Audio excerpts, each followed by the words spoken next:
Morning, Dr. Vishnu. Can you hear me? Morning. Morning, Charmaine. How are you? I'm fine, thanks. Do you think we should wait a bit because I see the two from America haven't joined. So No morning, worries. Dr. Jyoti. Morning, Morning, Doctor. Jyoti. Good morning. Good morning. So yeah, so I'm just saying to Dr. Vishnu the two from America haven't joined yet. Uh, I've just called them. So I don't know if they've forgotten or what's going on. What time is it Yeah. I mean In America, it's in about America? yeah, it's about it's about 6 p.m. Oh, I think okay. it's about 6 p.m. Yeah, yeah. And yeah. So but otherwise we can just do a panel discussion. We've got Dr. Ray Mala. Okay, she's the only one here. I was actually trying to get hold of the other speakers. So whoever's on for today, if they're ready, they can literally join and we can begin. So maybe Jyoti, what do you think? Can we just wait a bit? Should we wait for Faris and the others to join? Sure, I'll do that. Yeah. Is it fine? Okay. Yes. Okay. So it's fine. We can play the music until they get here, and I'll communicate with the speakers in the meantime. Okay.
So we just want to just check if Dr. Raymala's is she?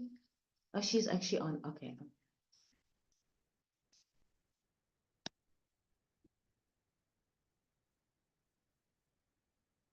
Good morning, everybody. Good afternoon, good evening, and welcome to day 2 of the Global Entrepreneur. Good morning, good afternoon, everybody. Welcome to day 2 of the Global Entrepreneurship Educators Symposium 2024, coming to you live from Podomoro University, Jakarta, Indonesia. So day 1 yesterday was actually quite full and a very, very informative session. We had the Deputy Minister of Cooperatives and the SMEs. We have Dr. Rajiv Roy and a whole list of other international speakers yesterday. So we are hoping that today is going to be just as enjoyable, a jam-packed session with latest information on entrepreneurship with regards to students, educators, and the whole ecosystem. So I would like to introduce my co-host or my co-organizer, Dr. Vishnu Sakti Diobroto. He has been my partner in this entire initiative, and he is the Dean of the School of Business and Entrepreneurship. And then our panelist for this morning, or should I say our panel session for this morning, is Dr. Jyoti Chandwani.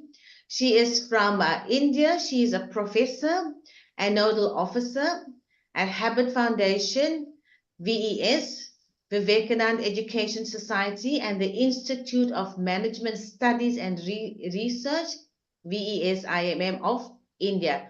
Over to you, Dr. Jyoti. I think our first speaker this morning is going to be Dr. Raymala. So thank you so much. Over to you. Thank you so much, Ami. Good morning, one and all. Not wasting much time, I would like to introduce our first speaker for today, Dr. Remala Mathur. Dr. Remala is the Coordinated Entrepreneurship Development Cell at the Avina Silingam University, Coimbatore. Dr. Remala is going to talk about entrepreneurship education need and challenges. Over to you, Dr. Remala. Good morning. Madam, my slides will be shared?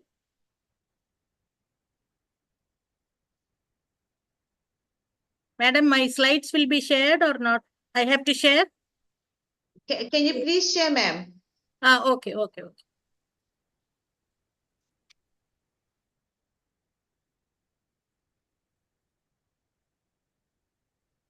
Can you see my slide? Yes, ma'am, we can. Okay.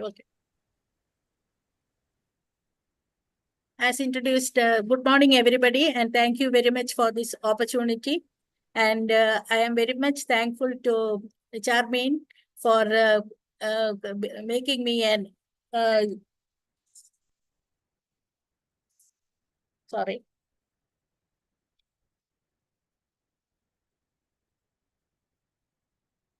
So I am Dr. Rimala Mathan, Coordinator for Entrepreneurship Development Cell of Avinash Institute for Home Science and Higher Education for Women, Coimbatore, Tamil Nadu, India.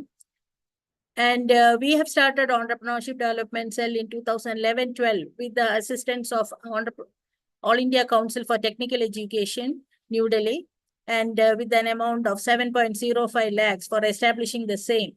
And we could conduct value-added courses on entrepreneurship for 30 hours and for the students, and also from EDI India Entrepreneurship Gujarat, we used to get money for entrepreneurship awareness camps for students, technology-based entrepreneurship development programs, 6 weeks programs for graduates and diploma holders, and also women entrepreneurship development program of 4 weeks and faculty development program for 2 weeks. So continuously we are doing and we are sustaining it till today. And we could establish Institution Innovation Council from the Government of India in 2018. And we could fetch the Atal ranking of Institution of Innovation Achievements in 2020 as the first among higher education for women. and say if fifth in 2021 for the technical and government aided institutions. And our students won awards for the national hackathons, and we could create entrepreneurship in the Sparsh Fellows of BIRAC and a Big Ignition Grant and MOI's Innovation Cell Startup Grant, all those things. And these are the contents: entrepreneurship and entrepreneurial skills, need for entrepreneurship education, intrapreneurship, what should be the syllabus and what is the outcome, and also role of innovation in entrepreneurship, what are the disadvantages perceived by students, and also the challenges and how we can face the challenges. So entrepreneurship, as almost all of you know, I don't want to repeat the same, but it is an individual who takes on financial risk. So we have to make the students ready to take up the risk or ready to face the risk. So these are some of the skills, as all of us know. In other words, we should be able to make the students, give the students the ability to dirty their hands and enjoy the experience of creation, innovation, and profit making. So why we should have entrepreneurship education? It is how to think like an entrepreneur, give them practical skills. That means more of experiential learning, as Saxena Madam told. So entrepreneurship is also possible in the educational institution as well as in companies, where that is why one department of one institution is coming as the best, or that means one person or the head of that department, she is trying her level best to make it different. In the class also, when we are submitting a assignment, some students will submit the same in a different manner. So that it will be, they are say entrepreneurs are self-motivated, proactive, and action-oriented to take the initiative to develop innovative products or services. So that is then in the these are some of the syllabus I saw in the entrepreneurship, and also that shows that this syllabus looks very dry for the first year students to introduce, because this is more of a excuse me, a dry subject, like nothing interesting is there. But this looks more, there is some more provision for practical way of doing it. So this looks simple and also more practical. And it is better to be more practical than theory. That is 60% can be practical and 40% can be theory. And also we can include business management exercise, idea generation exercise, exposure to entrepreneurs, and especially interaction with entrepreneurs, startups, students, and alumni. If we introduce them, and the present students will be more motivated, and they feel that they can also become entrepreneurs. For science and technology class, innovation should be mandatory for the projects or the thesis which they are doing, and it should be given to the students to make it into a viable business product. For example, for electronics and communication engineering, some of our students came with an idea, with a sensor, which if it is connected to the board, which is connected to a mobile, if it is taken to even 2 meters away, it will give a signal like. So as a group, they came, and I told them to make it into a product. For example, it can be connected to a pet, a dog's collar, or old people's shirt. For example, those who are having Alzheimer's, now so many people are suffering and they are going out of the house, they can't find their way. So like that, it can be given as a handbag for an old lady, where it is, we will forget where it is kept. So that will help, that product will come as a niche product, and there is more scope for entrepreneurship. But the teacher who was handling their project, she was not ready to take the responsibility. With that, it stopped. So that should not be there, and the administration should make it mandatory that the projects should be innovative, and the student should be able to make it into a viable business product. And actually, the faculty members need to undergo training in entrepreneurship innovation for minimum 1 month immediately after their appointment. And every department should have at least one person trained in entrepreneurship and innovation. And it will help them to understand what is entrepreneurship and will be able to instill entrepreneurship qualities in students. And these are the learning outcomes of entrepreneurship education. They will learn company formation, social innovation, intellectual property, develop and cultivate endurance, which is very, very important nowadays. And they should be able to face the failures. It is easy for them. And they will not be, the depression is so much nowadays among youngsters. And that because they are not able to face the challenges. So students increase their awareness and deliberately practice the skills, discipline necessary to increase their confidence. So it fosters self-efficacy, self-advocacy, and improve the communication also. And how entrepreneurship become a career. Entrepreneurship careers refers to the pursuit of running one's own business. It involves taking risk, being innovative, and being willing to face the challenges. So, role of innovation. Innovation allows entrepreneurs to identify new opportunities and bring new products and services. So, as WhatsApp, Gavi, then nowadays retirement homes become a more of a startup like, and also homestays. That is also very popular. Then innovative entrepreneurship becomes a business opportunity. It can enjoy a competitive advantage apart from their competitors, and also a unique product, service, or process can capture the market. Embracing innovation, entrepreneurs can keep their business and aligned with evolving customer needs and market trends. So promotes competition, variety, selection, cooperation, so scientific progress and knowledge among other factors for country while creating new products.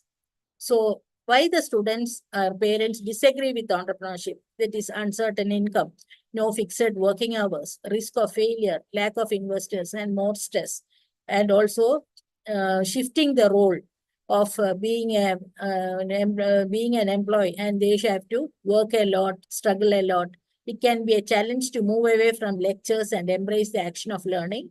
And in order to learn entrepreneurship, one must practice and do entrepreneurship. Then education loan is also another problem, which they have to repay after their program, and the parents will be waiting for the student to get placement, and then for the student, for him or her to repay the loan. But when she goes for entrepreneurship, they don't have money, and again the parents have to struggle. So that is one of the main reason now, which is hindering entrepreneurship among students. Then poor training or lack of proper trainers. Even if they are having entrepreneurship, see that the training is given as per the national or international standards. Then lack of facilities and equipment, poor attitude to teaching and learning the skills, poor orientation by parents and teachers, education loan repayment, lack of cooperation between the administration and the entrepreneurship educators. So sometimes the administrators like principal or the vice chancellor, they may not understand only when the administrators support, the entrepreneurship educators also can do well. And uncertainty in placement, competition for marks, and also resource constraints, absence of proper technical infrastructure or manpower.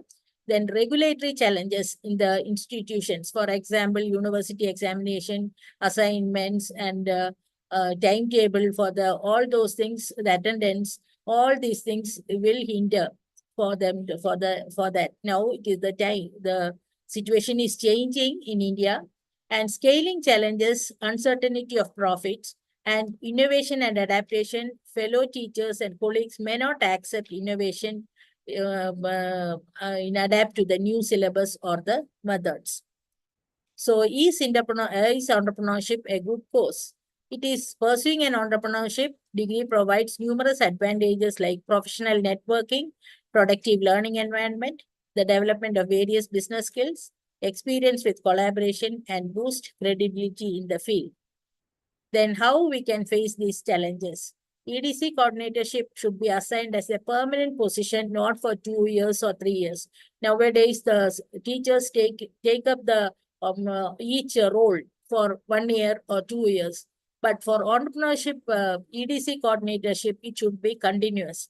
Or if for each department, one person should be there, and they also should be continuous. Then only they can support the students. And she should have a team from each department who can be trained, and management or the head of the institution should be aware of the importance of entrepreneurship, education, and innovation. And they should ensure that the entrepreneurship education is conducted as per the national or international standards. And it should be the resource person whom they are calling, they should be good. And the biodata of the resume of the resource person also should be checked, whether they are an authored person for that topic. So entrepreneurship education can be given as a value-added course. It is not necessary that it should be a degree course or a PG course. It can be a value-added or any certification course, and skill development courses for 1 week. All those things. That is also by authorized agencies, like, for example, bakery owners association, that president, or for CAA. So like that, they should be from a good, from nationalized banks or NABARD, all those things, district industry center. So from authorized people, we should conduct some courses which can help them to develop certain skills. And thank you for the opportunity. And I will be very much I am grateful for this big opportunity which I got. Thank you very much.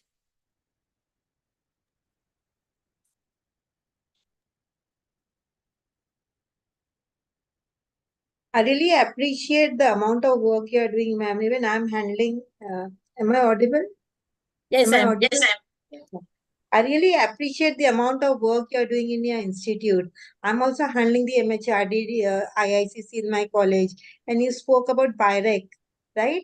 Yes. So even recently, we have submitted a proposal on BioNest. We have got pharmacy college also. So Okay. just 9th of July, we had the preliminary evaluation round. So we are keeping our fingers crossed. So, it's nice, when faculties along with other responsibilities, they create the culture in the college, and giving that to the aspiring on students. Yes. And it's such a forum to, come and talk about it, and, creating awareness is really appreciable, ma'am. Okay, we also submitted a BIRAC project, a BioNest, but we didn't Yes. receive it. We didn't receive it. Okay, we did, ma'am, and the first round of evaluation is over, and we are waiting for the results. Thank you very much, madam. Thank you. Dr. Raymala, so I'm actually so what's the word? I'm like so enthralled when I hear what you guys are doing, and not only in India but in like all the other countries, and and I think that is actually the reason why we have this platform. It's not a conference, it's not a competition, but it's just this knowledge sharing, because whatever I'm actually hearing, it's so informative for me to actually try to share here in South Africa and to implement at some stage. And so hopefully going forward after this year, we can also connect and maybe come and do some work at your campus as well. That would be awesome. Oh, thank you, madam. Thank you very much. Thank you very much. Can I leave, ma'am? Yes, thank you so much. Okay, thank you. Thank you.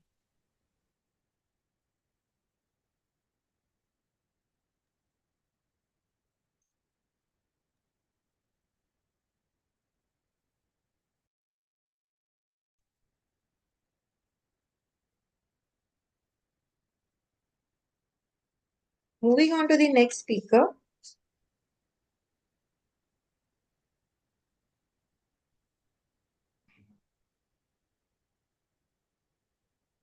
Moving on to the next speaker, we have Dr. O'Brien Mkali, Managing Consultant, Founding Partner, 0 to 1 Consultancy Private Limited.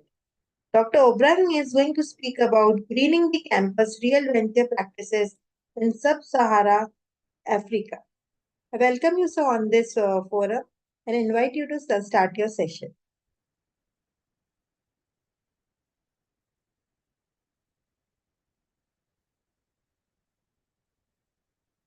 And also video. Good Yes. morning. Good morning. Good morning.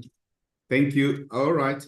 Good morning, and thank you very much to the organizers, Madam Chair, for allowing me this opportunity to present this topic from Botswana or Southern Africa. And thank you, everyone, and the organizers, Dr. Shamaine, here in Cape Town in Southern Africa. Okay, so you can run my slides from there. Thank you very much. I can see them there. My topic in this symposium is greening the real practice ventures in Southern Africa higher education institutions and technical and vocational education training institutions. A pedagogical perspective. Next slide. I don't know if I can. All right. The outline of my presentation is that I'll deal with the topicality of this issue and what we know and going forward, and give a context and background in terms of the history and the future. I'll also deal with the challenges and opportunities, the role, importance, and benefits, conceptual frameworks, and I'll have an opportunity to talk about the frameworks here in Botswana and in Zimbabwe, Southern African countries. I will then talk about my own experiences and conclusions or implications.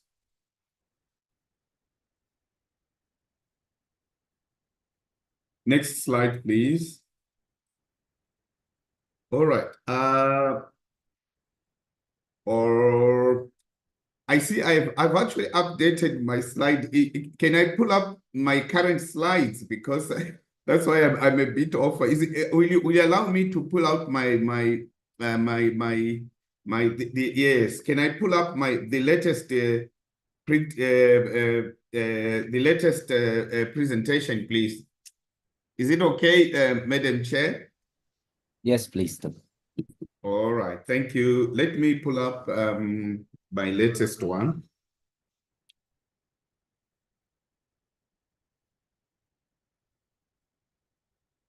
Yes, it's this one, I think. Right, so this is the latest one. Can you see it? No, sir, we can't see anything. All right. Maybe you need to share the screen and All right, let us share the screen. sure, sir. You closed it. Okay.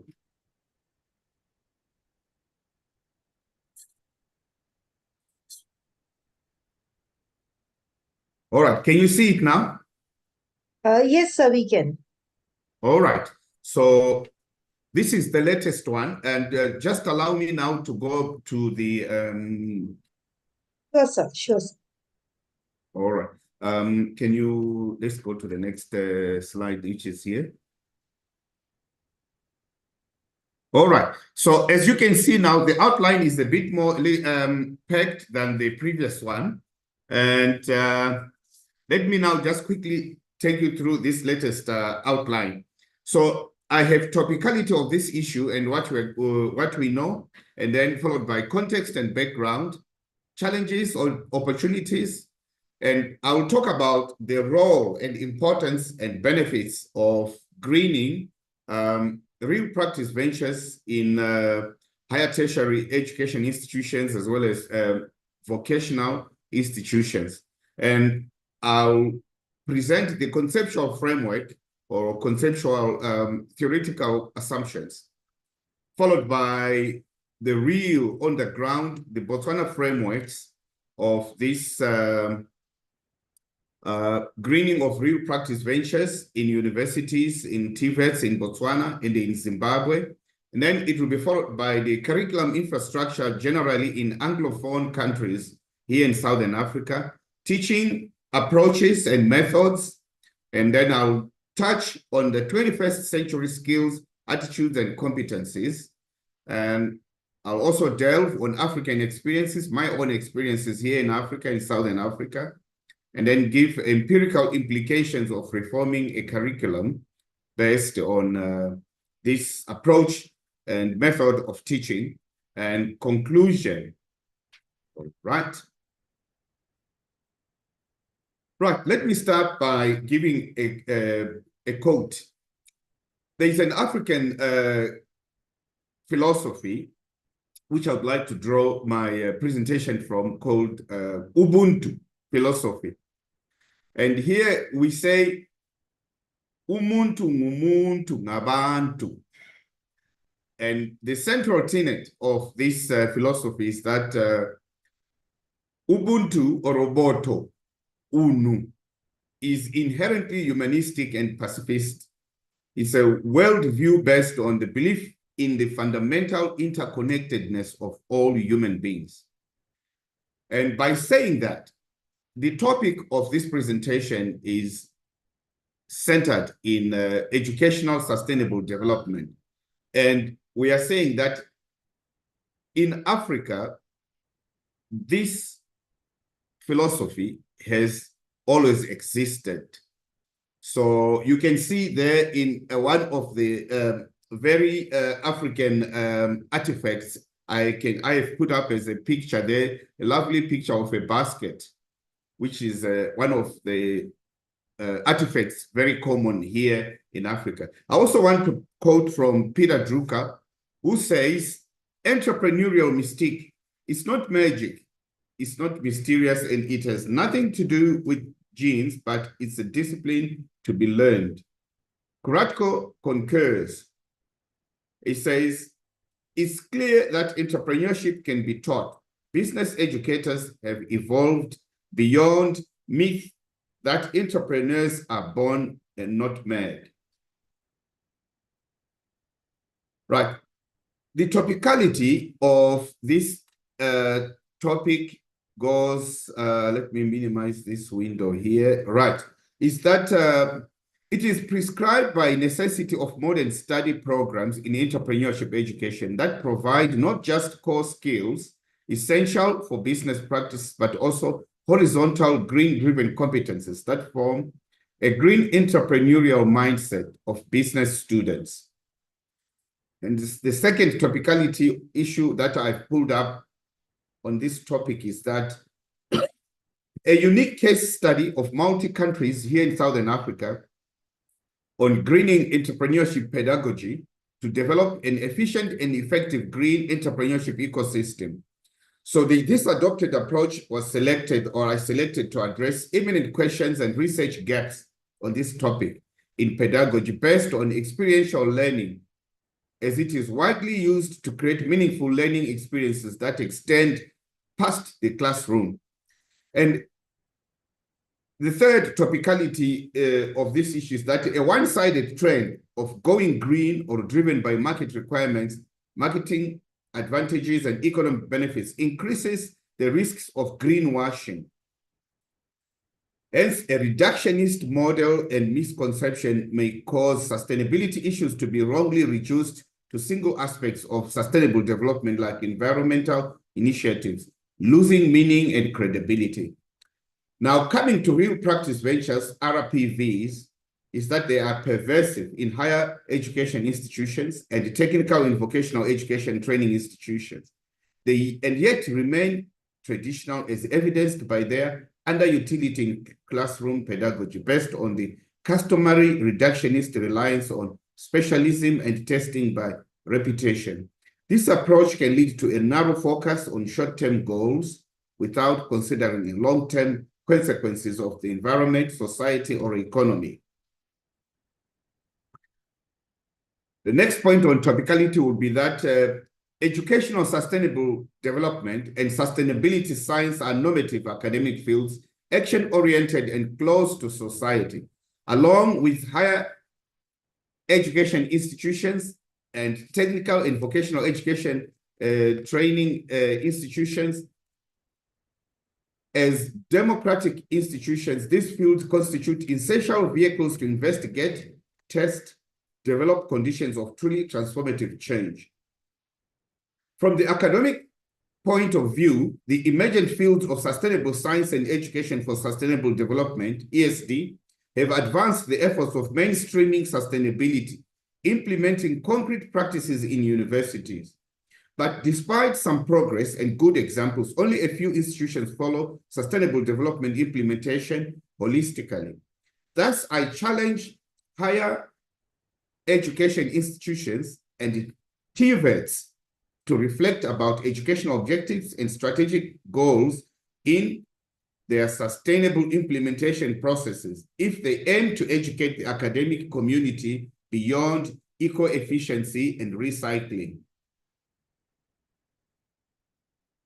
The context and background to this presentation is that in examination of the basic entrepreneurship curriculum in Southern African higher education institutions and TVETs, green entrepreneurial ecosystem reveals a depth of climate change and green issues as evidenced by most not offering specialization in green or blue jobs, thus creating a depth of green industries jobs. Examples of such green jobs are as follows: green entrepreneurs, also known as ecopreneurs, logisticians, environmental analysts, energy technicians, waste recycling specialists, wind turbine technicians, biofuels, carbon markets, etc., are some of the examples of the green jobs we are mentioning here.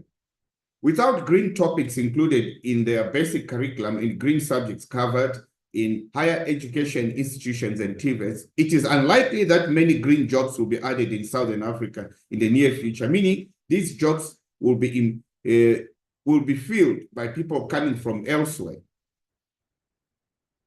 And the challenges and opportunities are that the problem associated with the greening of real practice ventures or development can be investigated in two discourses. Firstly, it is more generally related to the ability of entrepreneurship students to start a business. Secondly, also linked to the first one, is that competency and ability to develop green business ideas and adopt green practices into the business model or a company. Accordingly, this discussion highlights certain trends that business startups or RPVs are more open to green business model innovations and integration of the environmental values into business processes. Startups, RPVs, and companies' integration of environmental values often requires fundamental business process innovations, a significant change of mindset of students or managers and employees or staff. Green startups can adopt environmentally friendly business processes immediately if they personally possess environmental concerns, values, and knowledge. This has also been confirmed by other researchers. So the challenges on the ground are that institutional voids here in Southern Africa cause implementation gaps and also associated with outdated mandates of the institutions such as universities, parastatals, and so forth, and government departments and divisions. Despite advances in our comprehension on configuration and dynamics of green entrepreneurship, there remains a conspicuous gap in our knowledge regarding how localized phenomena curate transitions towards sustainability developed structures and regions, in particular those outside developed nations, such as ourselves, as cited by other researchers there, Raposo and Kyonen in 2015. Given that our Southern African countries face difficulties in fostering green entrepreneurship ecosystems, they are dedicated to addressing greening practices in RPVs.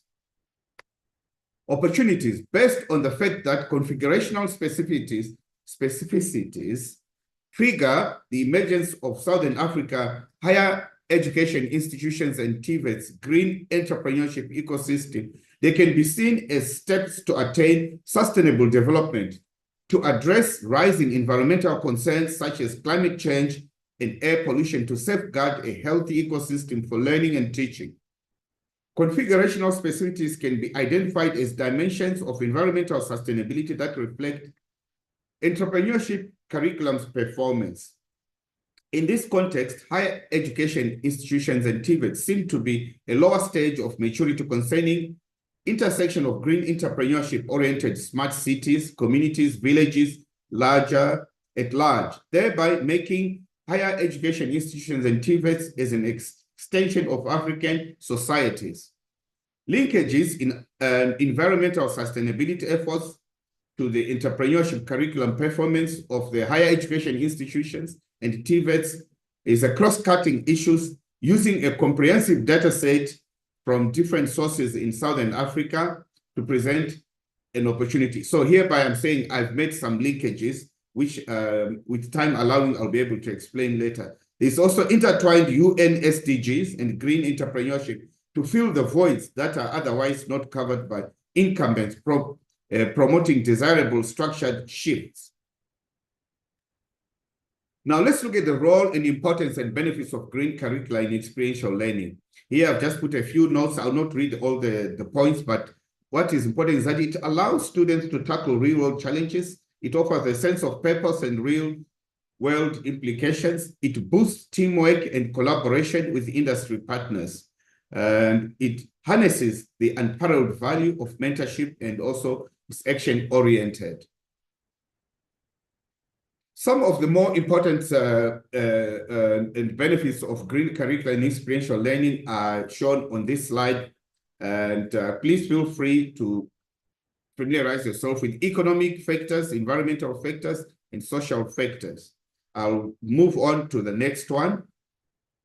The term greening is understood is a common denomination, often muddled by connotations in the literature where they are used interchangeably, resulting in a lack of clarity.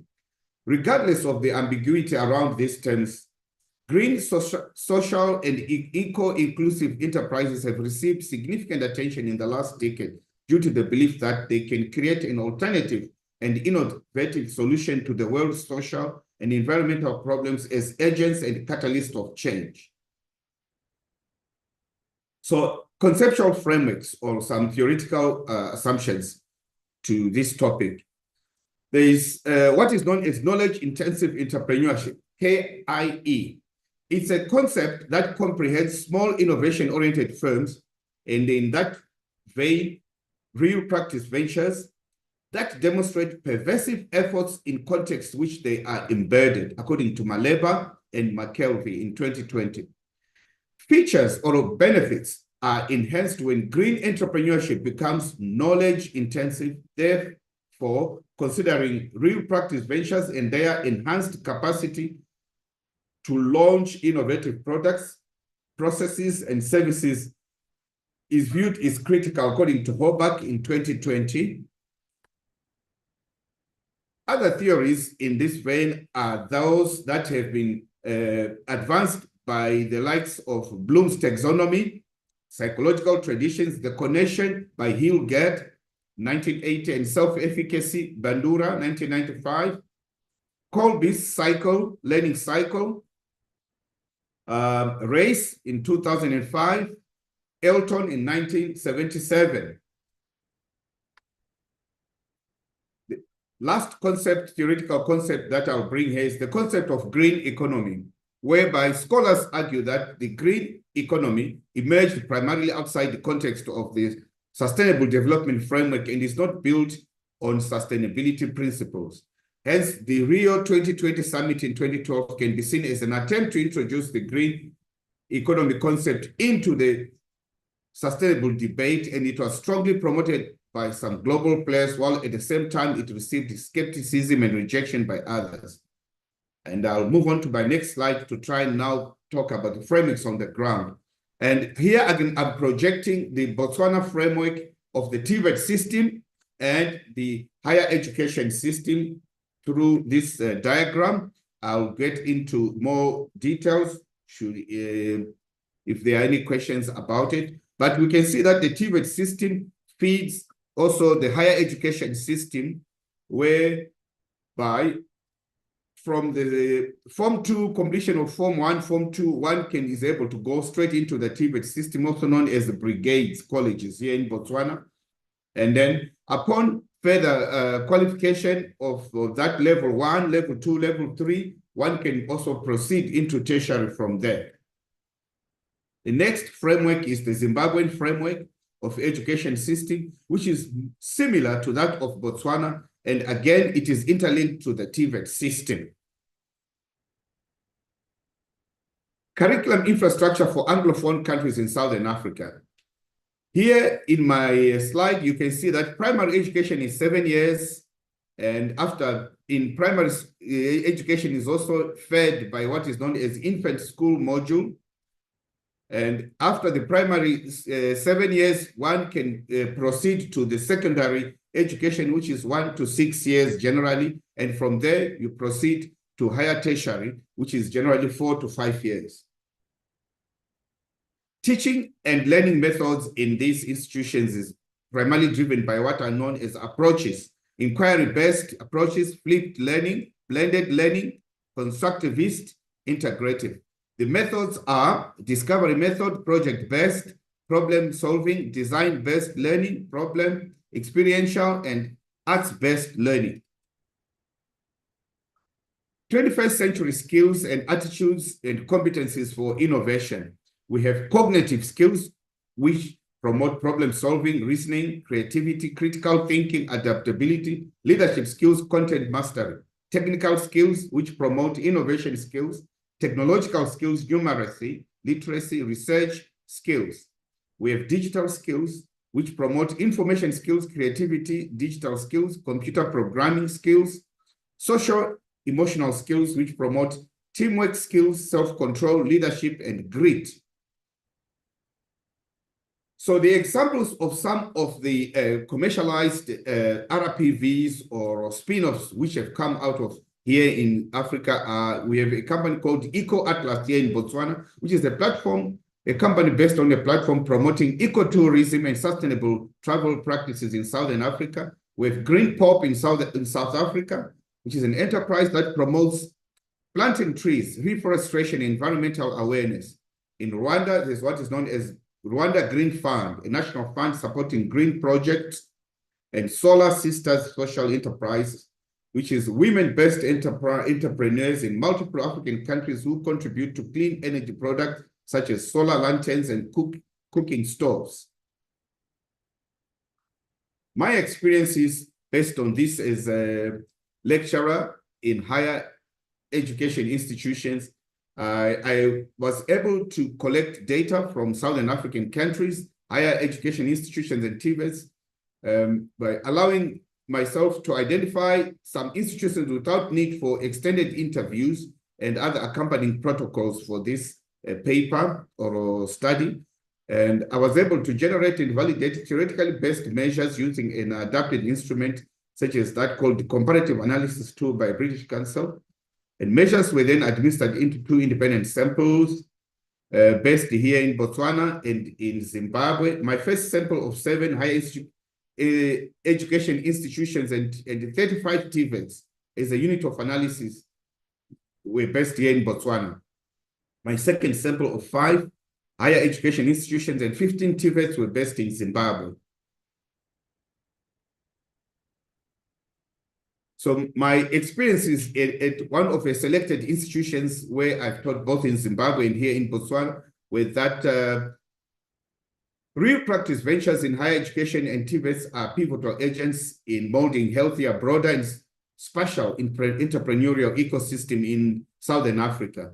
And some of the examples where I've actually produced students real practice ventures that I've mentored and coached were based in solar phone charging, organic vegetable gardens, basket making, eco-friendly crafts, natural soaps, urban beekeeping, energy efficiency, second-hand clothing, organic snacks, eco-tour guides. An empirical implication of this is that when a myriad agents combine efforts to promote strategies such as greening of RPVs in higher education institutions and TVETs, it becomes a key strategy for regional sustainable development, especially in laggard blocks such as ourselves here in Southern Africa, and cited there by O'Neill and Gibbs in 2016. A straightforward implication in this multi-case alludes not only to developing innovation habitat strategies, but also guarantees dedicated spaces for sustainable business development for real practice ventures and spin-offs and startups. Another empirical implication is that shared knowledge, know-how, and low-cost tools to build African educational sustainable development commons, where employing commonly understood broad sense that includes physical, educational, and teaching curricula and institutional dimensions, including broader analysis of external factors, is significant. Some of which, as I have alluded in my first slide, is that are already on the ground. Teachers associations and other artifacts like that in the continent. In conclusion, and looking to the future, here I'm saying there's efficacy in assessing capacity of real practice ventures in Southern African higher education institutions and TVETs to transition or transform green economies or brown infrastructure traditions to a more sustainable, greener economy, hence migration from linear to circular economies. Dimensions of greening could promote successful transitions are policy coherence and vision, labor market intelligence, skills anticipation, employer engagement, curriculum assessment, learner engagement, institutional strengthening, and workforce continuous development. I thank you. Ke liboha in Setswana, Siabonga in Sendebele, South Africa. Thank you. Terima kasih in Indonesia. I hope I'm saying that correctly. Thank you very much. Thank you so much, Dr. O'Brien. Let me congratulate you for, giving such a detailed explanation about the efforts you and the African countries are taking. As a professor, I can connect with you in many points, especially related to the challenges you were talking about. The first challenge you spoke about changing mindset. In our college also, when I'm teaching MBA students, they come with a typical mindset of 9 to 6 job. And changing that mindset from moving from 9 to 6 to coming up with their own startup, where it's huge risk is involved, where parents are involved. So it's a huge effort to change the mindset from student to business. The second Thank challenge you. you Correct. quoted, Correct. Correct. yes, sir. I do face the same challenges, like from first year, I try to give them all sort of panel discussions, business plan competitions. You spoke about real ventures, and then to that green real ventures, bringing the greening part. So again, that's the difficult thing, first of all, changing the mindset, and along with the mindset, adding the sustainability part, the green part, it really take efforts.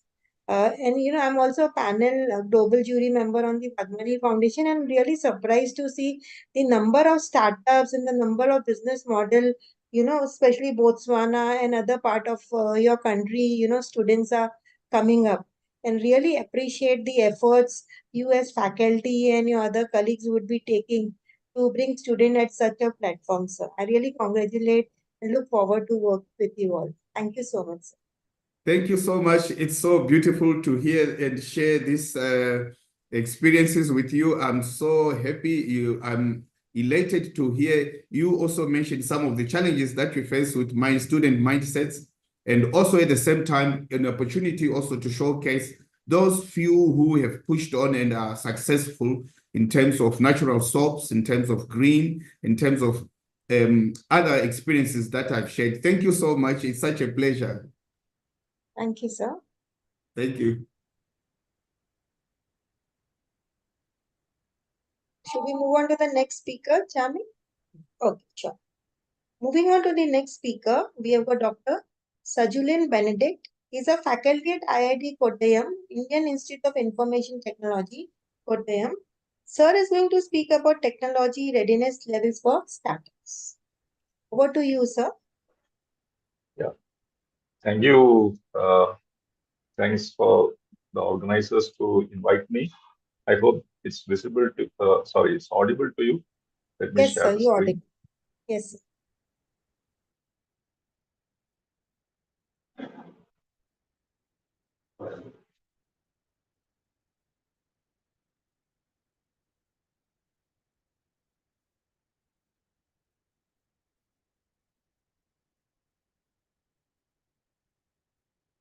So,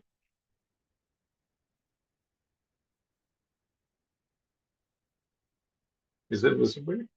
I think. Yes, sir, the screen is visible. Is it in the presentation mode already, or? Yes, it's in the presentation mode, sir. Okay, okay. Thank you. So, thanks to the organizers once again, and looking forward. Today, I will be discussing about the technology and readiness level. Yeah, basically, I'm working in Indian Institute of Information Technology, Kottayam, and we are also having an Atal Incubation Center, which is mostly focusing on nurturing the entrepreneurs, student plus other entrepreneurs. So mostly, I wanted to focus on technology readiness levels, but I will initially set up the context like um, what is really needed for students to take up. So we all know, like startups or framing startups are not that easy, or no, it's a different mindset. Like we need to inculcate to the students.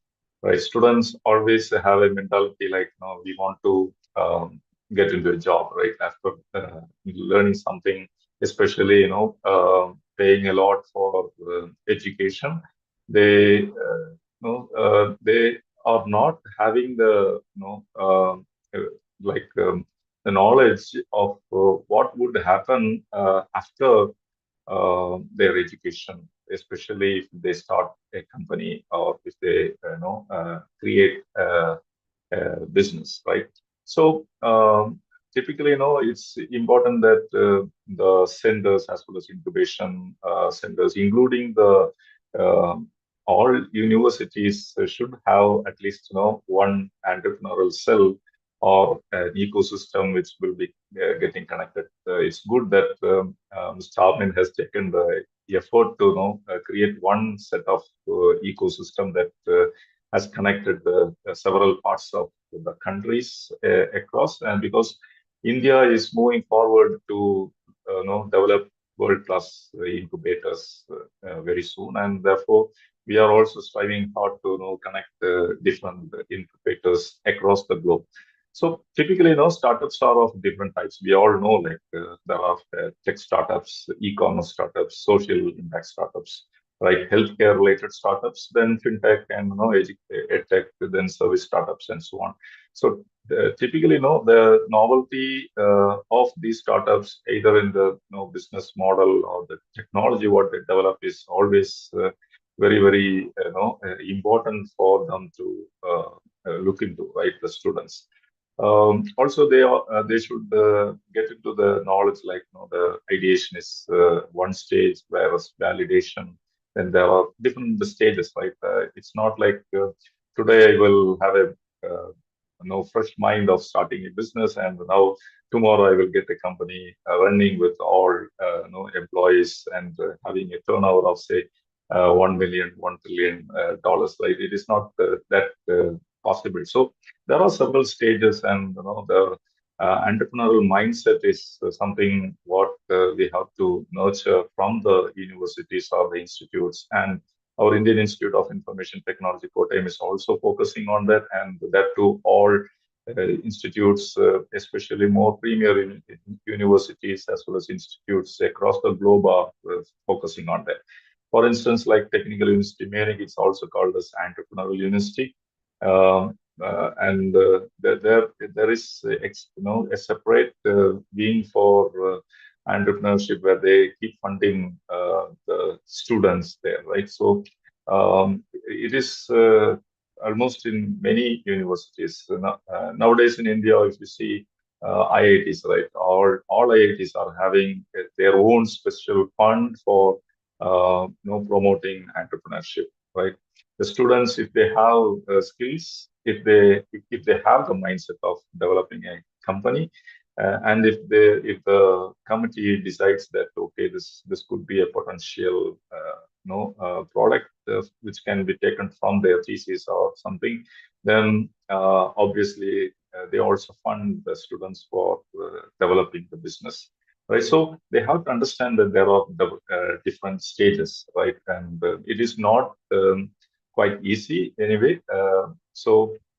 When we see the different levels of these startups, when we focus on the students to talk about what is quite important, according to research, they say time management, right?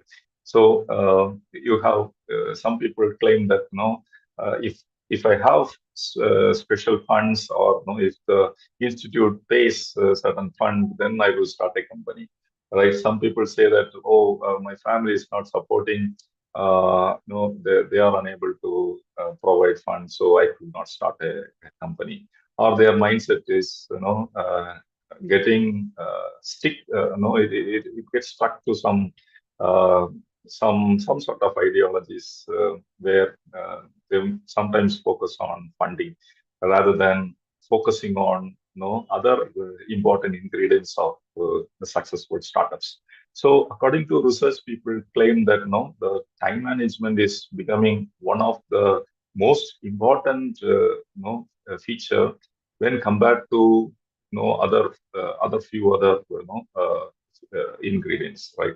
So obviously, if your idea is really good, it is going to succeed. It is not that if your team is not good, it is not going to succeed. Also, many features are there, but time management, which means a proper planning, right? A proper planning and sticking to the decisions of what you wanted to do committedly is one important ingredient for a successful startup. This is very common that people always say that planning, right? Even Abraham Lincoln reportedly said that if I had 60 minutes to cut down a tree, he would spend like 40 minutes sharpening the axe, right? So this is the one important concept that the students should understand, because students nowadays are getting some platform, at least minimal platform, although they are not getting like international ecosystem for developing entrepreneurship. They are getting an ecosystem, especially in India. I'm sure every countries are following this, that any university, any institute will have their own entrepreneurial cell, and these entrepreneurial bodies are governed by some key decision makers, and then they are connected across other incubation centers and so on, which are typically funded by either central government or state government and so on. And if you see every states in India, at least in our southern part, like we can see, like Tamil Nadu startup mission is there, right? Kerala startup mission is there. So state level also we have some incubation related to programs, which is mostly focusing on nourishing startups, right? So if you keep on thinking about planning, right, you should definitely think about planning your company, your development in a systematic and strategic way. If you do it, because you are having 4 years, typically, if you think about the students, and it's also important for all key role decision makers in the institutes to allot at least some time for making them to think about companies or framing companies, because it is an experience. This is an experience which they want to learn. This is the experience which they will not get after their studies. I would in fact some people, what they do, they start their companies after 45, 50 years of old, gaining lot of experience, lot of knowledge, having very good capabilities, and then if they fail, right, because it's the success is not only with the founder, right? It's also on many other factors. So if they fail, what happens, right? So it's a bigger loss for the society. It's a bigger loss for their family. It's bigger loss for many followers, especially the employees who are behind them.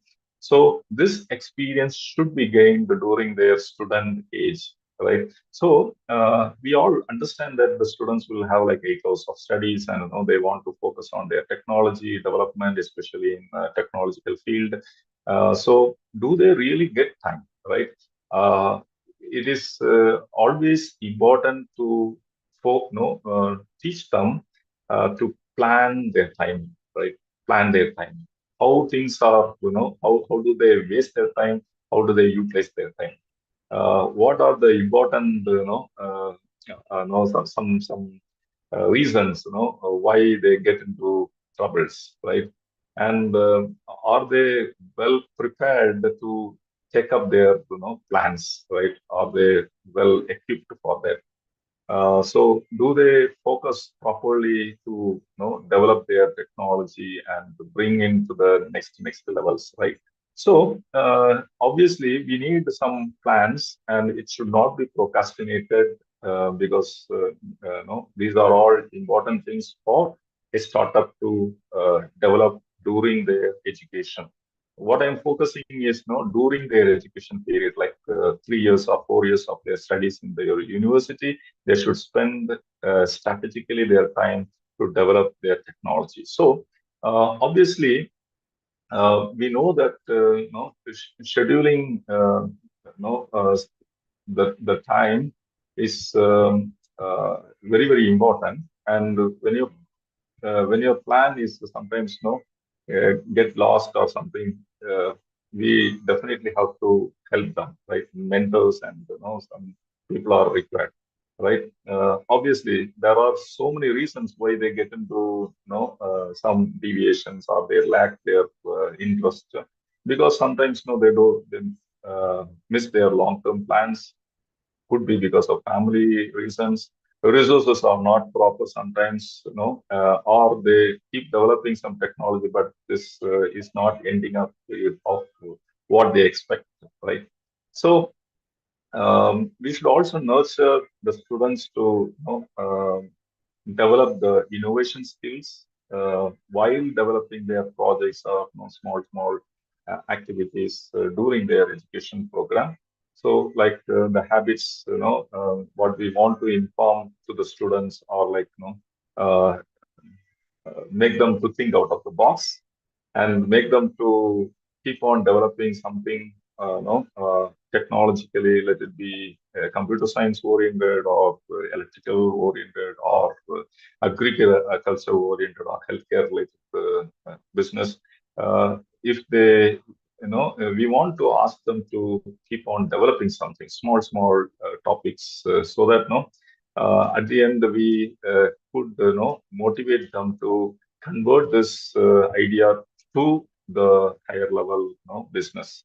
And these are some of the habits which are which the students should inculcate, develop during their educational period, as well as it is common for anyone, right? In fact, startup is very interesting.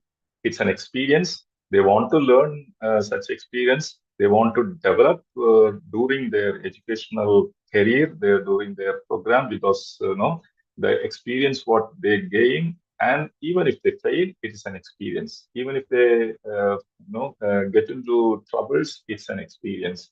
And this experience during the younger age, where they are ready to take the risk, no, the risk level will be very high during that young age, because they don't bother about anything, and they can take very high risk than any people who are in the age of 45, 55 could do, right? Who are in the age of 25, 20, or 19, they have strong risk taking capability than any other people. That's why the institutions, as well as the organizations, especially the incubation centers of the organizations, should pick up some of those students and create this, the culture, right? Create this culture, and the ecosystems like international, global international systems will definitely help there. So now I am going to talk about technology readiness levels, right? Because they, assuming that the student is now ready to start a company, they are having that mindset and they wanted to develop something. We are motivating them to start the companies.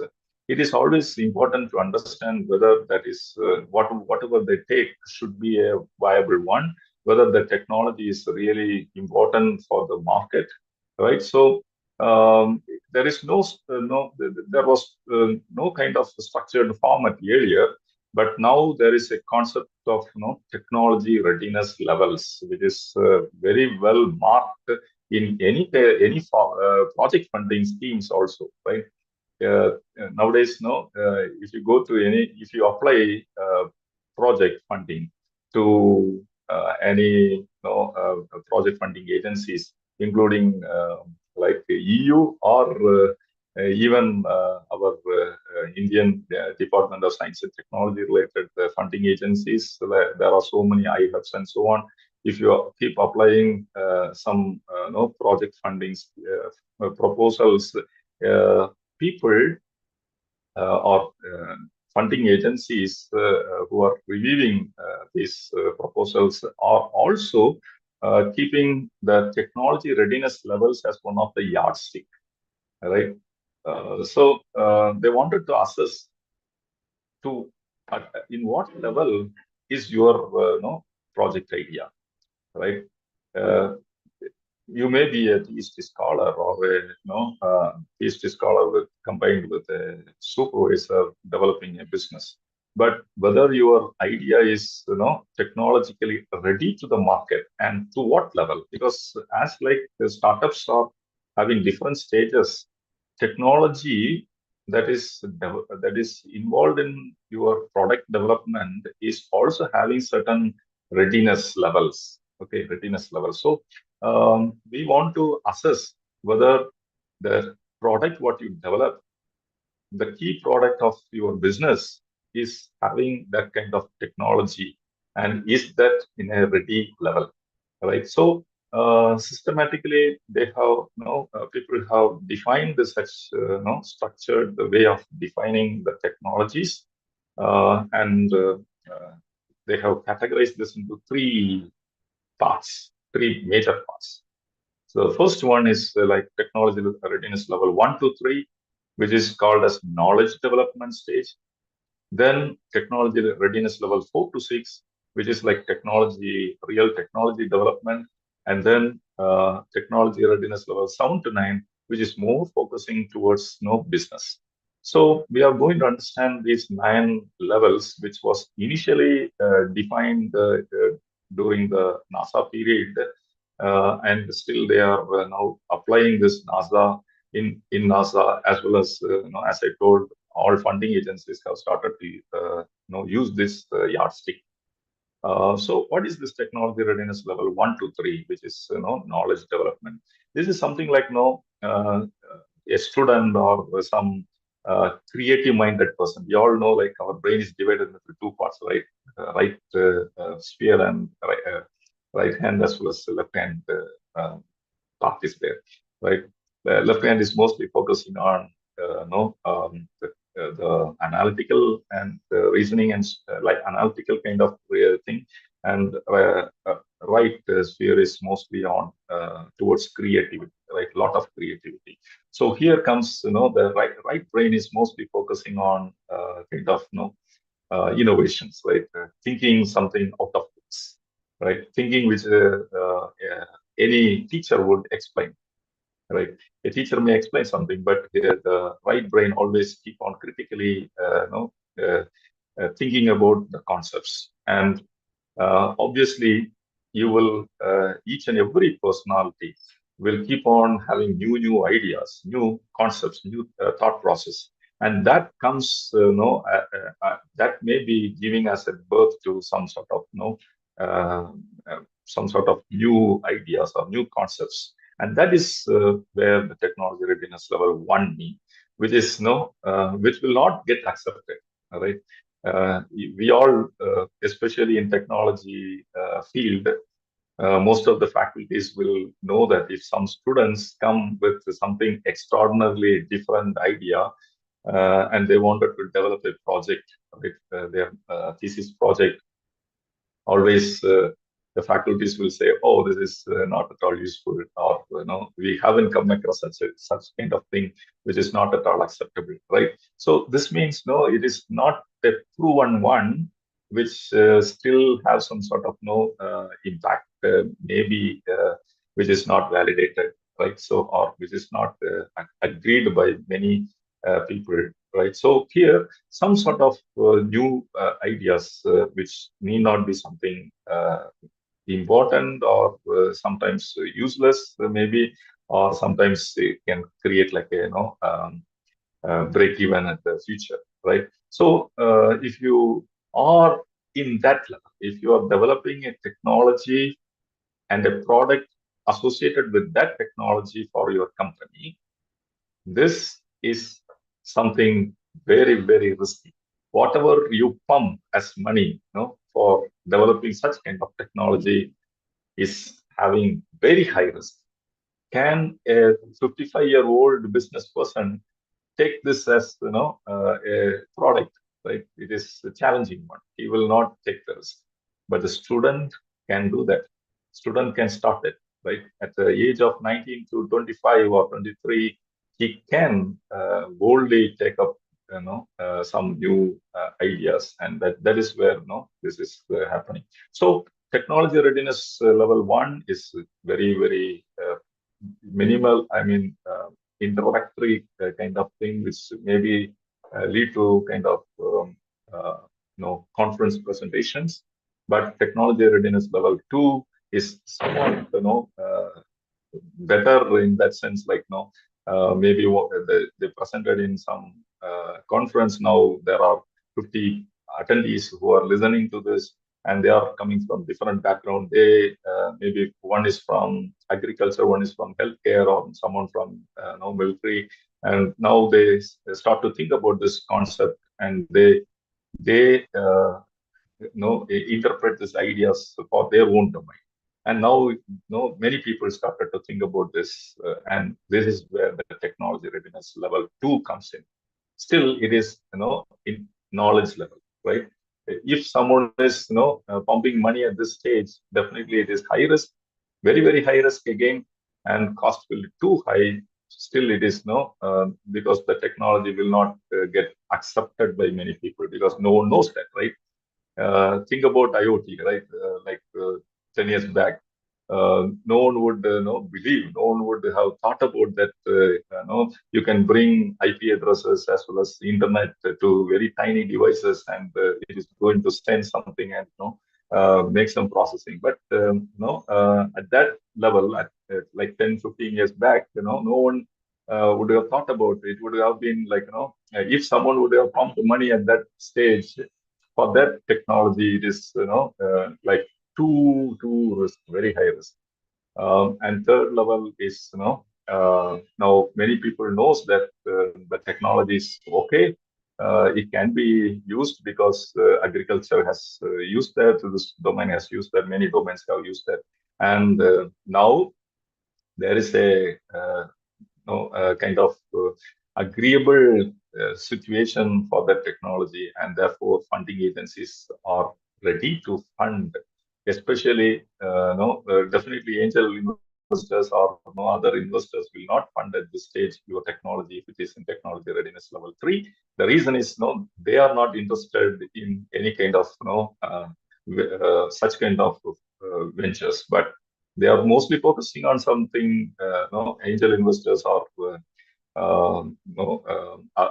the ventures, like venture capitalists and so on. So they are fully involved in a real business where they are confident that this is the technology which millions of people will use, and this many revenues will be taken back.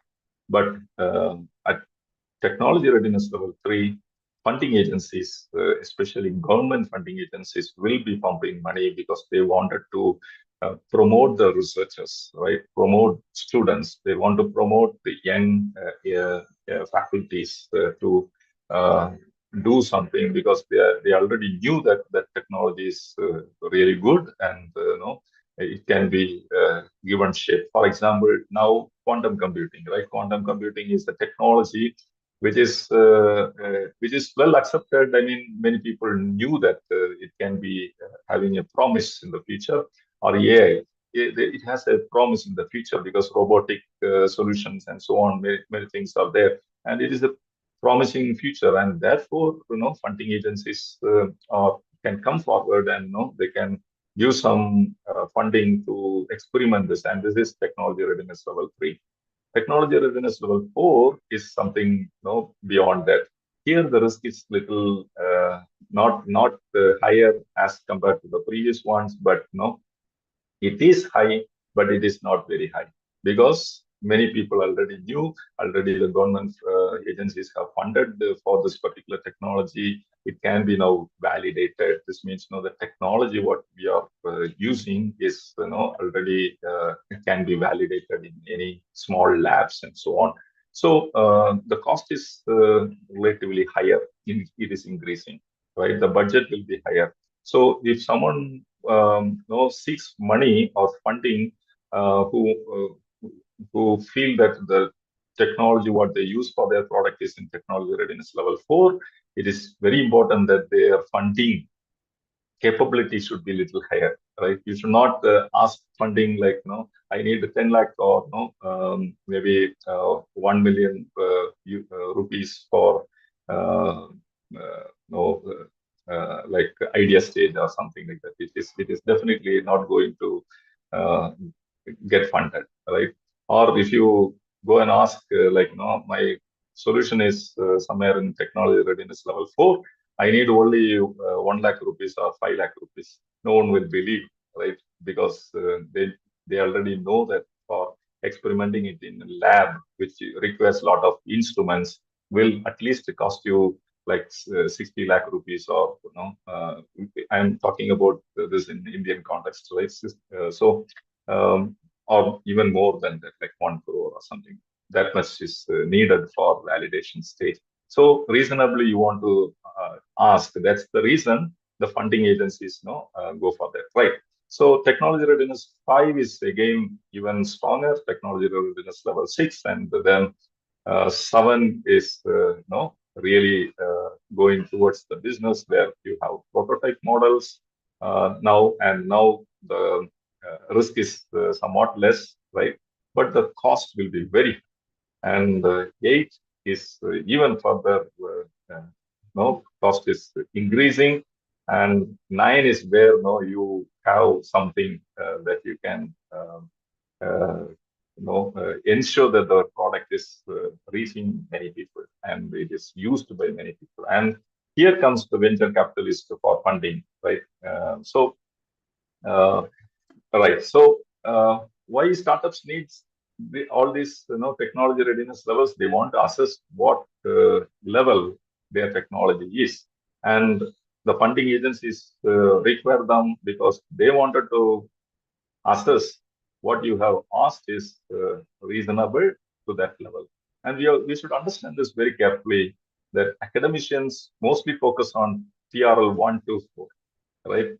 And here, the students basically want to develop something and they will be in this level. Whereas, pure business people will always focus on technology readiness level 7 to 9.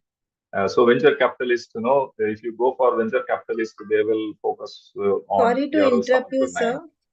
Yeah, If you please. kindly summarize, please, in next 2 minutes. Yeah. So TRL 4 to 7 is, like that kind of situation.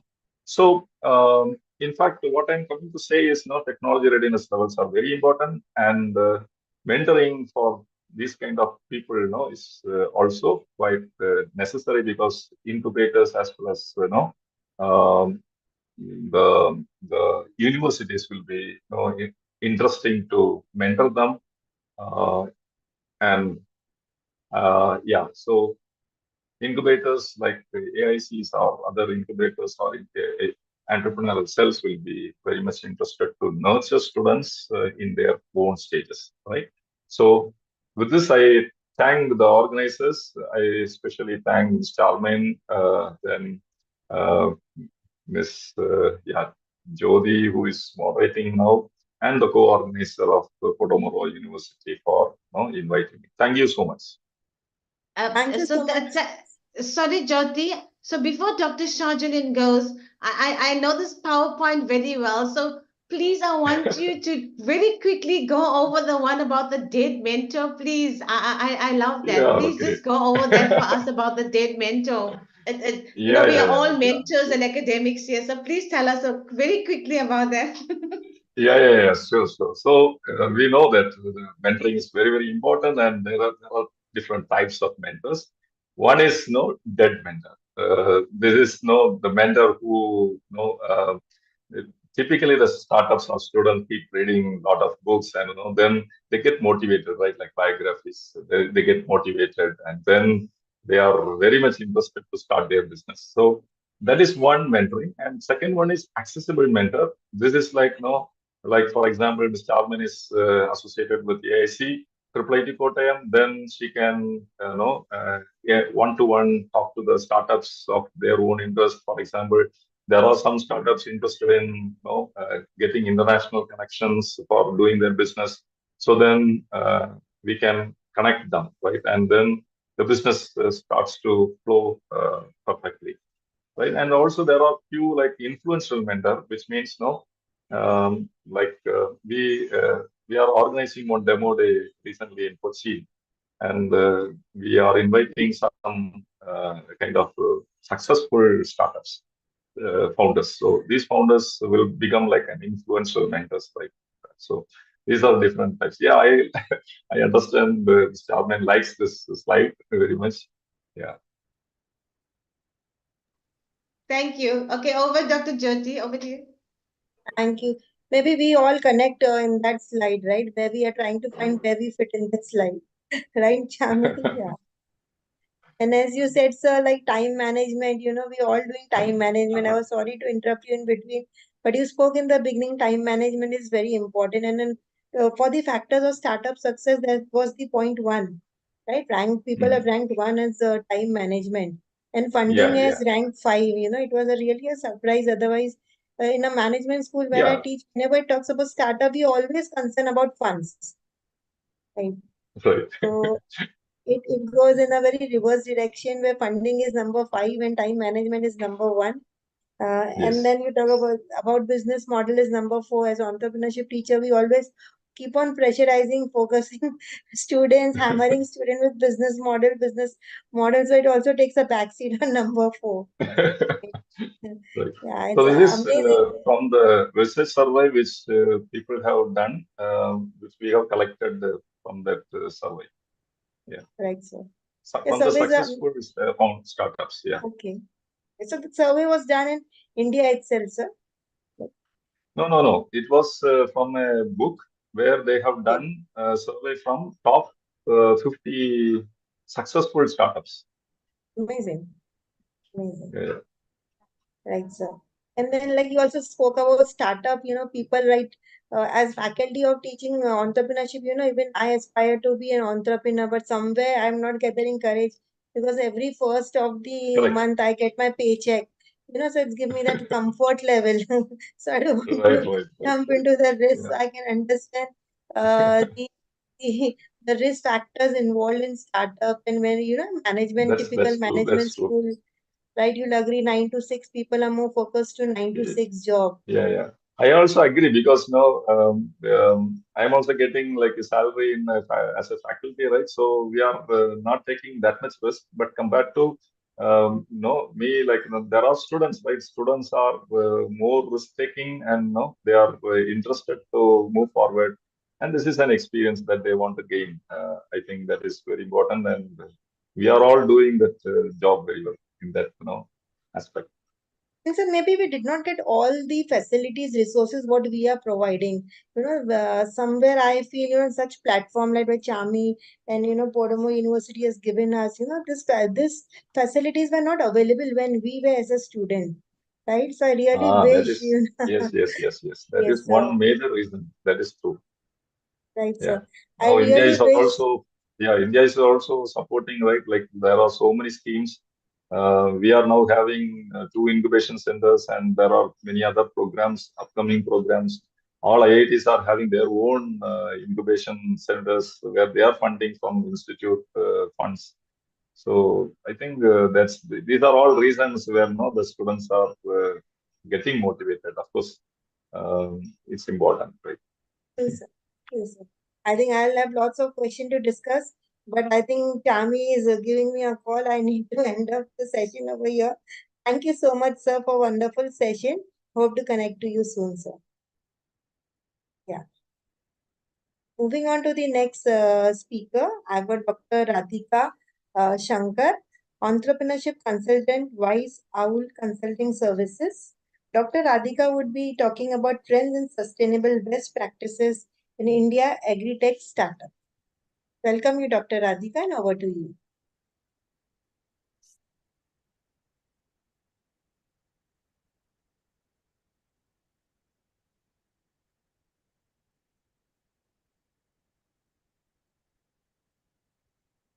Can you see my screen?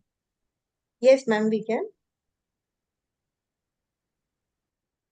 So good morning and thank you very much for this great opportunity to be on this stage of the galaxy of entrepreneurial education, educator champions across the globe.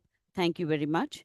And today I'm going to be talking about sustainable value propositions in agri startups. Now, with a 2 decade or more experience in academic teaching and about more than a decade of experience in consulting and being a startup coach in entrepreneurship, I feel that one of the best ways to educate our students in entrepreneurship is by showcasing some of the best practices, trends, and innovative startups that are happening all over in the industry so that it helps the students, it inspires the students and broadens their vision and allows them to think out of box and more importantly, help them to form analogs and antilogs, which they can use in their mind. Especially, I think this would work wonders just before a hackathon or an idea fest so that it will open up their thinking. And that is the intention of what I am trying to showcase today, especially in the agricultural startup, since I'm in this line a lot. So, when we look at agriculture, and I will be talking about sustainable agricultural practices across in India, and I'll be talking about 12 practices, and I would also be showcasing some newer innovations and startup, and I will look at how do we go from here into the future, right? And when we talk about sustainable agriculture, what do we mean by sustainable agriculture? We are talking about the ESG, that is the environment, socioeconomic, and governance goals as stated by the UN, but all programs and initiatives and actions aimed at the preservation of a resource. Why? Especially in agriculture, this plays a very important role because by 2050, the demand for the production of food will increase by 70% as of today. 70% we need to increase our production, which means we are looking at higher yields, right? And in spite of this, of all the technology and movements that are happening across, still there are more than nearly 10% of our mouths go hungry. And therefore, the importance of sustainability has taken central stage in all the industries with more mouths to feed and very limited resources and climate change impacts looming very large on us. We should buck up and see what can we do, right? So sustainable agriculture is the practice of and science of farming sustainably. This means consuming resources such as land, health, and healthy seeds and water, and they may be empty or stop contaminating other resources, right? And when you look at the goals, it is basically to prevent erosion of soil, ensure wise management, minimize air and water, store in a better way. Storage is a very big thing, especially in carbon emissions, improving the resilience of your crops to the weather, because weather is getting more erratic, and promoting biodiversity. These are the goals of sustainable agriculture. So now let's straightaway go to practices, best practices. And the first best practice in sustainable agriculture that we will see in, especially it's happening all over the world, but in India, I would like to talk about a couple of startups who are using very deep tech like AI and biodata analytics. For example, they have made their drones AI driven, and they can go and take photos and show it at 3 dimensions to the farmer on his uh, cell phone, right?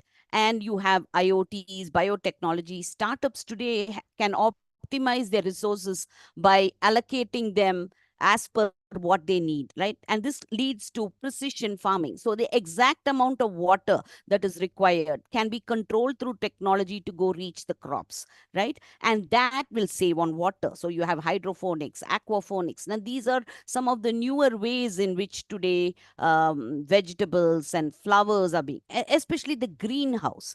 The greenhouse today is a method by which we can control the entire climate, and as all of you know. But today, this climate control is further enhanced with a lot of sensors, with a lot connected to the cloud, to the data, with AI and machine visions, and so much so that you can exactly pinpoint which leaf in which plant is going rotten, and that can be captured, or which is being bitten by pests, and what type of pests, and what is the treatment that we can do for it. That is the level in which we can penetrate what is called as precision farming. The second, of course, is a and all of us are very aware of the circular economy, where we are talking a lot on how waste can be reused and reformed or reduced, and all these things. There are many, many startups in our country now working on this area, especially agri waste. After cropping and after harvest, there's a lot of agri waste. What do they do with it? How do we dispose it? Today, we are talking about incinerators that are solar powered and which are mobile, and they come to the farmer's field. Earlier, the farmers have to take all these waste and go somewhere or burn it on their field, which led to a lot of carbon emissions. Today, we have services that come to the doorstep of the farmer, can take the thing. In fact, these agri waste are then further converted to animal feeds. So today, that is paying a lot. In fact, they take it, convert it into manure, and give it back to the farmer, so the entire cycle gets completed. So we are looking at waste management in a big way, especially agricultural waste.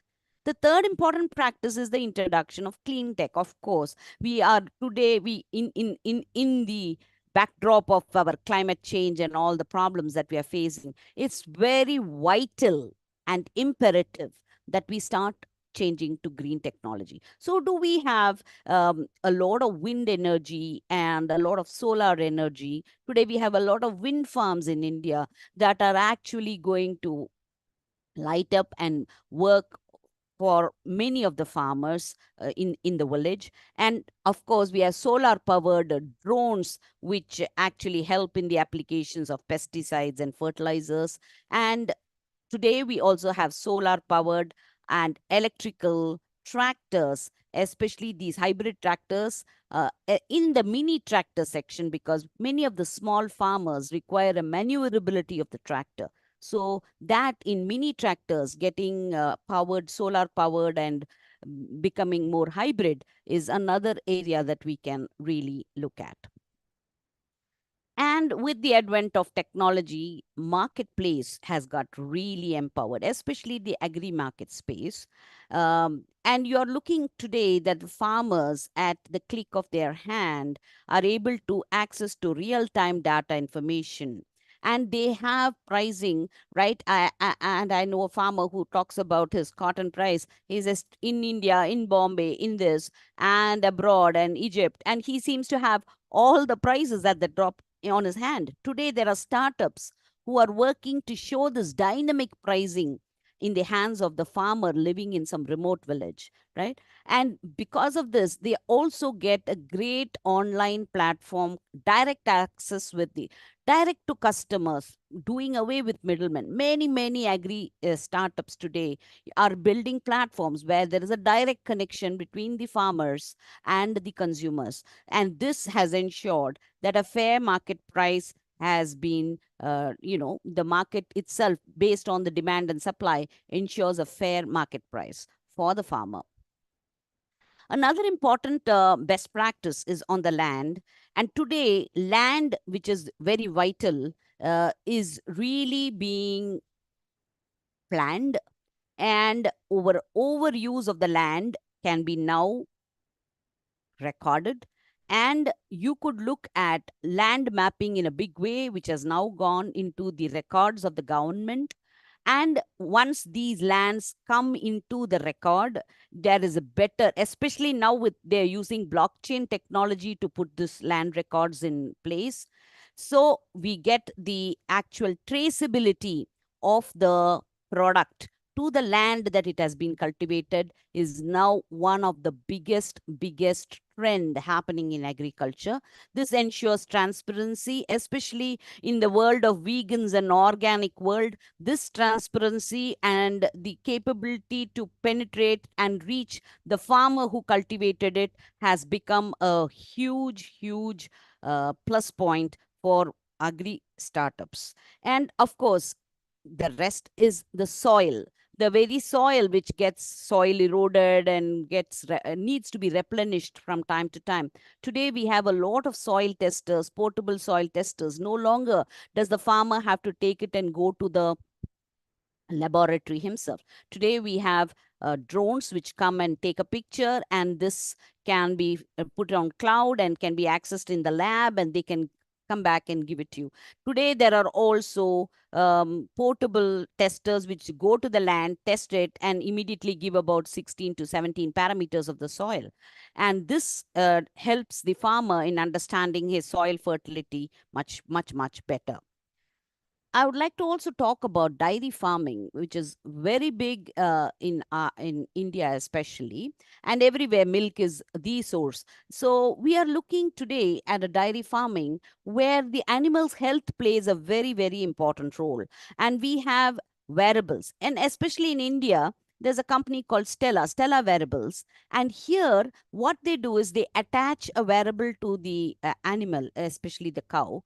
And this can keep reading and give dynamic information about, it's like a clip on the ear of the cow, and it can measure the the nutrition levels in the cow, the amount of milk it can give, and whether it's ready for its reproduction, what is the feed that it needs to be given to further improve.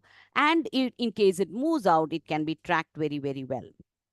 Similarly, there are monitors for poultry. In the poultry coop, they keep like a small sensor which is like a bulb and which keeps rotating. This scans the irises of the fowls and can pinpoint which fowl is actually falling sick.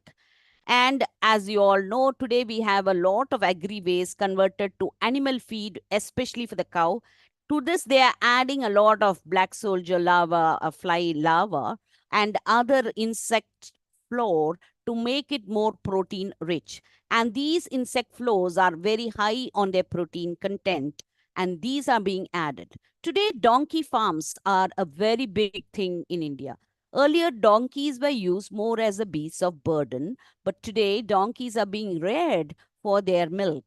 And donkey milk is supposed to be a great ingredient for cosmetics. And that's why today there are more and more startups coming in this area. So also with camel farming and goat farming. Goat farming has been there from time immemorial, but in India, it has taken a much bigger role now. Today, there are specific sound and music therapies given in the dairy. that can actually, these sound pulses can cure the dairy, especially the cows, of a very famous disease called mastitis. So they send these sound pulses constantly, which is being played in the shed, cow shed, that the cow actually responds, and this disease actually, the virulence actually comes down. And there is also a very interesting concept which I thought I should bring it here, that this is actually a pilot which was method which was really tried, is when they took some 5 6 village youth who had graduated, trained them on the basics of veterinary, on how to look at the cow, look at the temperature, etc., and gave them a cell phone to which they can actually contact the veterinary doctor in the government hospitals in the towns. So in remote villages, these first aid like nurses or volunteers of veterinary actually started helping a lot. And this pilot project proved to be very, very successful, and we are thinking of replicating it in a big way. Agroforestry is another very important practice. Today, farmers are being advised to grow trees amidst their crops, right, in the borders of their field. And this not only provides extra revenue for the farmers, but also helps the soil.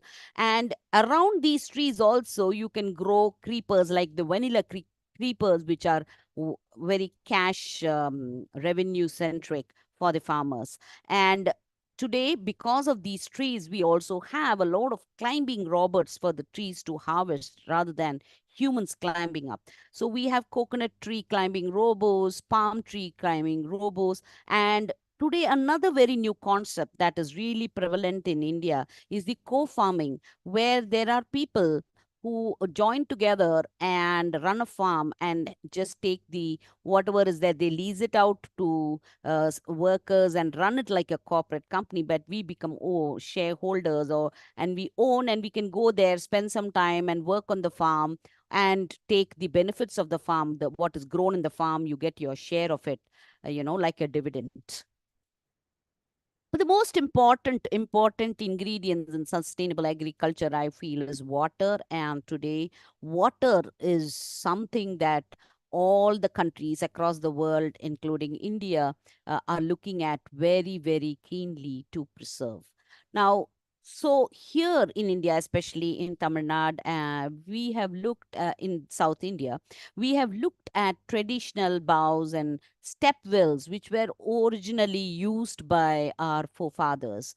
These have been actually ignored, and now everybody is reviving these step wells and ponds, and these are and harvesting rainwater in them, and they are now diverting it towards the fields. And this helps in bringing a lot of fertility, and water conservation methodology has brought in a lot of water to these places. Of course, drip irrigation with in relation to precision agriculture, where water to the level that is required actually goes to these plants, is also being used, and the government has given a lot of incentives to farmers to actually use drip irrigation, and they give them back subsidies for the entire cost of drip irrigation, subject to a limit. And rainwater harvesting is a must. In fact, the one of the government rules of in Tamil Nadu states and in other states too says that every house, irrespective of whether what you're doing, needs to have a rain harvesting area in your house. Today, there are many startups who also work on flood water diversions, right? Water clogging, and how to declog these water using technology. So whenever water gets clogged in the field, and it needs to be released, these automatic system actually go to release and divert this water in elsewhere. And therefore, these fortified, also another new thing that has come up is, to the water, they add fortified vitamins, enzymes, and all these things. So that when the plants are watered, they get these fortified, enriched water that will actually also work well with them. So these are some of the newer things that are happening in India. And when it comes to labor, there's no dearth for people in India, but there's a huge shortage of labor that is happening, especially in the rural areas because of the migration to town areas.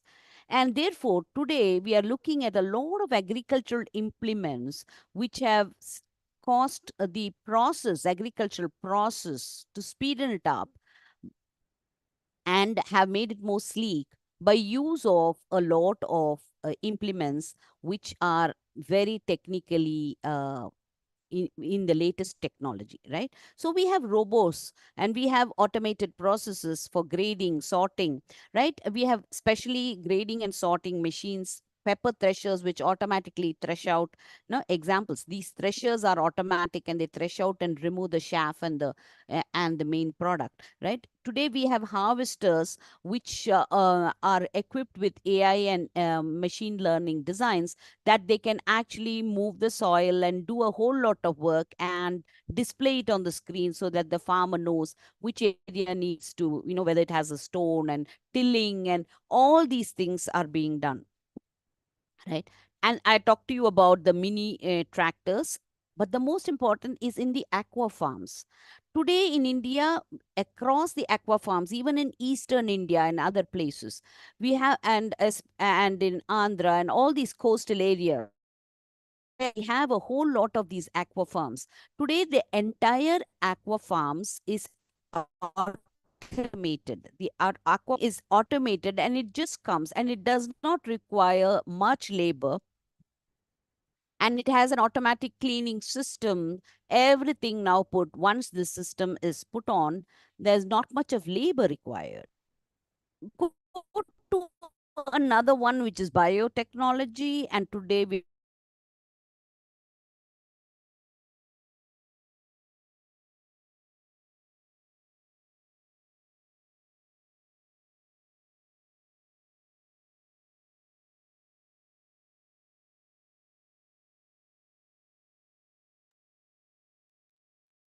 Ma'am, we are not able to hear you.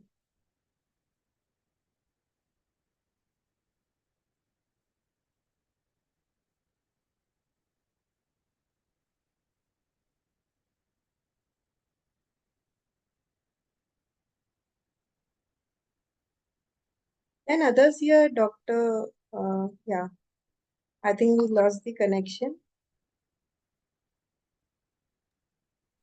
Just give her a minute, Jyoti. Let's just give her a minute before we cut her off. Yeah, that's the thing about working on an international zone, you Right. you just gotta make a plan, Yeah. And I do think she's actually almost finished with the presentation as well. We'll just give her a minute or two. Definitely.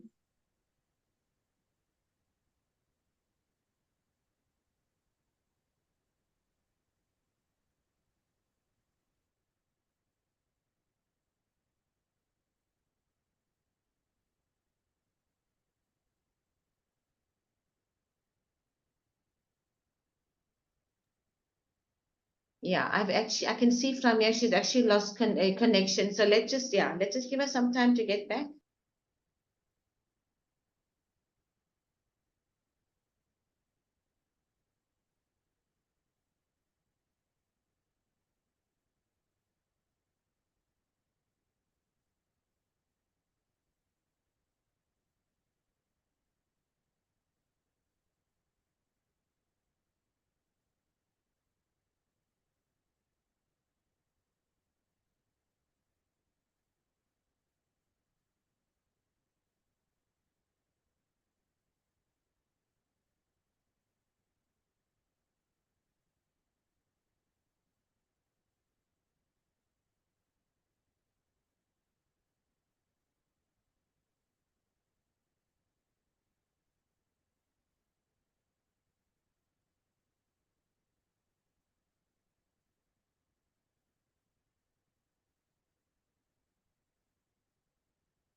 Okay, Jyoti, so we I was just waiting for Faris to join us. Faris also said that he's actually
I was really enjoying this session by Dr. Radhika. I think due to some technical reasons, she's not able to join back. Thank you so much, Dr. Radhika.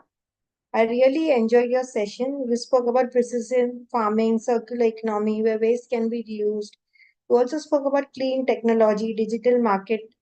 In Mumbai, we also using Kisan Connect. It's one of the best example where we can directly get, fresh vegetables from the farmers. You also spoke about land, and the most interesting point I liked from your session today was dairy farming. There you spoke about Stella, an app which can be used on the cow's ears, and we get to know about what is the when they are ready for milk, for the different process. It's very surprising and nice to know, like we can know the animals a better way now.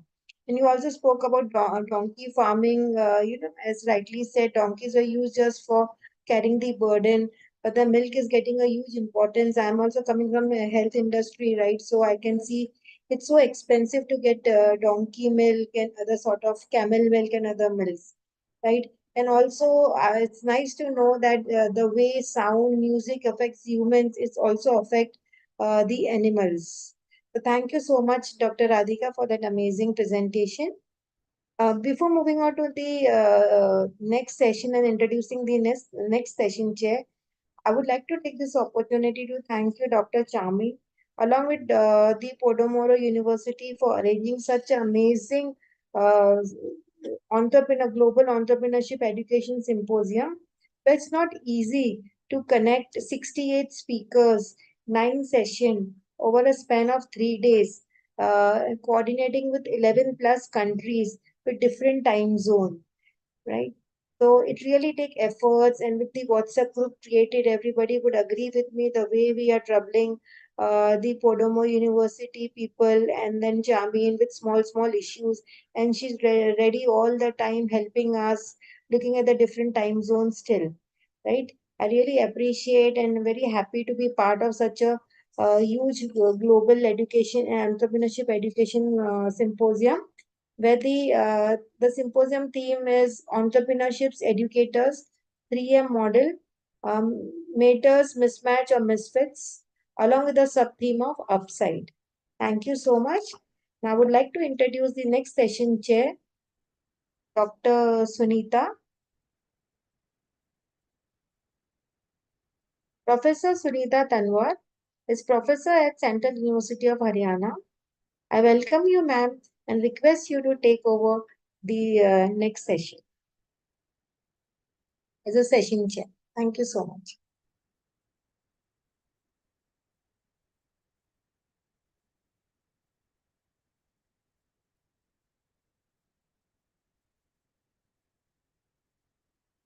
Over to you, ma'am. Thank you. Thank you, Dr. Jyoti. Yes. Thanks for providing me an opportunity for being a session chair to this symposium on entrepreneurship education, and the one to the organizer, Podomoro University, and Chairman Gagan. So, shall I start? Chairman Gagan, shall I start? Hi, Dr. Sunita. We are just waiting for Faris. He's actually joining us from the States, from Michigan. So he just sent me a message Okay. to say that he's going to join us in a minute or two. So if we can just give him a minute or two. In the meantime, we can just talk about what we've actually had so far. You've been joining us since this morning. It's been quite an interesting session, you know, and yeah, so I call it my 3M model. You know, it was quite funny when I did the theme. You know, everybody laughed when I said it's a 3M model. It's a CGM 3M model because in my own experience at universities, you know, with entrepreneurs and traveling all over, I found that lots of faculty are, like Dr. Shah Julin also said, you get faculty that are dead faculty or dead mentors as well. You know, some of them really are passionate about entrepreneurship and entrepreneurship education. Some are put in there, they are forced by university management to be in positions they don't want to be in. So some of them will teach engineering and sciences and they just not, you know, into entrepreneurship. And then there are some who just do it because they don't have a, there's nothing else to do. There's nothing, they can't find their space, so they just do entrepreneurship without the passion. So that is why I called it the 3M model. And so the more I'm listening to speakers, the more I'm thinking, okay, maybe I must do a book chapter, or maybe some kind Oh, of yes. thesis on, yeah, because it's, yeah, because it's actually becoming such a phenomena. You know, almost every speaker speaks about, you know, an educator and how important the role of the educator is. You know, it's gone are the days when we used to think that, you know, you must only be an entrepreneur to teach it, or you must only be an academic to teach it. You know, we actually need to have this holistic approach to teaching entrepreneurship, and that is actually my passion. And I always go into lots of debates and lots of discussions about the things that I say and the things that I do. You know, I always say that, And in like fact, Dr. Rajiv said yesterday, you know, the entrepreneurship educator reimagined. You know, entrepreneurs, that's what, are they born? that's Are they born or what the are they moment made? I You have know? gone through. Yeah.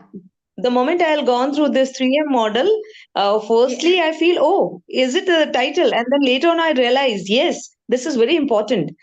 Because, you know, in our country, India, we do have a lot of schemes for promotion of our entrepreneurs, incubation centers, and so many other ways through which the government is trying to promote the entrepreneurial culture in the country. But Yes. because of these factors, the things are not coming out to an extent the people are looking for, right? So Absolutely, yes. definitely it's going to be a very interesting and important topic. And you can go with a book. That would be a Okay. wonderful idea. Yeah, I'm thinking of it. And I see I see we've got Ferris. He's joined us from Michigan. Over to you. You can introduce Ferris. There we go. okay, Faris. So I would like to welcome our keynote speaker, Faris Elmi, who is CEO, International Strategic Management. And Faris, we are very happy to have you here as a keynote speaker. So without taking much of the time, the Podium is for you. Paras, Salmi? Yep. Well, thank you so much. And of course, thank you, Yeah. Charmaine and team for all the effort. And I'm sorry about the confusion. I have it on my calendar for tomorrow. So the time difference, when I manage it, it doesn't work. I usually have my team managing it. It works much better. Sorry about that. Terribly sorry. All right. If you allow me, I'm going to just share my screen. It's okay. Sure. So, well, first of all, thank you for this opportunity. Really interesting discussion. I caught some of it, but the topic today is really talking about supporting entrepreneurs where they are. And I'm similar to Charmaine, and sounds like similar to you as well, Dr. Sunita. I've been fortunate enough to work with lots of organizations that supports entrepreneur, and from there comes the learning I'm going to be sharing with you guys today. I'm assuming you can see my slides. If you can, just give me a thumbs up or wave or all right.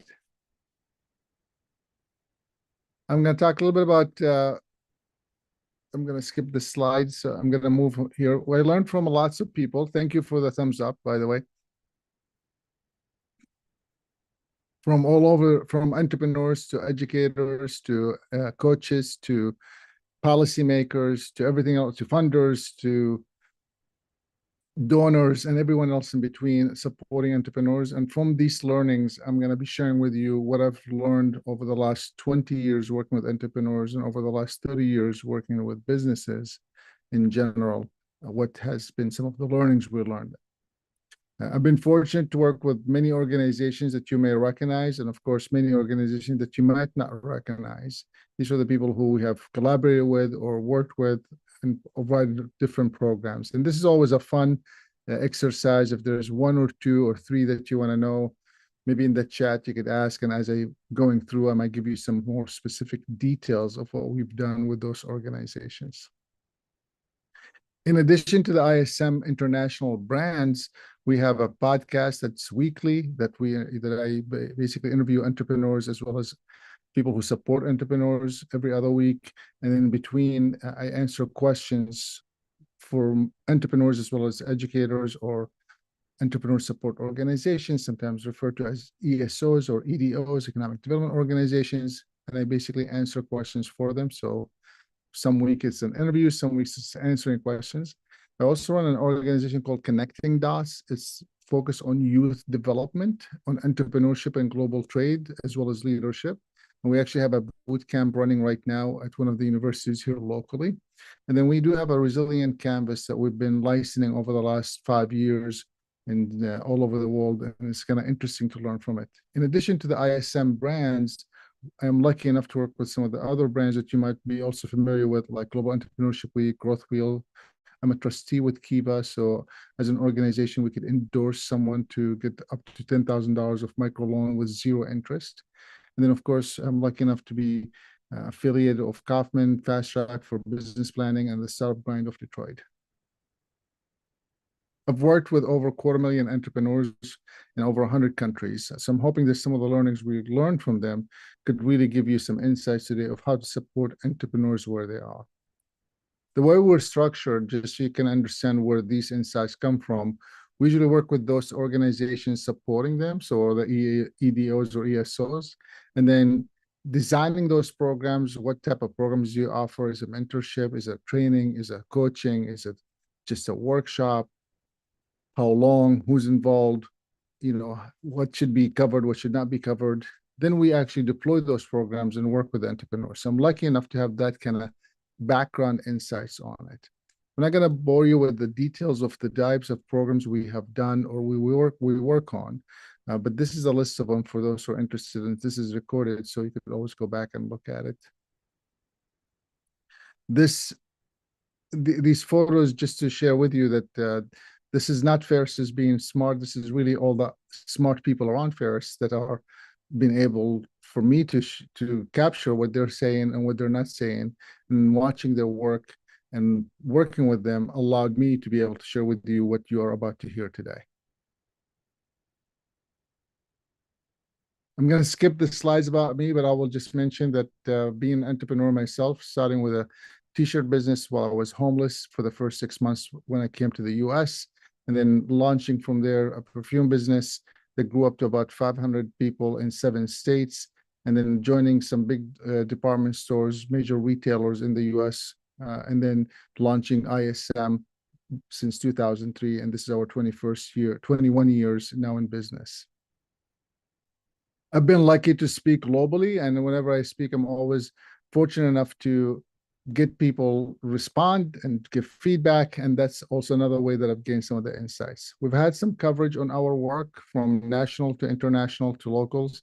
It's hard to keep up with all of it, but here's hopefully a glimpse of what has happened. I do have a couple of books. Those who are interested in reading some of the materials.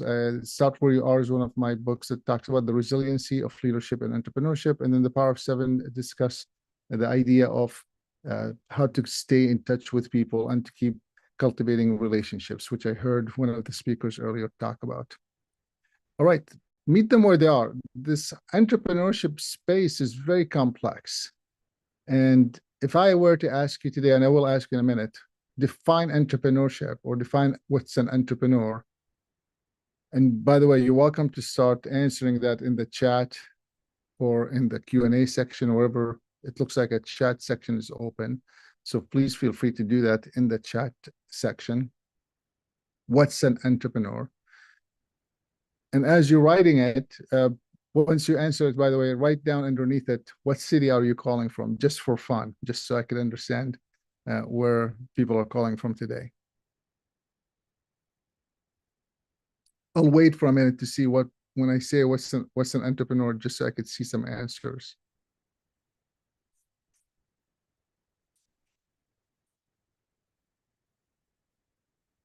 All right, I don't see answers yet, so I'll just keep going. So this is a roadmap of what you may think of how to support entrepreneurs where they are, from the awareness perspective to what maybe consider pre-incubation, acceleration, to incubation, to some of the growth opportunities, and what's a lot of times now referred to them as entrepreneurship center or entrepreneurship hubs. This is roughly what it looks like from an outside looking in, right? These are the tools or the areas where entrepreneurs are being supported. And some of the challenges you may face, that reality actually, it may be a little bit different than what we offer as groups of individuals or organizations supporting the entrepreneurs. There may be some aspiring entrepreneurs, there may be some people who started something, but they haven't really generated enough revenue to live on. Maybe it's a hobby, maybe doing it at a micro level, generating maybe enough money for them to live on, but not enough to have other people involved. And there's what I'm going to call the small and medium businesses. This is where a lot of people would like to see many of the business that they work with, or what I would sometimes refer to high scale businesses. And to support them where they are, many times it becomes challenging because you are tasked, depending on what position you have or what organizations you belong to, you're really tasked to, for instance, if you're looking to get them funding, you're tasked to have them get funding. But the entrepreneurs that might come to you may not have a business plan or may not have a business that is ready to be funded.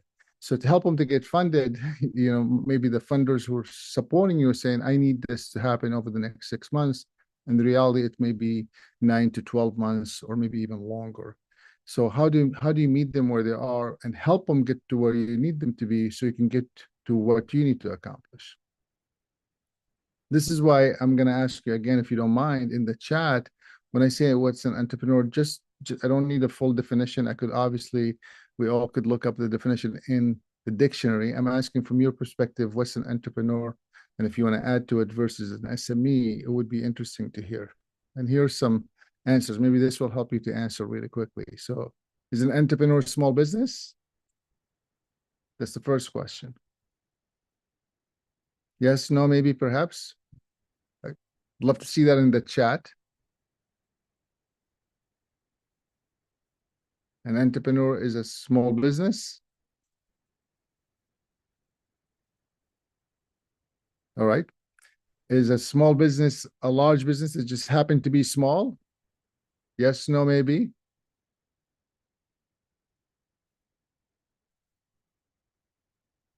Is an entrepreneur something else? And what I usually like to say, it's something else.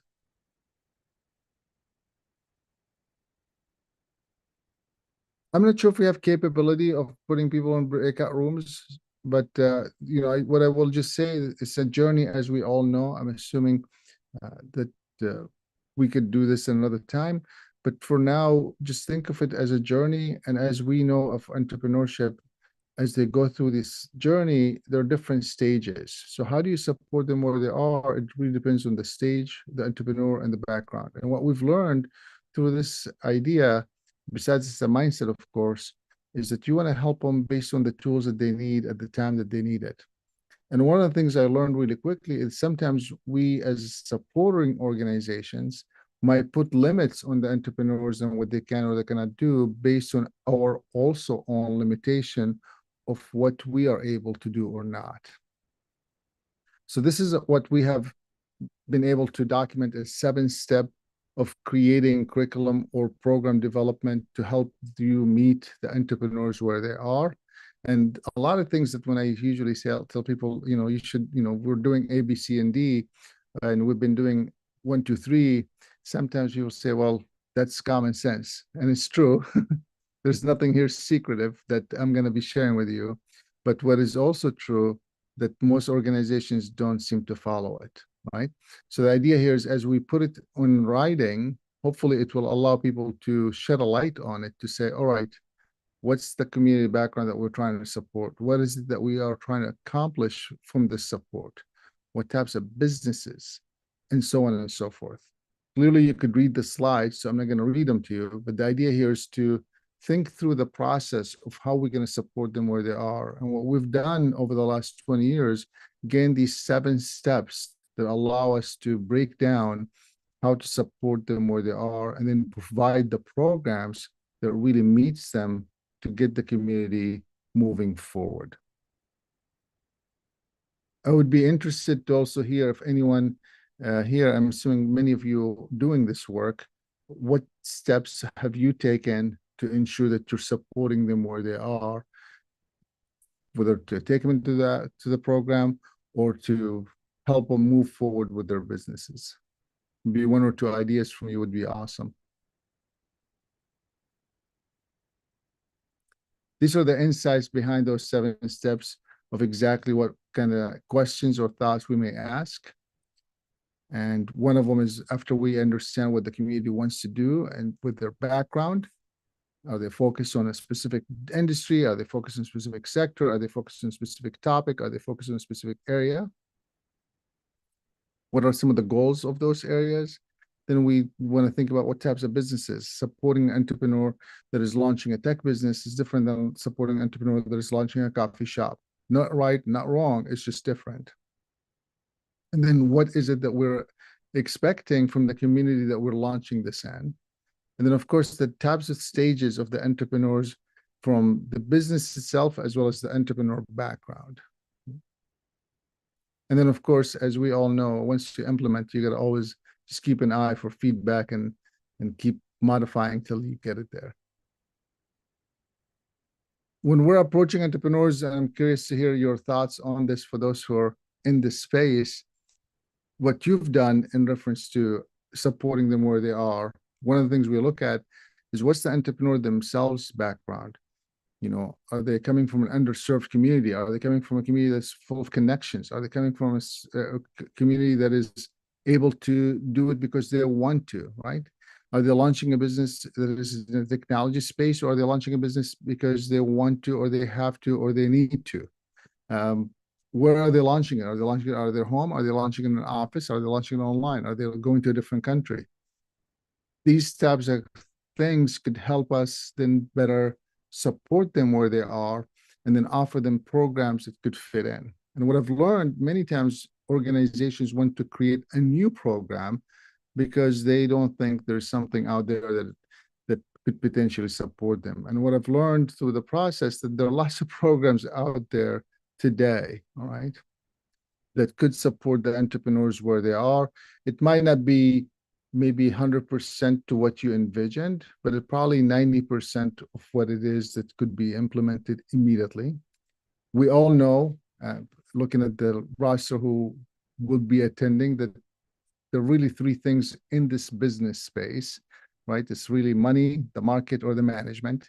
That's really what makes a business or breaks the business. And then from those three, I'm going to call them main categories, come lots of subcategories that we could discuss. And we could chop it any way we want. We could modify it any way we want. But at the end of the day, it's these three things. If there's no money, or there's no market, or there's no management, there's no business. So how we look at it, it becomes important, and how we support it becomes important. And the details in making this becomes really important. And I'm not going to bore you with business plan versus a plan for the business. But what happens a lot of times, most organizations want the entrepreneurs to show up with a business plan. And our experience have been that most entrepreneurs don't have a business plan. Some of them do, some of them don't. But unless they're looking for funding or looking for specific help or specific support, they might need it or they might not need it, but they might need a plan. So helping them come up with a plan based on where they are and what they're trying to do becomes really helpful. So the programs that we have done, this might give you an idea of what you could do in your own community to reflect back on the programs that you have in your local community. And maybe you could categorize them in something similar, maybe different. But this was the beginning of how we started supporting the entrepreneurs where they are. First, by creating this kind of like short list to say, all right, if they're in the idea stage, we have these 2 or 3 programs that we could plug them in from the ISM perspective, maybe from your organization perspective, what are those categories or topics? And then if they are in the startup stage, meaning they have some transactions happening, maybe not a lot, maybe some, we have these different programs that we could plug them in, and some may be able to go for more than one program, and so on and so forth. If they're in the growth stage, maybe they don't need some of these other tools, but maybe they need something different. So listening to your business is one of them, or the growth wheel, or the capital readiness program. And if they're in a crisis, maybe they need something completely different, like the resilient entrepreneur canvas, or they maybe need to do a need assessment or contingency plan to make sure that they keep moving. And then we do have a couple of programs that seems to have worked no matter what stage or what background. It just the language that was used in the program was a little bit modified to meet the entrepreneurs where they are. And those are what you see in the bottom, which is from the business coaching to the workshops to maybe customizing something. There are lots of tools out there. We have our own tools, clearly, but we're not the only one in the space. There are lots of other organizations that do wonderful work as well. And I would encourage you, before you invent new tool, to explore what's out there today that could be used initially and then modified with time, or maybe create another tool based on what you learned from the first deployment of one of the tools. Entrepreneurship, one of the books I really like and I usually promote is the E-Myth Revisited. And if you have not read it, I recommend it. I'm assuming many of you are familiar with it, but the idea that of the book of having some systems in place to help the entrepreneurs move forward with their ideas and businesses, from the small business to a medium business to maybe scalable business, potentially could help, as well as the whole mindset of having this, I'm going to call it entrepreneur bug, to ensuring that you have the systems in place like a manager and someone who knows what they're doing. The word technician here does not mean like a technical person, but it's really more of a, not a technician from a technical perspective, but a technician from a technical perspective, meaning, you know, a chef if you're opening a restaurant, an IT person if you're opening a software company, CFO if you're opening a accounting firm, and so on. So a technician meaning someone who is technically savvy with this area of expertise that you're planning to offer. I would love to hear from you, from what we discussed, if there are any action steps that you're going to take based on our discussion. I could spend days, as you could know, on this topic. This is something I love and I care a lot about, and I've been fortunate to have discussions on it. And I would love to have a little bit of time to have a discussion on this idea. I'll stop so I could take questions or comments.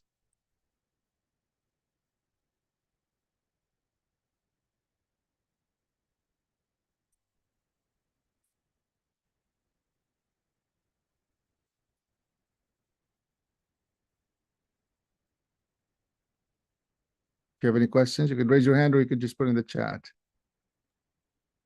Thank you, Faraz, for such a nice presentation and very well drawing attention on the topic masters, mismatches, and misfits, based on that instead of taking entrepreneur as a whole, we need to focus on the very important aspect, that is meet them where they are, understanding their situation, their condition, the mentoring that they are actually looking for. Then only we can very well, mentor them, move them, and try to remove the misfits. And again, drawing our attention on the myths, that background, why, where, and what they are into, and how we can improve upon the same. So thanks once again for drawing our attention, because it is very important. While in the universities as well, we do allocate mentors to the student irrespective of what sort of help do the students are looking for, and are those mentors able to serve it? Are they taking this activity as a voluntary activity, or are they forced to move into that direction? So definitely it's a point to be taken home, that we need to understand that meet the entrepreneur where they are. So thanks a lot once again. Thank you. Yeah, you know, one I of the just things. want, sorry, I just Go want to ahead. cut in, Faraz. So what you've actually done here is actually very nice if we could get you to actually do a faculty, to join a faculty development workshop, because everything that you've actually said here is actually so important for faculty. So there is something happening in next week. So I'm gonna just see if I can slot you in, because for us faculty, we need this. So thank you very much. And thank you. We know you've had some glitches and trying to get onto the program today. So thank you so much. I know being in the other side of the world or the other continent is quite hectic. And I just want to say thank you to Dr. Arijit for actually accommodating us, because we had to move him to accommodate you. So just thank you also very much for accommodating us. Thank you. No, same feeling. And thank you so much for making this happen. And thank you for accommodating my my mess up. I appreciate it. I wanted to just mention something, if that's okay, for what Professor Sunita mentioned. I think this is the whole mentorship idea. I actually have a blog on it, several blogs about what's in a word: mentor, advise, coach, or consult. And I think there's a misconception, because the professors may think mentor is one thing in their mind, and the mentor might have something different, and then the student have something different. And what I've learned is a lot of times the entrepreneurs who have been successful that is trying to mentor someone is somewhat forcing the new apprentice, let's just call them, to follow their footstep. And what I've learned through the process is that footstep, although it's nice to learn about, it's maybe not the best thing to follow it 100%, but just to learn from it. And the example I use is, if I told you the best way to come to my house is to take this route, it might be great if it might be a great route to take if it was the same condition. What I mean by that, maybe it's not raining, maybe it's not cloudy, maybe there are no accidents, maybe there's nothing else going on that day, then it might be. That might be the best route to take if there is a rain, or if there's an accident, or there's a closure, or there's a construction.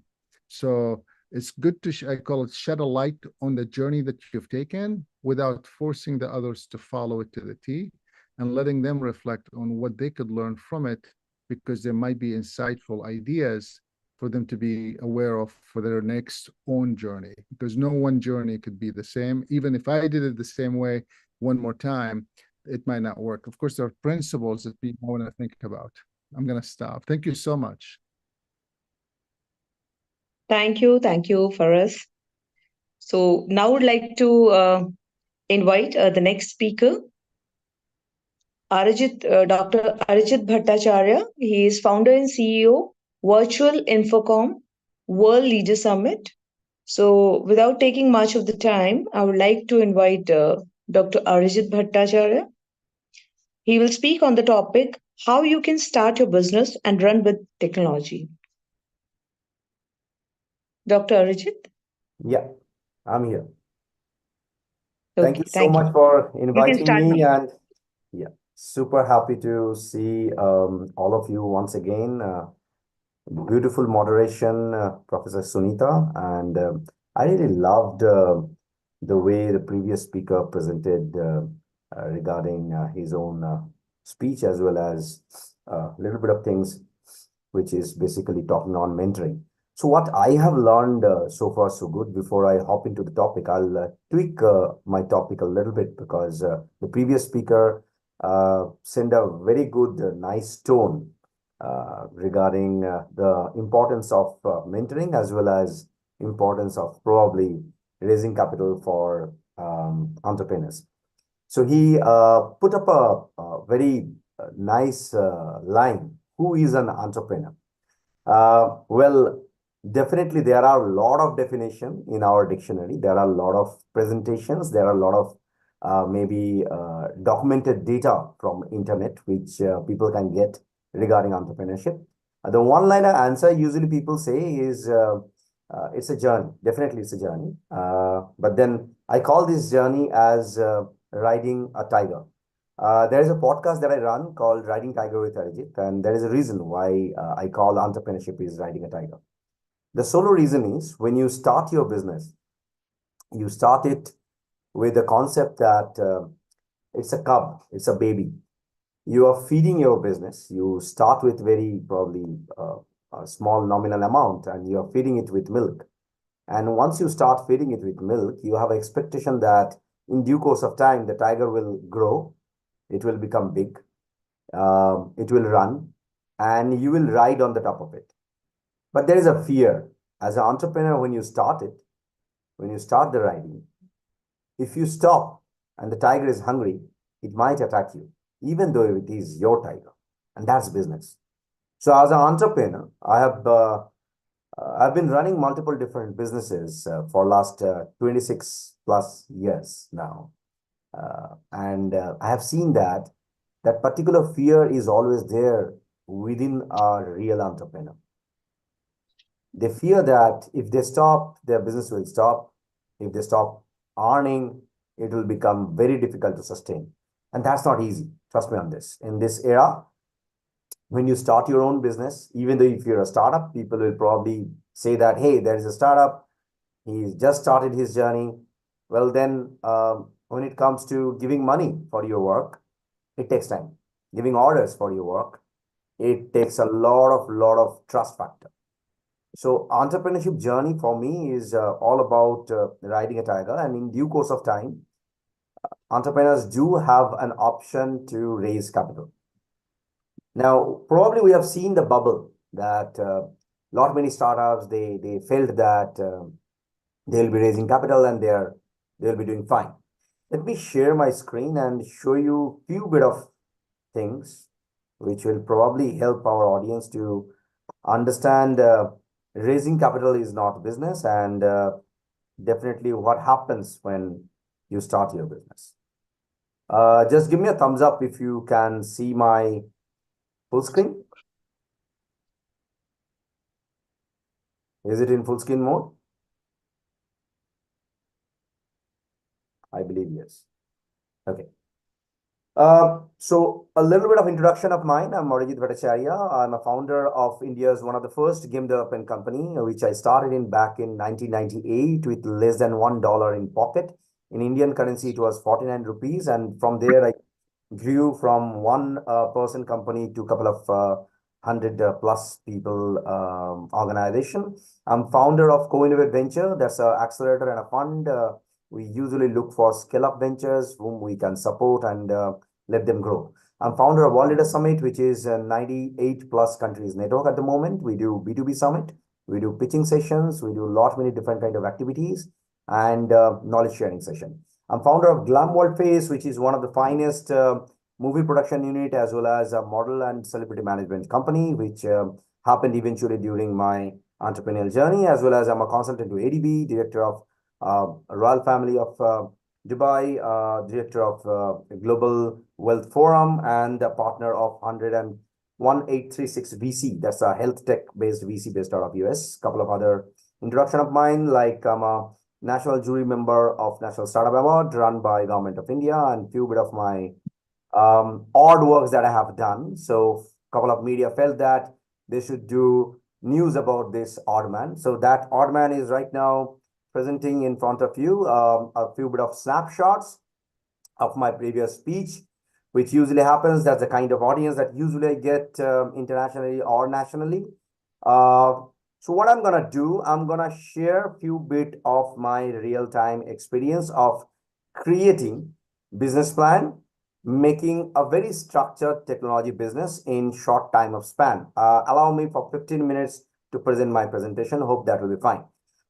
When we talk about creating a slide deck for business, what I have learned from the practical experience coming from the VC background or working with multiple banks or working with HNIs, raising capital for multiple startups or existing business or few bit of corporates. First thing that we usually lack is the summary part. A business plan, when you talk about a slide deck, a pitch deck, there is a big difference between a business plan and a pitch deck. So I'm talking about a pitch deck at the moment, and then I'll slowly move to the business plan part. Usually a pitch deck consists of 10 different slides. I'm just connecting the dot because my previous speakers just spoke about the importance of mentoring. So when you mentor a startup, they are probably looking for starting their business or they are in their existing business. This is highly important if they are looking for scale up. First thing that they need to tell is why exactly they exist and what exactly they want. That means, are they making some kind of disruption? Is there any kind of changing factor that is there, which they're maybe catering to? Is it very, very traditional business? That is completely fine. Are they into trading or are they manufacturer? Are they into the service business or they are a product company? If there is a patent which they have applied, that's of course a plus point. Will that patent affect in the existing ecosystem of business line or the market? Second important factor that many people lack, what problem they are solving. Well, for an example, if somebody is building something which is on sustainable fashion, then define it why you are, what exactly the problem which is there in the market. For an example, the clothes that you're wearing, the kind of color that you're using, probably that is with many chemical that is harmful for your body. It might affect with your breathing system. Maybe people who have got asthma, they can get affected. So all these factors, if you can mention and then say that how you are solving the problem, that makes sense. So the first 3 slides is for the attraction for any kind of investor or your potential partner. The 5th key point, I'm going to skip the 4th one. Business model, anybody can actually give their own input. The 5th important point is, do they have any kind of magic? Do they have any kind of technology? Now, technology doesn't mean IT. IT is a part of technology. Coming from definitely from various different kind of tech background, I can show a lot of different devices maybe, which has been created by us. But then if you look at in the market, there are beautiful companies, great entrepreneurs who are creating massive work.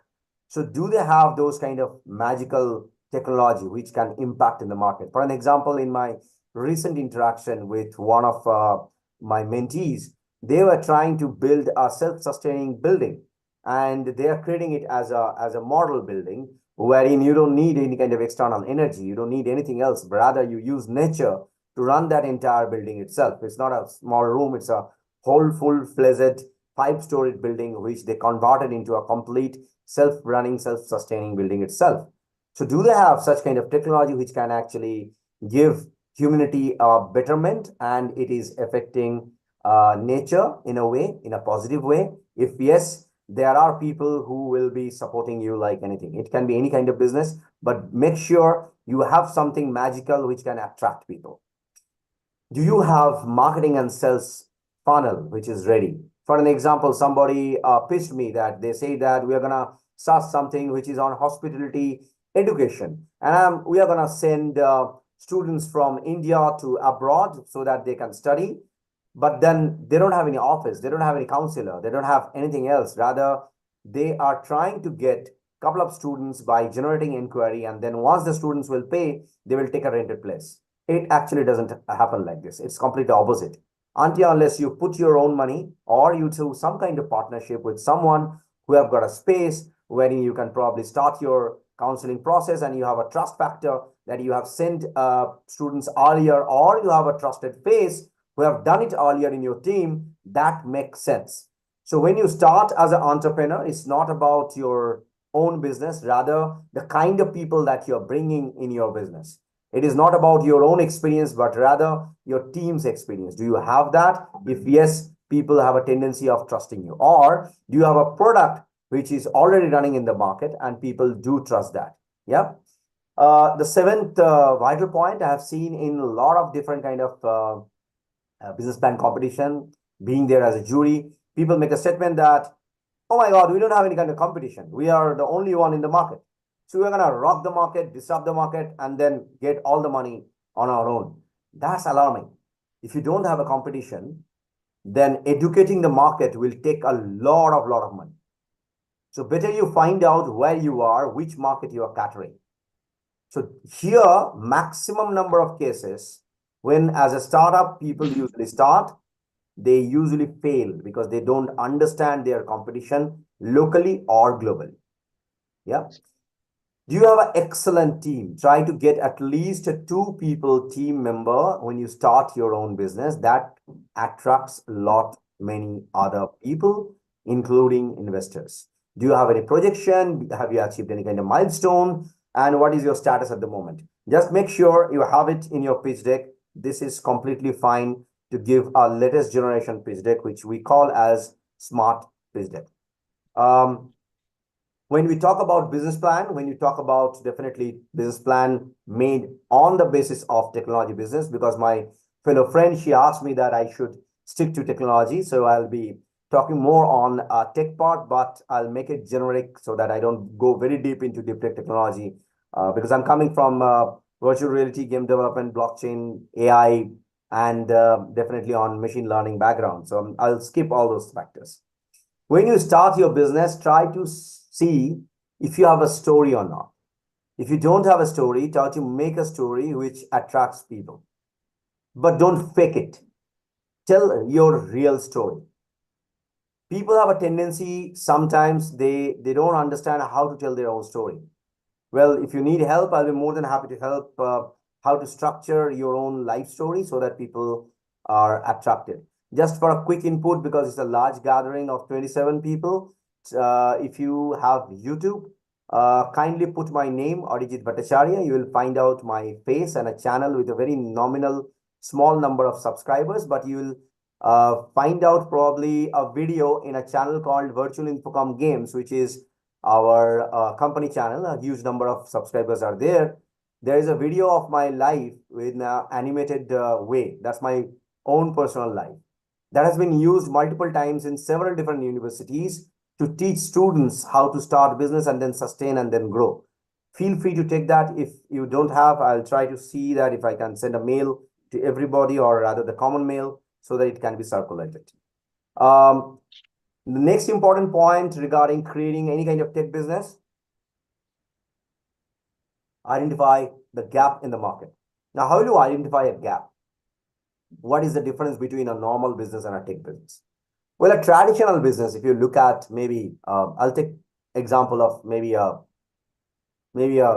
food business. Yeah, you have a quick serving restaurant, and you're using food bloggers, you're using all those kind of media channels to promote your own restaurant.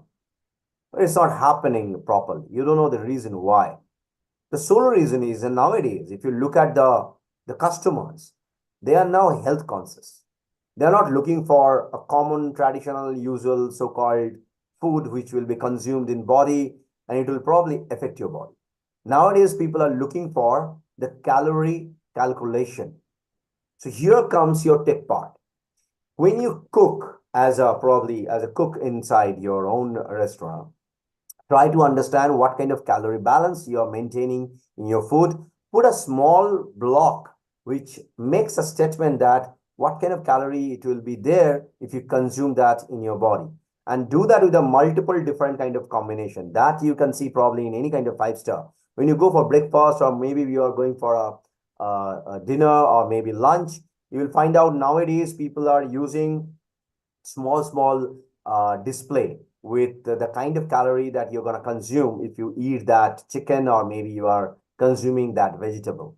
So when you try to give a great feedback to your body as a customer, you need to understand, and people nowadays do that, people who are health conscious, they try to calculate that in their own mind, how much calorie that they are consuming, how much protein, how much carbohydrate, how much good fat they are consuming. So if you do that with your maybe previous calculated way, and then you have a system, a mechanism asking the customer what is their blood group and what kind of food they should consume as a suggestion, that makes a great business model. So when you enter, you get a feeling that I'm going to get something which is healthy from this place. It can be done in cloud kitchen as well. So here comes your tech part, which actually gives a very good feeling to your end customer. Not only that, if you are inclined towards more, you can create an augmented reality based application which can detect and understand your body, calculate your skin tone, understand your heat balance, and then give you the suggestion.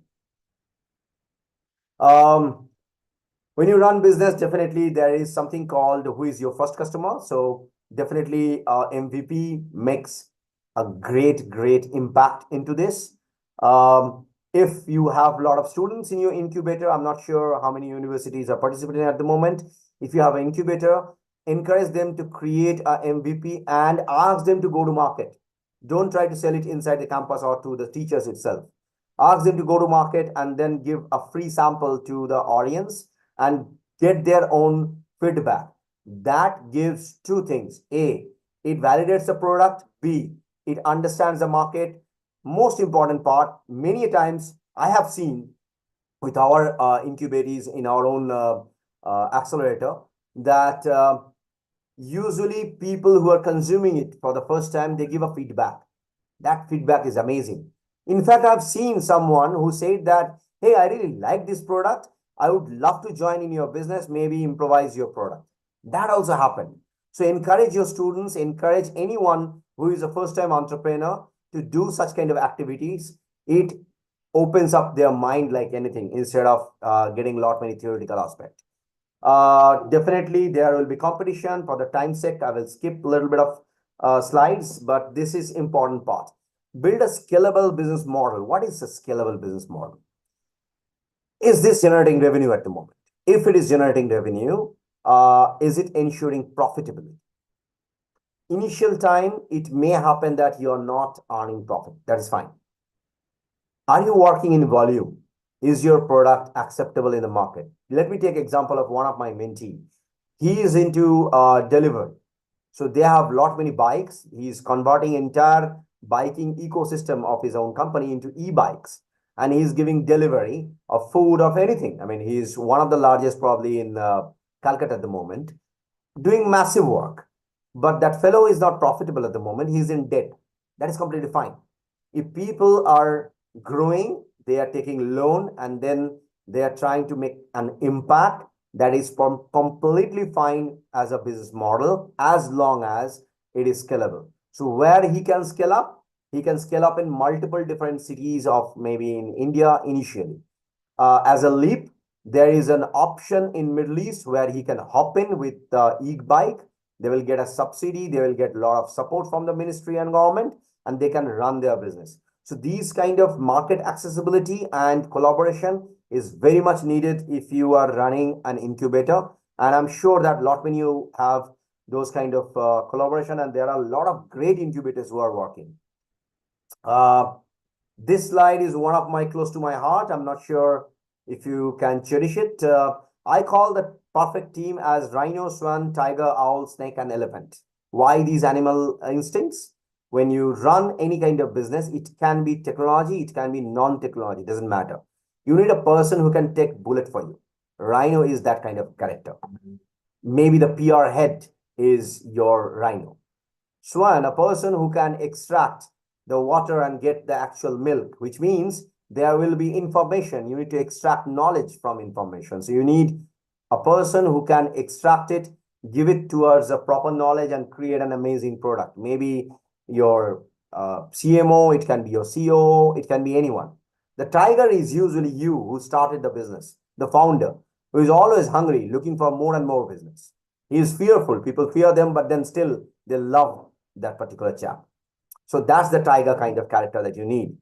Owl is a person who can see through in dark where there is something for prey. That means if you have a CFO in your team who understand how to manage money and then roll it, nothing like it.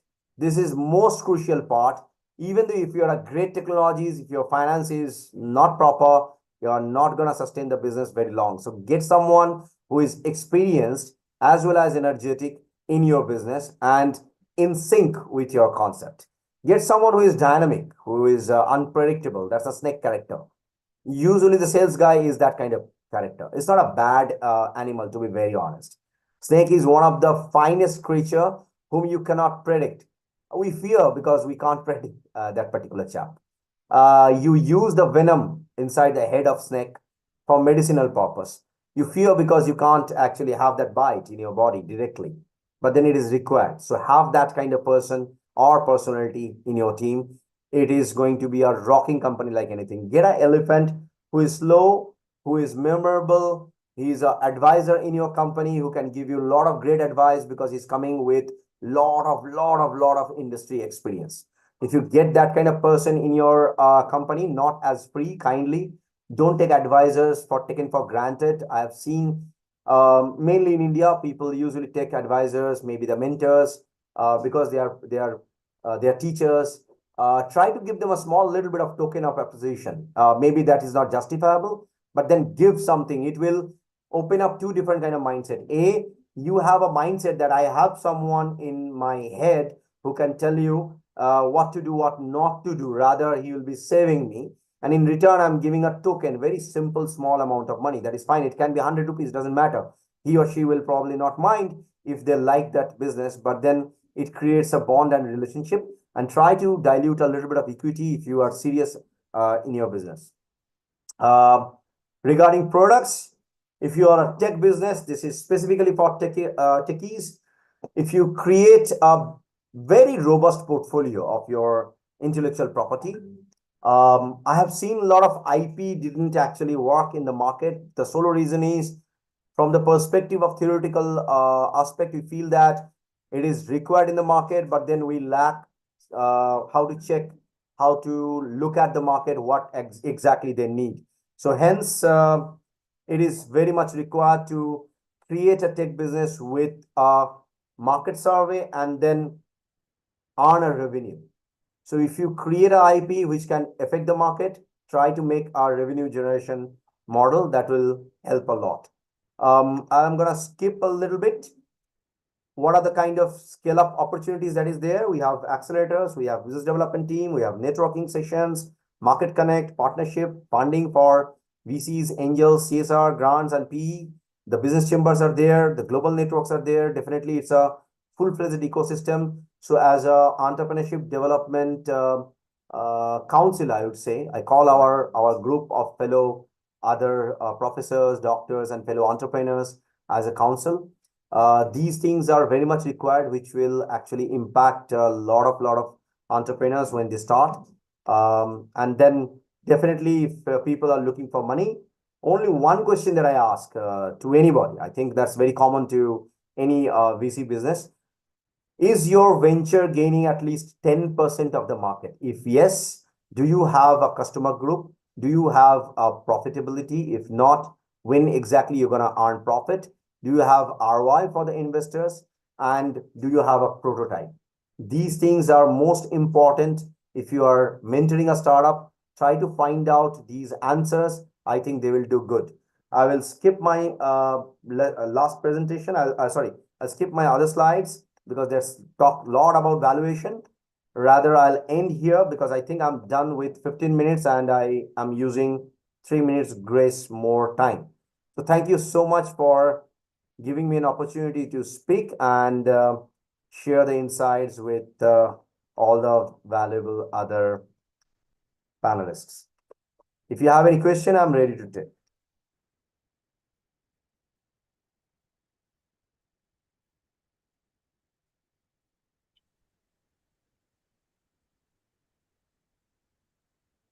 Dr. Sunita, Professor Sunita, we can't hear you. It's muted.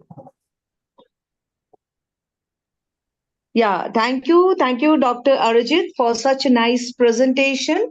Very beautifully, you draw the attention of the attendees on business pitch instead of focusing more on the business plan, because it is business pitch which gives you a way to move forward.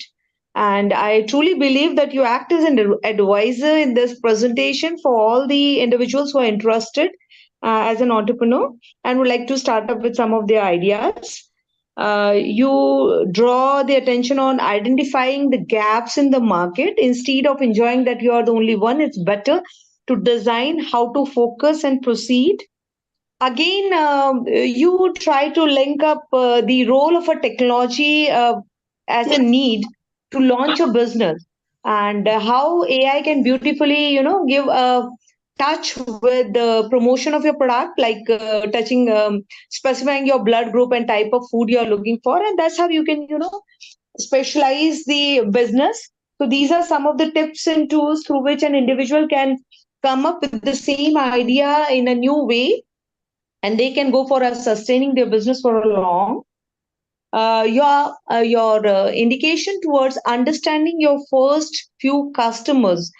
This is something which is very important, because if you are not aware who will be our first few key customers, how can we proceed further?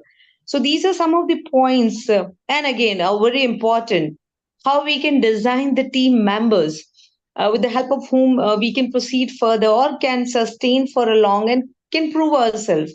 So these are some of the very important points on which you draw the attention of the presentees here. And I hope these points will put up as a guide or mark line to proceed further. So I would like to thank you once again for your this eye-opening presentation. So thanks, Dr. Arjit. Thank you. With this, I would like to request next speaker, Mr. Senthil Vankireshan.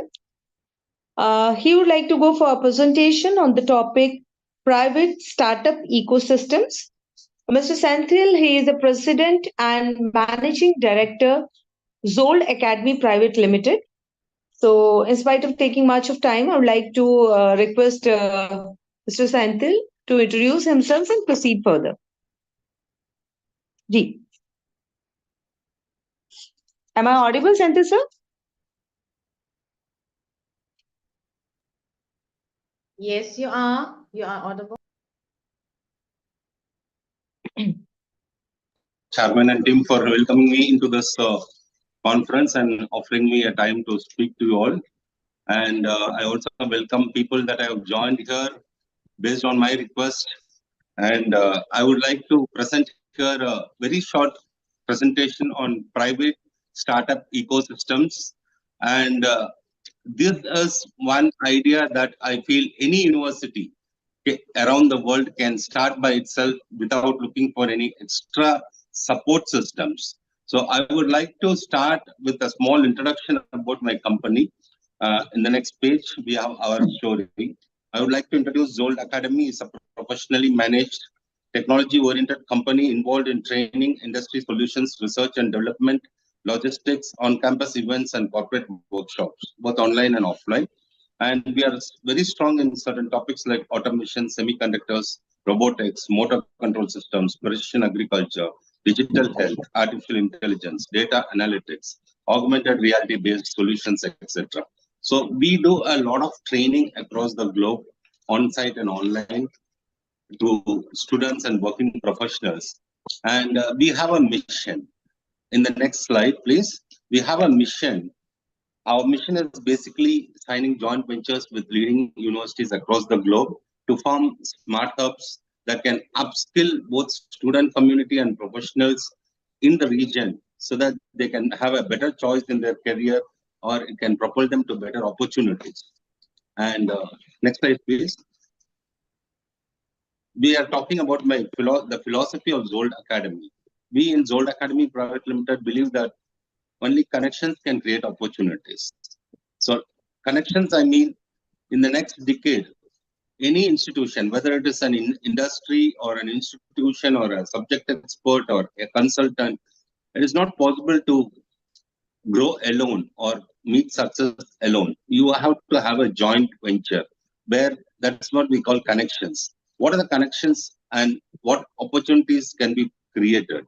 See, subject experts that are interested in transferring their knowledge and expertise. We need, as Professor Ajit spoke before me, we need real subject experts that are interested to share their knowledge with the younger generation. So they have to be ready to transfer their knowledge and expertise without any inhibitions, right? So free Wonderful. and frank distribution So, and exchange of information. And next, we need proactive institutions.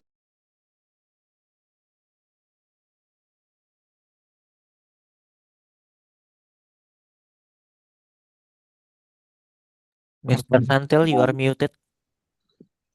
Yes. So not only for getting some on-off projects or on-off training programs, institutions should be ready to invite industries and subject experts to create a permanent participation or an association where the two segments, the industry and the institutions, can create certain institutions like a center of excellence or a startup ecosystem, which can be a permanent solution for the problems faced by both the student community and the industry, and it can be a creator of solutions.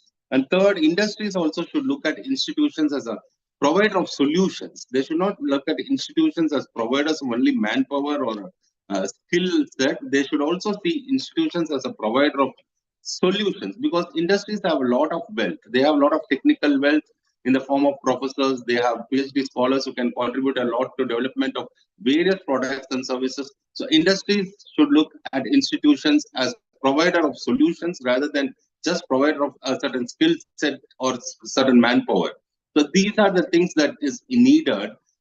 Subject experts that are free to and they are ready to transfer their knowledge to the next generation. Industries that are looking at institutions as a active partner in their development of products and services, and institutions that look at industry and subject experts as partners rather than vendors of some training programs or some projects. So this is what I call it as the connection, and only these such connections across the globe. The institutions and industry should think of creating permanent connections that can bring in a change in the society, can create a lasting solution for major things like unemployment and revenue models and all that. So the next page, I'm actually explaining you a small example. It's a small diagram I've written. The square is the institution campus. For example, let me take, there is an institution or a university in a particular region or a particular country. I have shown it as a square.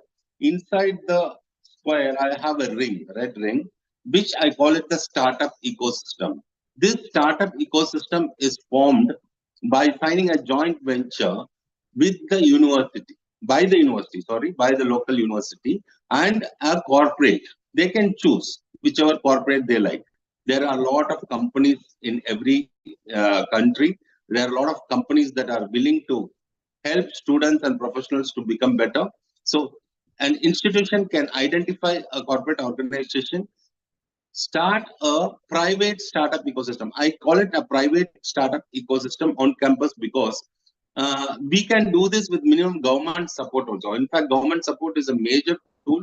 It's a major support for any startup ecosystem across the globe. But even with a minimum governmental support, the industry, which has a large infrastructure and the institution that has got again large infrastructure and also technical manpower in campus, they both can start a joint venture and it can be called a startup ecosystem. And what the startup ecosystem can do, first thing, a startup ecosystem will have incubators.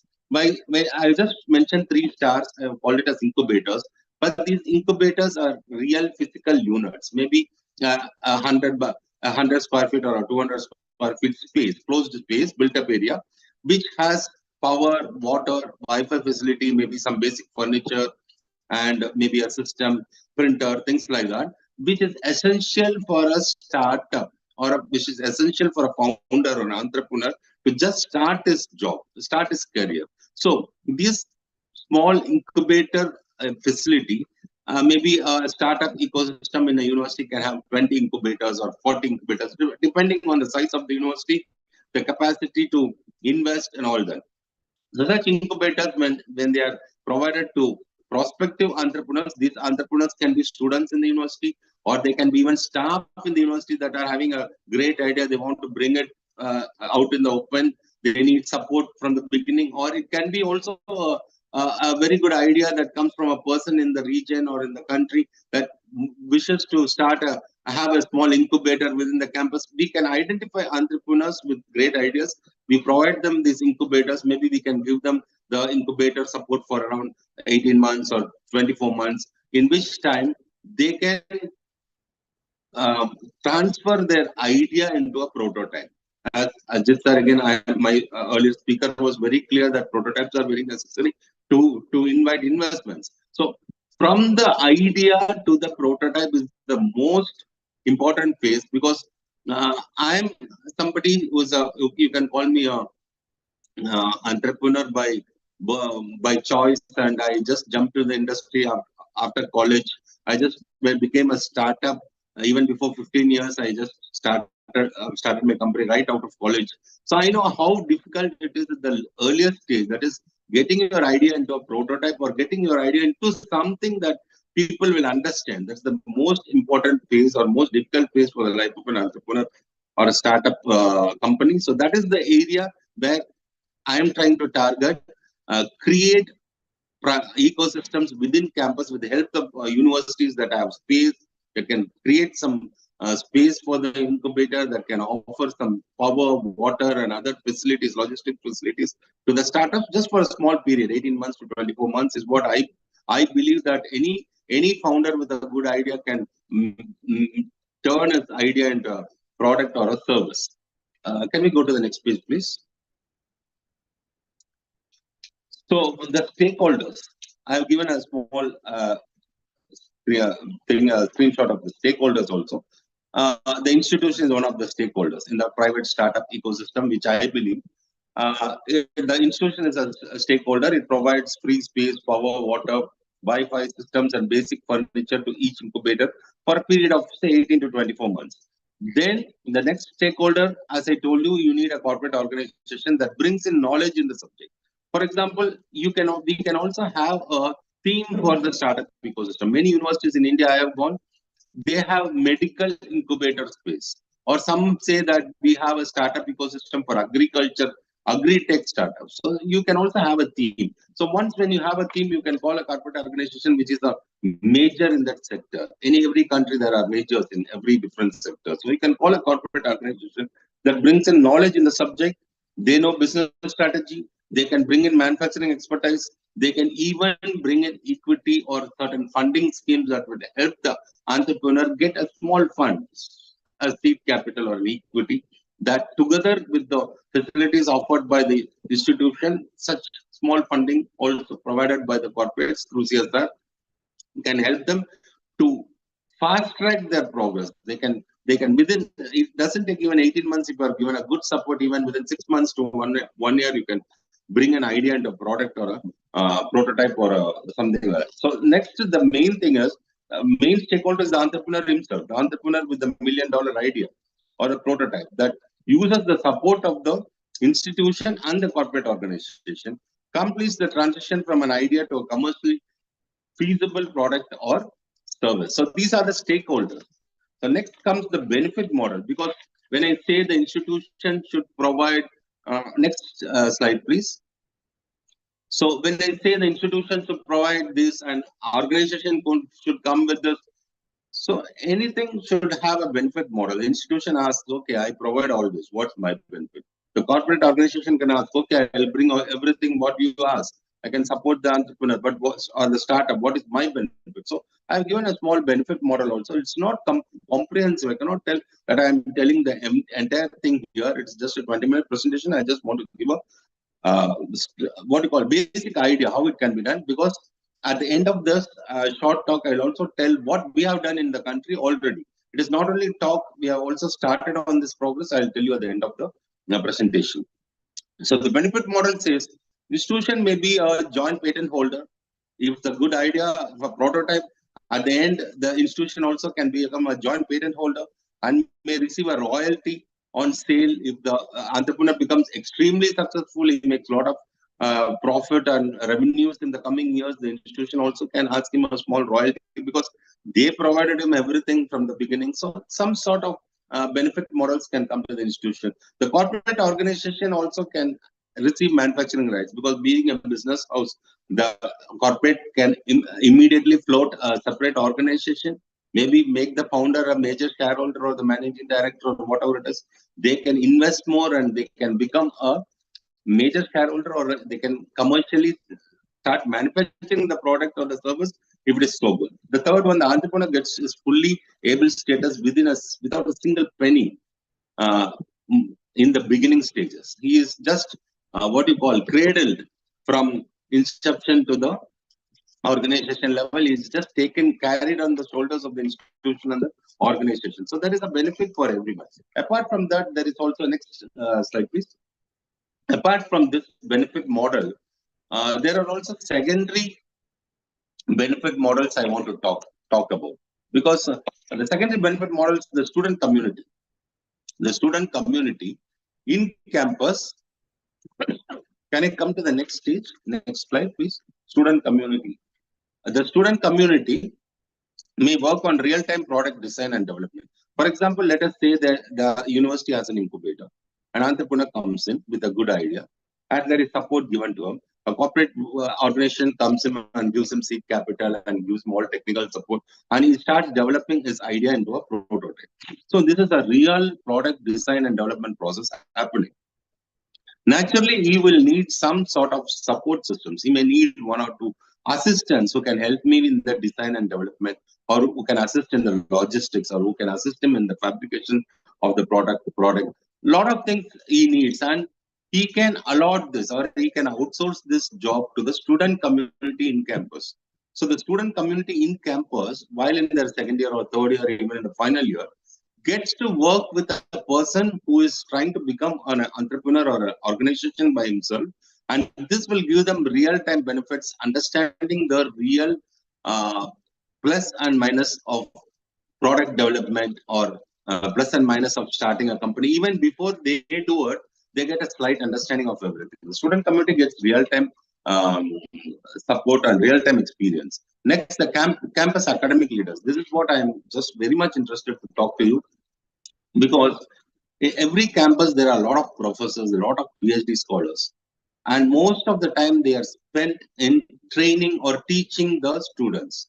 But these people are really capable of turning out better designs and patents if they are given a choice. Many academicians, they write papers, they get patents, but after that what? Because of their academic nature, the patents lie in the university idle. Most of them, they are not commercialized. Maybe 1 or 2 out of 100 professors, they really get their patents to the commercial level, or they become what you call directors or shareholders in a company. They transfer the technology and get that to the commercialization level, but not many do that. But here in campus thing, what can happen is the academicians there can showcase their own knowledge. They can be a part of the design team, they can be a part of the development team, and they can be joint shareholders in some good organization that develops out of the campus. So academicians and PhD scholars have a lot of scope to show their multilateral talent in such a private equity startup ecosystem which happens in campus. Finally, the mission at large can help unemployment problem a lot. Every government across the globe is talking about unemployment. And people are looking at the government to produce jobs. Governments cannot produce jobs. Governments can only produce schemes. It is up to the people to create their own employment parameters. So what we are talking is the more universities and institutions work on this startup models, they create in-campus models, startup models, they help the really good ideas or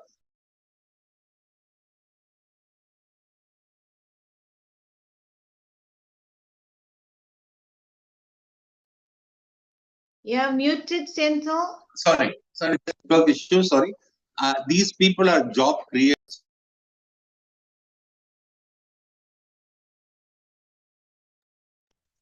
There is a small network issue happening, but it will be clear because it's heavily raining. So these people are job creators. So create job creators so that unemployment model can also be solved by this model. And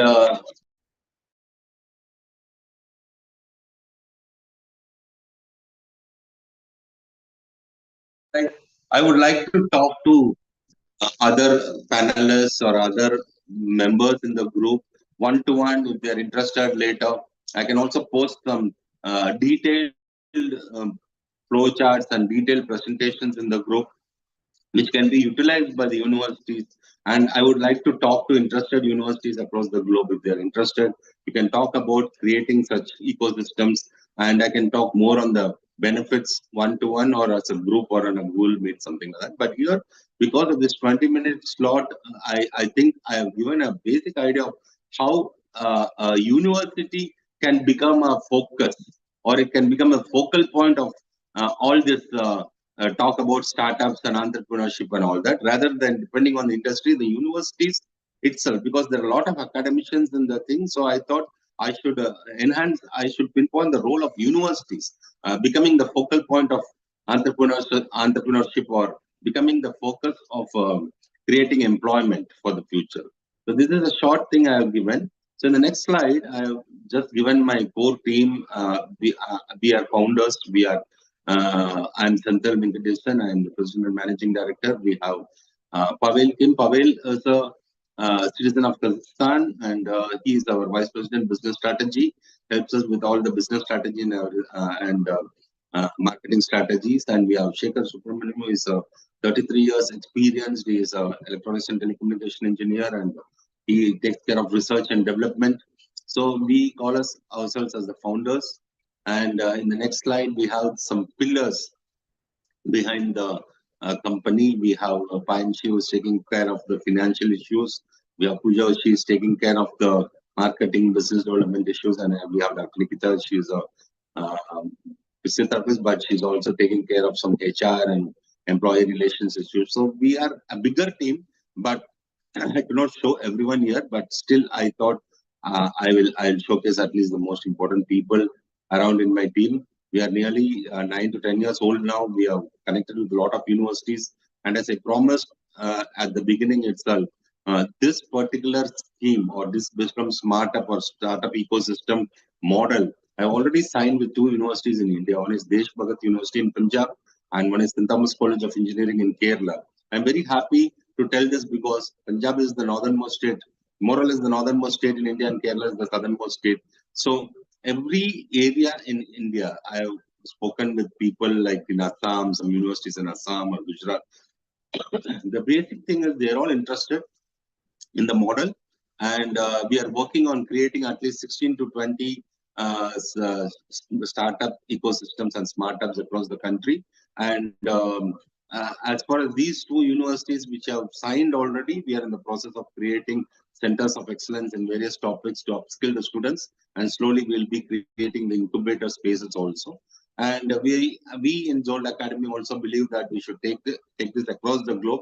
So maybe we hope to create around 16 to 20 startups in India, and we also will definitely look for another 16 to 20 associations with major universities across the globe. And in fact, we are already talking to some universities outside India too. And it has been a very interesting and enjoyable process for us, because we like what we do. And we hope that it's a simple idea. And one particular point I want to tell us, I was following Arjit sir, Professor Arjit's talk before me. One thing he was telling us, if you do not have a competition, very difficult to convince the public about the goodness of your project. So that one particular thing really we are facing. Maybe like we think that the most difficult thing we are facing is explaining the universities, making them understand the real benefits of such joint participations, because I think we are in the lead. I don't see much institutions that are talking about permanent participations between industry and institution on a multilateral level. It's not about starting a center of excellence for learning, or it's not about startup ecosystem, or it's not about conducting in-campus events. We have a multilateral layers of where industry and institution can participate, and this multi-layer association model, we call it as the smart hub. We have one of the main issues that we have really is, as Anjit sir told, that it is the difficult process of making the both the organization and the university understand the benefits of this model. But we are breaking through now. We have already, as I told you, we have already signed 2 institutions in India and talking to some universities and abroad. And very soon, I think we will make this a very successful model. Personally, and as members, team members in Zold Academy, we really believe that one of the main problems faced by many countries across the globe, the unemployment problem, will definitely be mitigated. I don't know, it can be 100%, it can erase unemployability, but definitely it can help towards making more better and reducing the unemployment issues in many countries across the world. This model will definitely help towards that cause. So thank you. Thank you, Mr. Senthil, for drawing the attention on a very important issue, that is an unemployment, and how we can lead to an entrepreneurship while solving or taking care of that issue, with a very important aspect that you have focused, that is networking, connections, and joint ventures. I truly agree with you that in our country, in India, till now, most of the universities are not realizing the importance of joint ventures.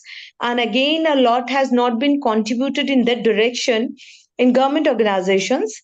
But yes, with time to come, people are now start focusing on these issues, and they are realizing the importance of incubation centers and public-private partnerships and setting up of the entrepreneurial organizational offices and expert talks. People like you can be invited for that very purpose. So definitely, it is one of the very important aspect on which each of an entrepreneur needs to pay an attention. That individually you can't succeed. You need to have a team. You need to have a connections. You can grow well when you have a good established joint ventures or a supportive people for that joint venture purpose. So thanks a lot once again, Dr. Professor Senthil. Thank you, sir. Thank you. Now Thank with you. this, I would like to, yeah, I would like to invite our next speaker, Dr. Faral Abadi, professor from Ugal University and from West Java. He's going to talk on the topic like digital transformation for Indonesian small and medium enterprises from being Indonesia. So I would like to welcome Faral Abadi, Dr. Faral Abadi, for as a next speaker. Yeah, so thank you. Okay, thank you, Prof. Sunita, and thanks to Ms. Charmaine. You can me opportunity for this joint conference and Podomoro University. Okay, I will presentation share screen.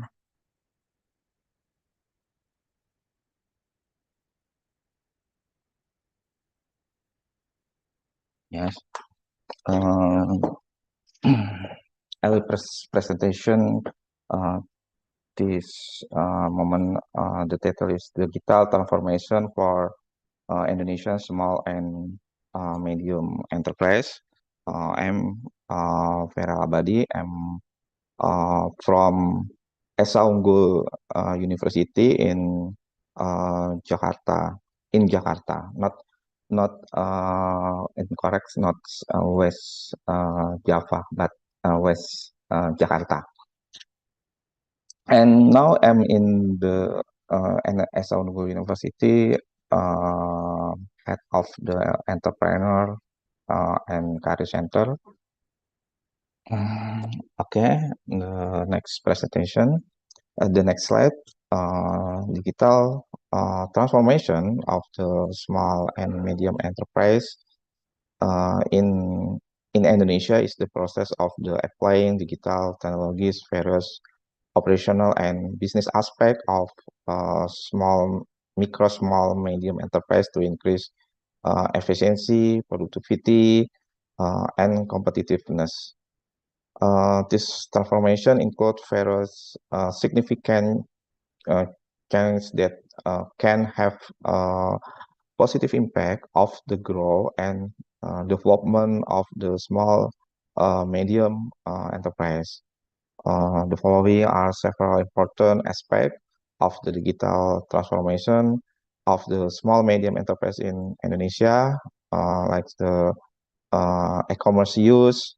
Many small medium enterprise are starting to utilize a e-commerce platform to sell their product online. This allows them to reach the wider market without being limited by geography location. An e-commerce platform such in Indonesia, like the Tokopedia, Shopee, Bukalapak, have become important means for small medium enterprise to increase sales and profit and the brand exposure. And the digital transformation in medium small enterprise use the digital marketing strategies such as the social media, SEO, search engine optimization, and the online advertising, to promote their product and service. Such media, such the social media, such the Instagram, Facebook, and TikTok, are used to interactive with the customers and build communities. And transformation digital for the digital payment system, implementation to digital payment systems such the digital wallets, this the Indonesian like the OVO, GoPay, Dana, and QR codes payment facility transaction and increase the customer confidence. Digital payment also help small medium enterprise manage their financial better. So, and the digital technology helps to small medium enterprise manage the inventory and production more efficiency. Digital inventory management system enable more accurate stock tracking and reduce the risk the stock out of the overstock. Digital production tools such as design software and automatic machine increase productivity and product quality. And another the benefit to digital training and education. Many government and private initiatives provide training and education on the use of the digital technology for small medium enterprise. Programs such the national 100 digital startup move and various training organized by the Ministry of Cooperative and Small Business Enterprise help to small medium enterprise to adopt digital technology. And with the collaboration with technology company, education institution, and other organizations help small media enterprise to gain access to the technology and knowledge need for digital transformation. Incubation and accelerator program help small medium enterprise develop faster with guide and support from experts. And then Indonesian government has issued various policy policy and regulation that support the digital transformation of small medium enterprise, such the reduces tax for digital transaction and providing adequate technology infrastructure.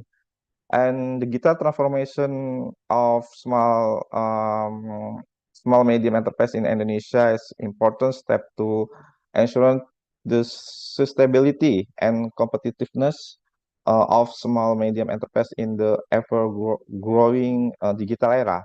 By adopting digital technology and medium small and enterprise can be more responsive to market change, increase operational efficiency, and create a new growth opportunity. Indonesia as the country with the largest population in the world is experiencing a significant demography change. One of the most striking changes is the dominate of the millennial generation in the population. The millennial generation of the birth between 1981 and 1996 is now the largest group in the Indonesian population. According to let's data, around 30% of Indonesian total population is millennial generation. They have characteristic digital native, yeah. This generation grew up in digital era and is very familiar with technology. They are accustomed to the internet, yeah, smartphone and social media from young age. The characteristic of millennial generation, global connected. Yeah, millennial are more open to change and have a more global outlooks. Yeah, they interact with the various culture and international trend through digital media. And the characteristic of the millennial generation is innovative and creative. This generation is now for the tendency to innovate and think creativity they often look for the new way to solve problem and create to opportunity. And impact of the millennial domination. Millennial encourage a more flexible and collaboration work culture. Many company are adopting remote work models and flexible working hours to attract and retain millennial talents. And then digital economic, the millennial generation is the main driver of the digital economy. The prefer to shop online, use fintech service, and utilize mobile application for the various daily needs. This drive the growth of the e-commerce and fintech in Indonesia. The millennial care more about social and environment issue. They are active in social move and often choose environment-friendly product and service. The government and various institutions realize the importance of supporting this generation. Various program and politics have been launched. The program Millennial Potential, such as digital skill training, training program to improve technology skill, access to business capital, initiative to support entrepreneurship by providing access to capital and financial, social initiative program support active millennial participant in social and environment issue. The millennial generation have great potential to lead Indonesia toward the bring breakthrough future with their creativity, digital skill, and innovative spirit. This generation is ready to face the challenge and opportunities in the era of globalization. The dominance of the millennial generation in Indonesian population is not only a demography change, but also is great opportunity to create positive transformation is various sector. With direct support, the millennial generation will lead Indonesia toward greater progress, making Indonesia future break with millennial espioners. Indonesia is one of the country with the largest number in internet and social media user in the world. The latest that show data show how significant the role of the internet and social media is in the daily life in Indonesian people. The following is complete explanation is of internet and social media user data in Indonesia. And according to the Hosted NWR social report, Indonesia has more than one 1.85 billions internet user, and and the, and this is the country with the likes internet, maybe it's the user in the world, and the internet penetration in Indonesia reaches around 73% of the total population. And every year, the number of internet user in Indonesia continues to increase, and the driven is increasing internet accessibility, more of affordable device price, and development in telecommunication in infrastructure. And then this capture in data in capture the Indonesian people times spent using the internet 7 hours, 7 hours in the day, and time spent watching television 2 hours, 2 hours 40 minutes. Time spent using social media 3 hours 11 minutes, and time spent reading press media online and physical and 1 hour 26 minutes, and the time spent listening to music streaming service 1 hour 30 minutes. Time spent listening to broadcasting radio 13 minutes, 13 minutes. Maybe they're listening to radio in the cars, time spent listening to podcast for 44 minutes, and time spent to game to use time spent using the game console 1 hour 2 minutes. And this is the average time to this social media in Indonesian people 20 29 hours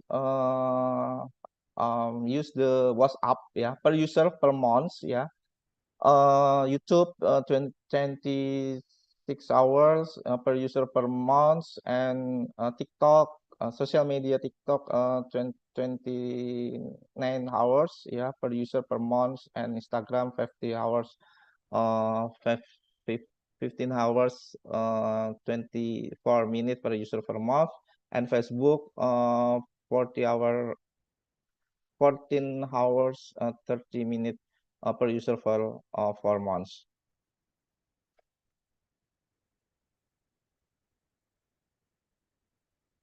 And driving factor for high internet and social media, the first young population. Yes, this the millennial, mostly Indonesian population consists the younger generation who are the main user for the internet and social media. Millennial and Gen Z are very active in using various digital platform. Then factor digital infrastructure, the government and private sector continue to improve digital infrastructure, including 4G and 5G networks, which they enable faster the wider internet access. Then supporting increased smartphone penetration, yeah. Increasing affordable smartphone price have allowed more people to have access to internet and social media. And factor digital economy, the growth of the digital economy of Indonesia, including e-commerce and fintech, has also encouraged the use of the internet and social media. Many businesses are turning to online platform to reach the customer. Social culture, Indonesian society has a strong culture of the social interaction, and social media provides an ideal platform for staying connected with the family and friends. And the positive impact and challenge, communication and connection. Social media allow for easy and fast communication with the family and friend, but within the country abroad. And the internet provides access to extensive information or learning resource, yeah, research, supporting public education and knowledge. But have the challenge, yeah, hack use of internet and social media also process risks regarding data security and privacy. Then digital addiction, yeah, excessive access reliance on social media can have the negative impact on the mental health and productive. And the small media enterprise play an important role in Indonesia economy. They are the backbone of the national economy, making significantly contributes to GDP, job creation, and poverty elevation. Following is the explanation of the development small medium enterprise in Indonesia. Contribution of small medium enterprise to economy, yeah, according to data Ministry of Corporation and Small Business Enterprise, there are more 16.4 billion small business unit in Indonesia, with cover around 19% of total business unit in this country. Contribution to GDP contribute about 16% to gross domestic product. This contribution show how important the small medium business sector in supporting. And next, this the sample to small media enterprise go to digital, like the GoFood, yeah, GoFood in Indonesia. GoFood parts of the Gojek application ecosystem has become an important platform for many food trader in Indonesia, and the apa the following the example, yeah, of how to food trader and can use GoFood to develop their business, yeah.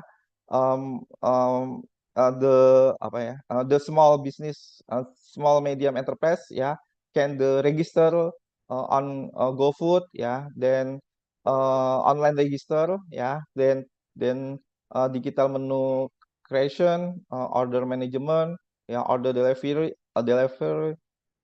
financial management, promotion and customer, yeah, and have the many benefit to Gojek.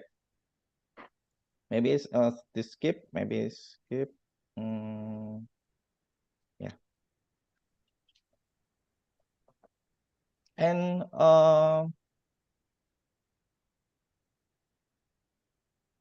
the role university increase digitalisasi. The first, the education and training, yeah, develop the curriculum. University can update the curriculum to cover the less digital skill and technology, such the maybe artificial intelligence, data science, cybersecurity, yeah, digital skill training, yeah, provide digital skill training for student and staff, including the use of the digital software and tools. And then research and innovation, maybe can you research project, yeah, and the industry and collaboration with the industry, the technology company. And curriculum and special subject, yeah, entrepreneur course, yeah, like the my university have the entrepreneur 1, 2, 3. Entrepreneur 1, student learning to mindset and motivation, and entrepreneur 2, student learning to business plan, we adopt to Ignite in WF Watoni Foundation, and entrepreneur three the commercial.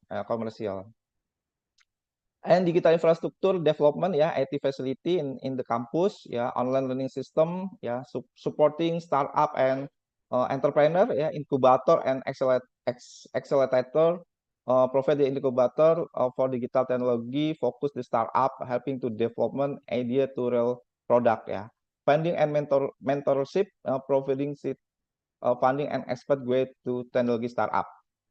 And partnership, collaboration, yeah, partnership with the technology company, alumni network, then community and outreach, yeah, community program, public education, yeah, policy and regulation, politic research, and advocacy, methods, technique, practical, yeah, case study on all the project and tax practical. Competition, business, and pitching, yeah. Student in university must do the join the competition business plan in national, in international or international pitching event, yeah. And the Indonesia, Look, Parul, you're requested to kindly conclude. yeah, the time. In Indonesian, have the government have the program for the student university, like the P2MW and P2MW and the other program for the fundraising for the student in university. Then the learning based project and collaborative, yeah, project between any discipline, then the startup labs, yeah, internship and experience works, yeah, internship and at startup in the national startup, yeah, and work fields. Activity extracurricular, yeah, club entrepreneur, like the Indonesian have the community entrepreneur, young entrepreneur, yeah, young entrepreneur in a student university, hackathon, then startup weekend. Okay, thank you very much. This is my presentation. Oh, thank you. Thank you, Dr. Farrell, for such a nice presentation with a lot of picturization, which is really wonderful to go through with facts and figures. I'm really thankful to you for drawing an attention on the digitalization transformation of small, medium enterprise in Indonesia. You have very smartly make public realize the importance of understanding the dynamic generation, that is millennials, Gen Z, and others, and the changing need of the time. That with the change in the Gen Z taste and preference and digitalization, the organization also needs to smart their business using the social media, get them digitalized, and try to approach to these people as the way they are looking the business to be. You very much draw the attention of the participants towards the need of changing the business from that of a routine and traditional to more digitalized with the change in the dynamics of the generation. Secondly, you have suggested a very well designed solutions that how all these things can be incorporated. by changing in the curriculum, by introducing short training programs, by providing technology specific trainings, and conducting some small courses so that the entrepreneurs or the already established business can transform themselves to come into the main queue. So I'm very thankful to you for such a nice presentation and drawing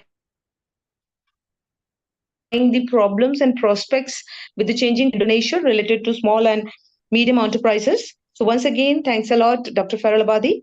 With this, I would like to summarize the session consists of 4 papers of speakers. Thank you.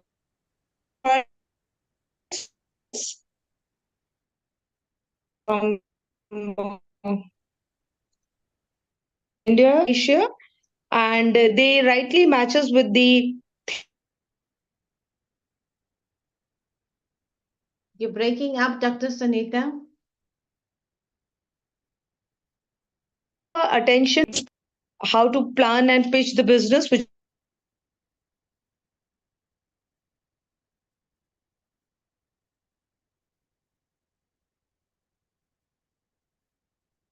is, and then focusing on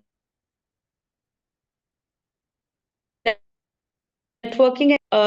We business needs to change and digitalization with the need of the time. So without taking much of the time, I would like to uh, give the opportunity or maybe the linkage to Chairman Gagan to proceed with the next. So now the whole session is with you, Dr. Chairman. Thanks, and thanks a lot to Padumaro University and Dr. Chairman for designing such a wonderful educators symposium, incorporating all of us to be a part of this.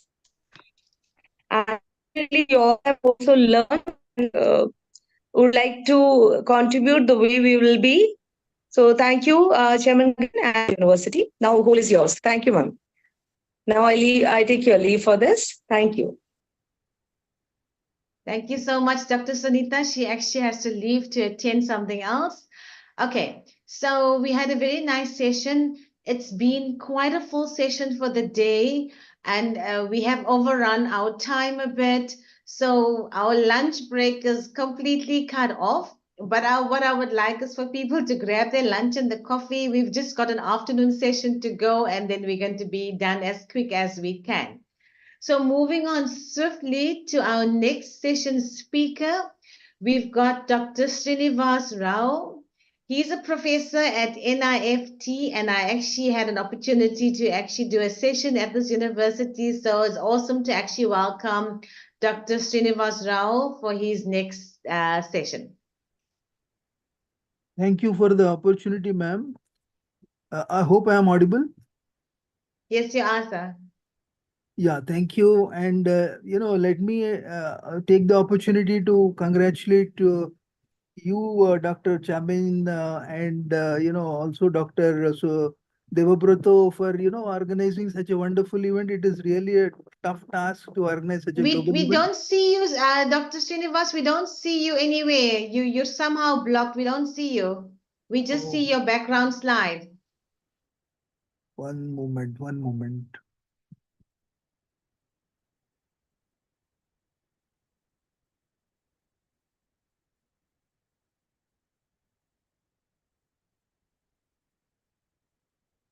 Should I log in once again? I'm just wondering. It's probably from your laptop's camera protection.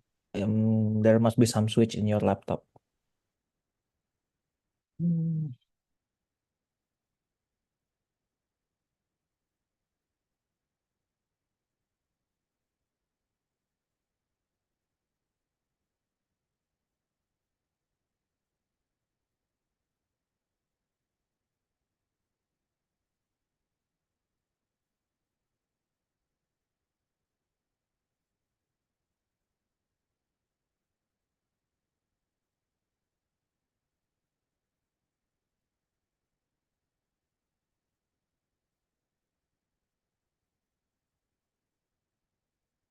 So my video is showing it's on, but I am not sure why.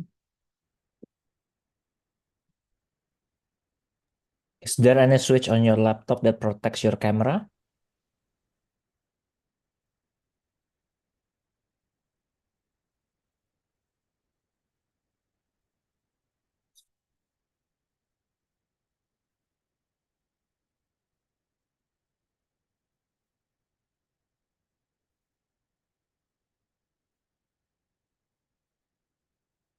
Unfortunately, something is happening.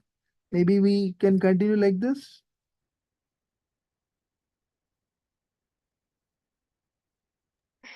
Are you going to do a presentation, Dr. Srinivas? Are you going to do a presentation or are you just going to talk through it? No, I'll share my presentation. Yeah. Okay, it's fine. Go ahead with the presentation then. Yeah. I hope, is it visible? Not yet. You've got to do screen sharing, sir. Okay. Screen.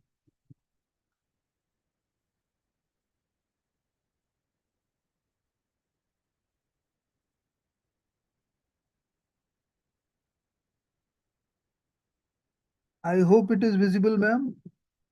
Yes, we can see it now. You can proceed, Dr. Srinivas.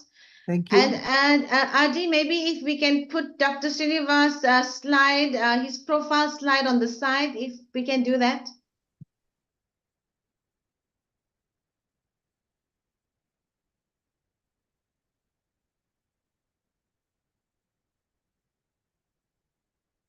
So I- good afternoon. Yeah. Good afternoon from India to one and all, the August gathering. And let me take the opportunity to thank for inviting me and also congratulate Dr. Charmaine and Dr. Vishnu, for taking all the pains to organize such a global event, which is very difficult and ably supported by all the other people, including earlier, right? So with this few words now, let me touch upon this topic. Now, the reason why I took this topic prima facie is that the global audience that I'm addressing right now, I felt that the topic also should be of global size and which needs global attention. Hence, this topic for some of us here in this August gathering who are perhaps uninitiated, this topic may look a little different. But I think by the end of this presentation, I am confident and sure that all of us will realize this is indeed a very important issue that needs to be addressed. So I hope my slides are moving. I am moving to the slide number 2. Hope the slide is moving, please. Can anybody respond? Yes, sir, it's moving. Yes, it's Thank you. moving. You can proceed, sir. You can Thank proceed. you. So the outline is as follows. So for the for people who would like to understand why fashion industry and entrepreneurship are such a kind of Siamese twins, let's try and demystify that. And then followed by that, let's try and look into the element of sustainable fashion entrepreneurship. And then let's look into the dichotomy of planned obsolescence versus sustainable fashion entrepreneurship. And then let's navigate the dichotomy and look what are the future entails for us and what perhaps actions each one of us need to look into. Now, fashion per se is in very primitive terms, it is the prevailing style. However, when we look at for overall the gamut of it, we are talking the sum total of the clothing, footwear, accessories, cosmetics, and jewelry of different cultural aesthetics and the mix and match into outfits and that depict distinctive ways of dressing. Again, these are the signifiers of our social status, self-expression, and group belonging. And therefore, uh, fashion per se and fashion industry in general encompass the various walks of life. That includes your styles, aesthetics, and trends. Now, fashion industry, if we look at, primarily consists of 4 levels. One is the production of raw materials, which principally include the fibers and textiles, but also the leather and fur, and also the production of fashion goods, various facilitators there, the designers, manufacturer, contractors, and others. And then the retail sales, and followed by that is various forms of advertising and promotion. So we know a lot of fashion brands which influence our daily lives. So these levels consist of many separate but interdependent sectors, all of which are devoted to the goal of satisfying consumer demand for apparel and allied accessories under conditions that enable participants in the industry to operate at a profit. So now, what is the significance of fashion industry? Now, if you look at it, close to $2.5 trillion is the estimated global revenue that we are talking about. And well, if we look at from the point of view, today the buzzword is employment all over the world. And if you look at this industry, well, it employs a huge number of population across the countries. Of the 3.4 billion global workforce that we are talking about, 430 million are thought to work in fashion and textile production. So 1 in every 8 person is employed in the fashion and textile industry. However, if we look at that, the TCLF industry, which is your textiles, clothing, leather, and the footwear, is second most polluting industry in the world. So therefore, the need for sustainability and sustainable entrepreneurship is highly felt in this industry. So there are other interesting statistics, as you can see here, the kind of water it consumes, and the kind of the microfiber that is dumped into the landfills and so on. Well, it all requires an attention of sustainable entrepreneurship. And if we look at the by far the various players in the fashion industry, textile industry occupies the largest segment. And however, the other segments, as we have seen earlier, also are contributing to not only to the revenues of the fashion industry, but also to the pollution that the fashion industry generates. Uh, well, the when we look at the the consumption aspect, the fashion brands are use all state-of-the-art brand image and awareness mechanisms, brand promotion mechanisms, and thereby more and more customers are hooked on to purchasing more and more apparel and other fashion accessories. Now, the technology, as much as it supports the other industries, it also supports the fashion industry in a very big way, whether it is in terms of innovative products, processes, and experiences. Well, fashion technology plays a significant role, and we will see some of the examples as we go forward. So across the value chain of fashion industry, be it sourcing, production, design, and retail processes, well, the technology has a significant role to play. The fact that we are, my predecessor spoken about digitization, and digital technology today is kind of, omnipresent. And therefore, the fashion industry utilizes the digital technologies in a very big way, whether it is Web 3.0 or metaverse platforms and so on and so forth. a lot of fashion is sold in the virtual mode using the digital marketing techniques. From the point of view of entrepreneurship, if you look at, well, the conceptually, well, entrepreneurship is, more of collection of ideas that will influence the type of garments you will be promoting as a freelance fashion designer or fashion house. But that, having said that, the fashion industry is global in nature, and not only global in nature, but huge number of networks. As you see, whether it is the component networks or the production networks or export networks or marketing networks, the number of uh, players, supply chain members involved in fashion industry, they are not only global, but the numbers are huge.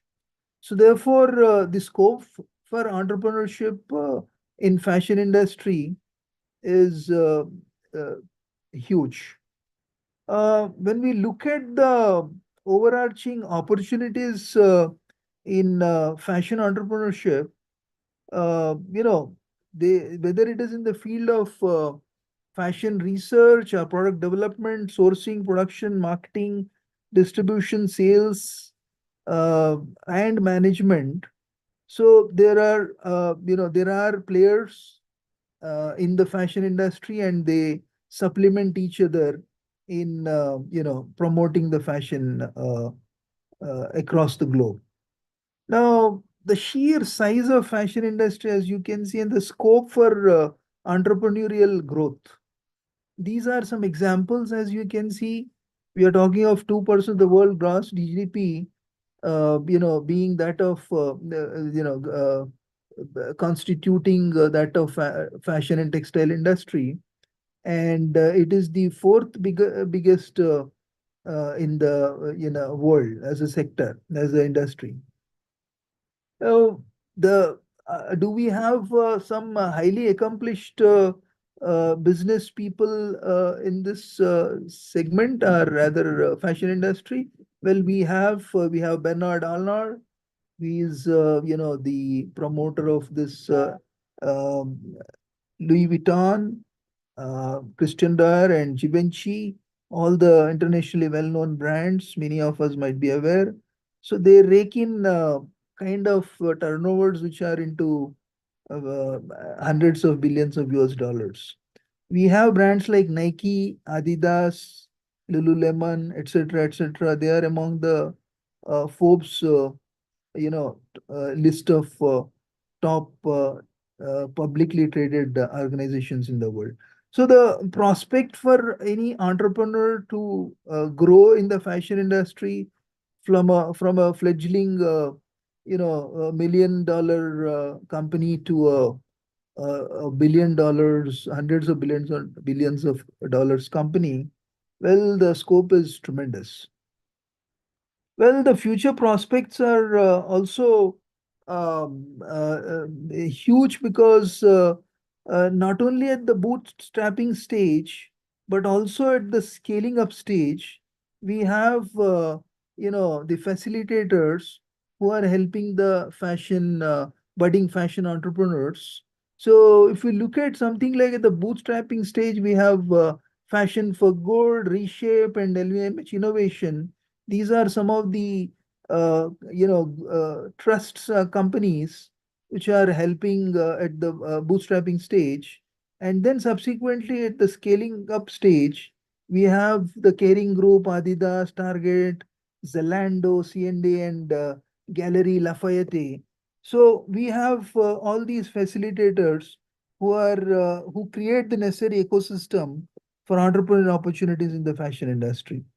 So therefore, utilizing these facilitate support from the facilitators, well, a lot of companies already uh, not only emerged in the past, but even if you look at post 2020s, the last about 3 to 4 years that we are talking about, you see plenty of new startups have emerged, and they are into the space such as virtual reality fashion, or augmented reality clothing, or artificial intelligence, material design and styling. And there are quite a few other startups with the business models into retailing, or circular supply chains, or innovative advertising, and even for that matter, the recruitment. Now, if we look at the examples, what are all the companies which have come up and are among the top 15, the list I've given here. Now, all these are fashion companies. Broadly, if you see, they are originating mostly from United Kingdom. And so if you see in the technology space, a lot of startups are coming up from Silicon Valley in US and other countries. If you look at in the fashion arena, quite a few companies are emerging. These are all the list of top 15 startups which have emerged in the last you know 3 years horizon.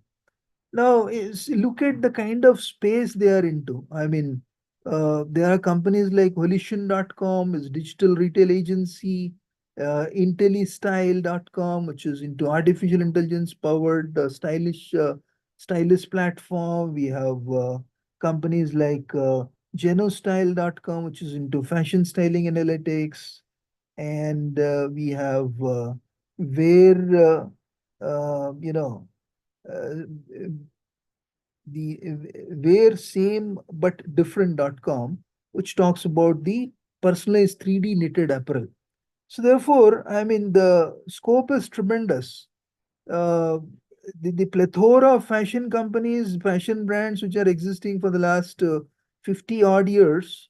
Notwithstanding that, we have a huge number of startups, as you can see this list, who are into in the promoting the fashion horizon.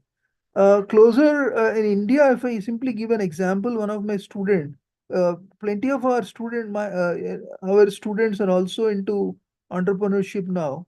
At a very, from a craft point of view also, the some of the students who themselves became an entrepreneurs themselves, and then they have come up with their own products and started selling in some of the prime localities in India.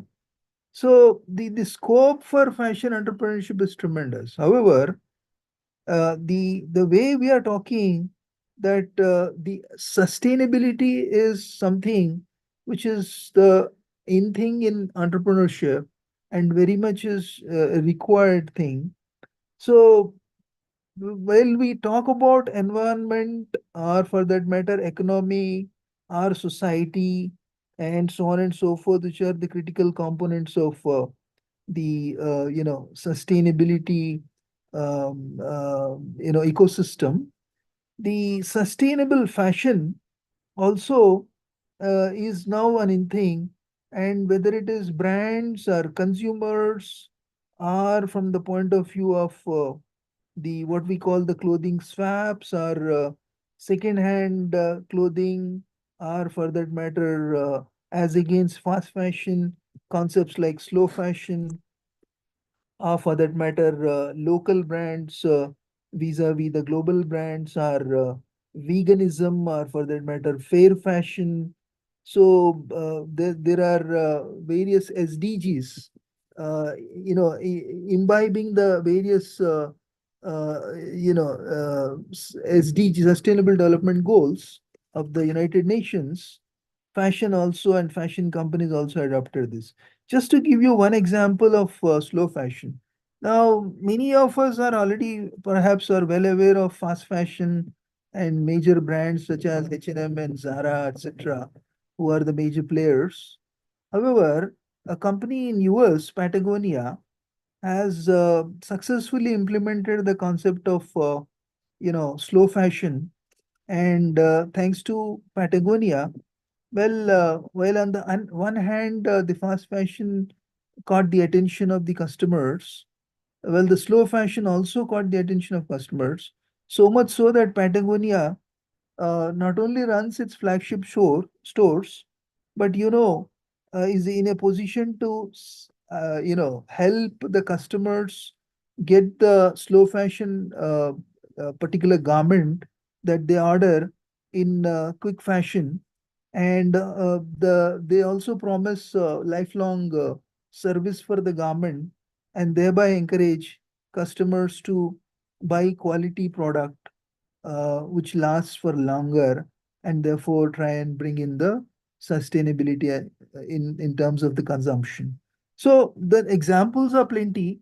Now, when we come to this concept of planned obsolescence, interestingly, if we see what is happening here is that this concept of planned obsolescence is where the companies update products unnecessarily to convince buyers to upgrade, and the corresponding concept is what we call perceived obsolescence, where so if you can understand these two concepts of planned obsolescence and perceived obsolescence, you will realize that companies use twin strategies wherein they push obsolescence by by changing the bringing new products in quick succession with slightly new upgraded and new features.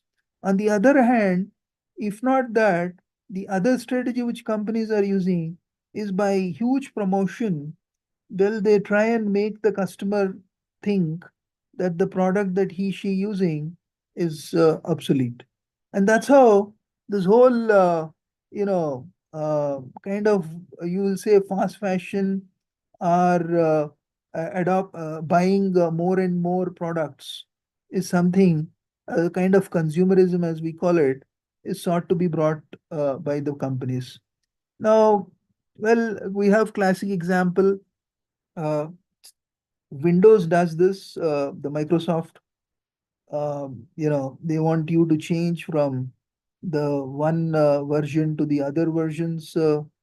Whether it is from 7 to 10 and so on and so forth. We have a lot of other interesting examples where, Apple tries to promote their product. And today, many of you know, Apple has already reached to the level of, I think, close to $3 trillion company.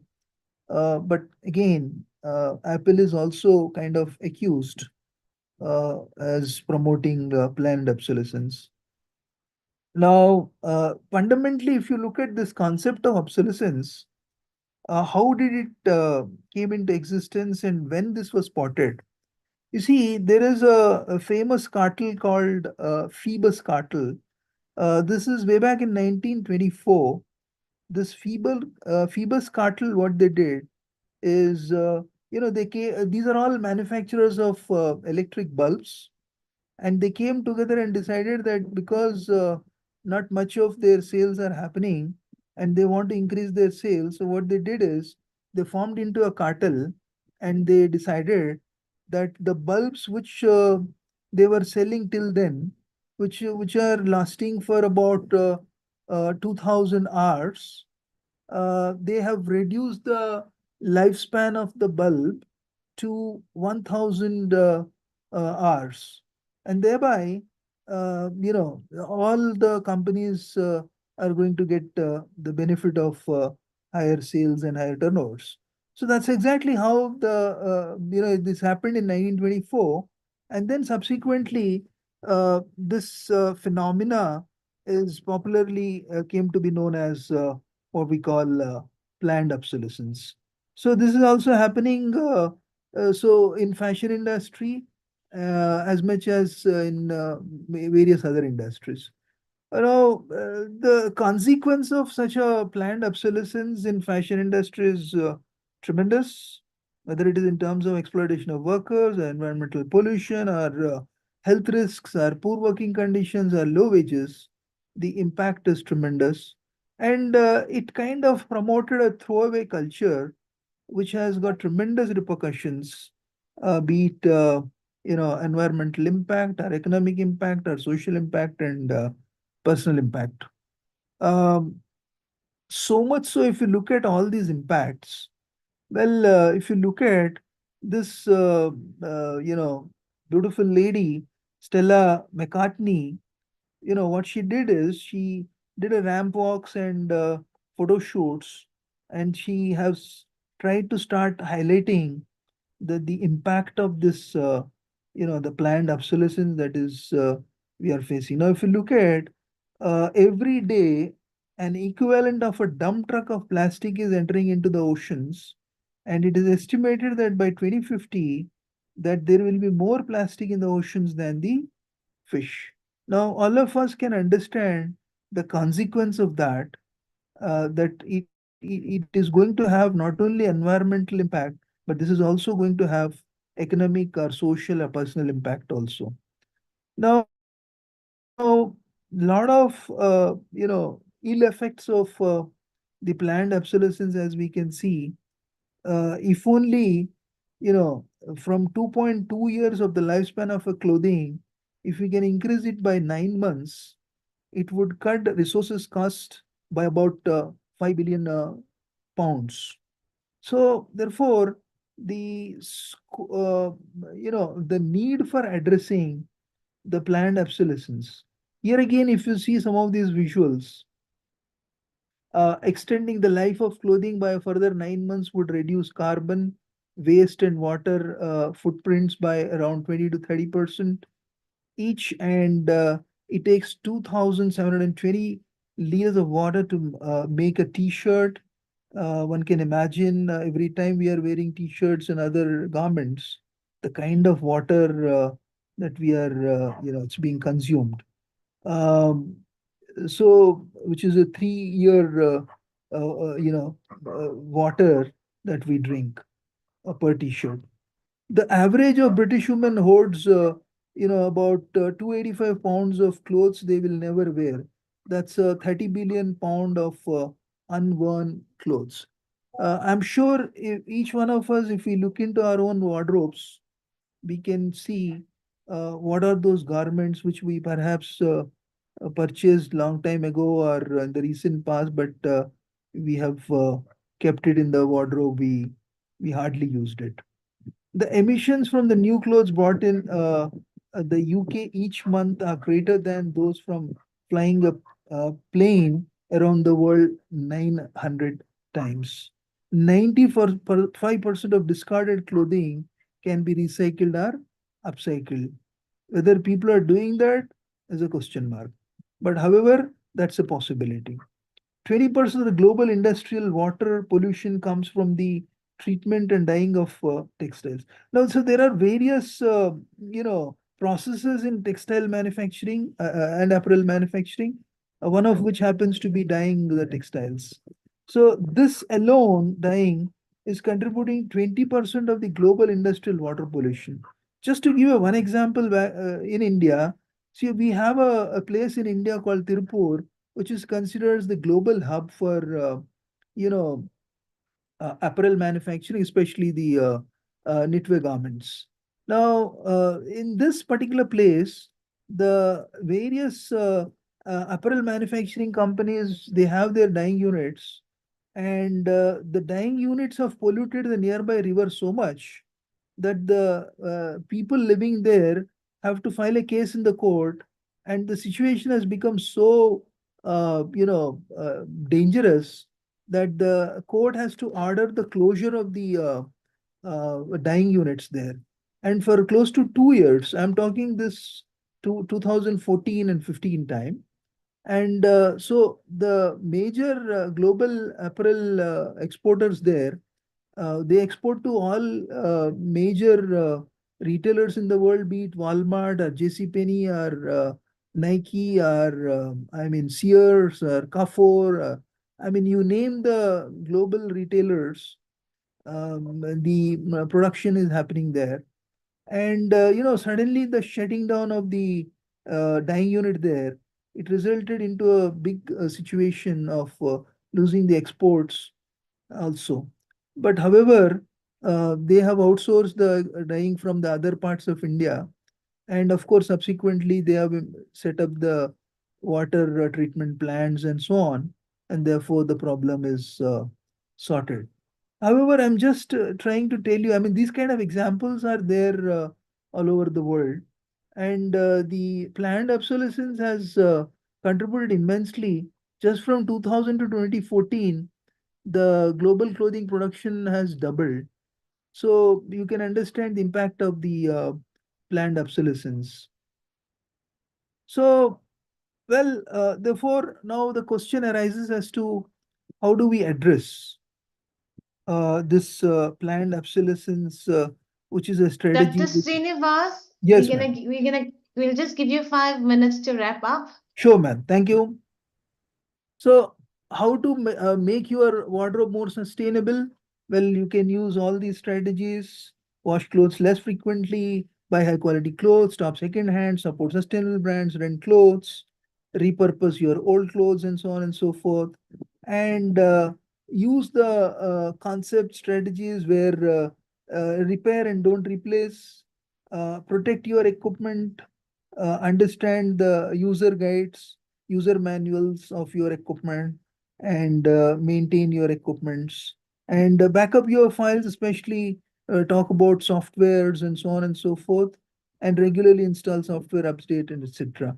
So, electronic industry, although I'm not touching upon electronic industry here, this is one example where electronic waste is also a significant contributor for the global warming and environmental pollutions. So therefore, coming to the final couple of slides, so what needs to be done?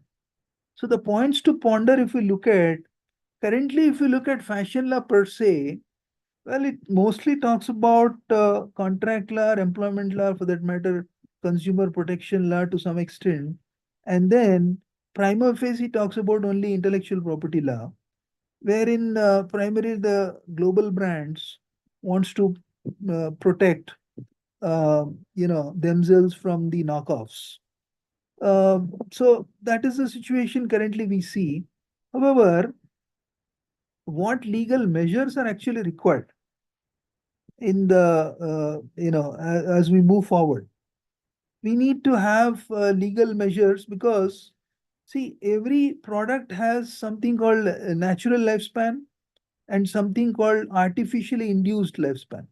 Currently, what is happening is we have hooked upon creating artificial lifespans through planned obsolescence.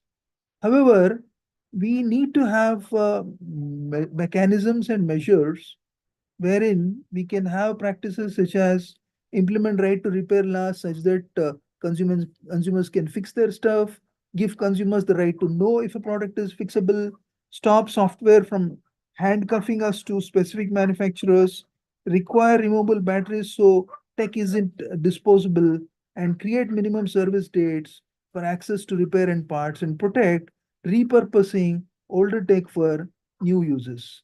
Now, the natural question that arises is, what is in it for me?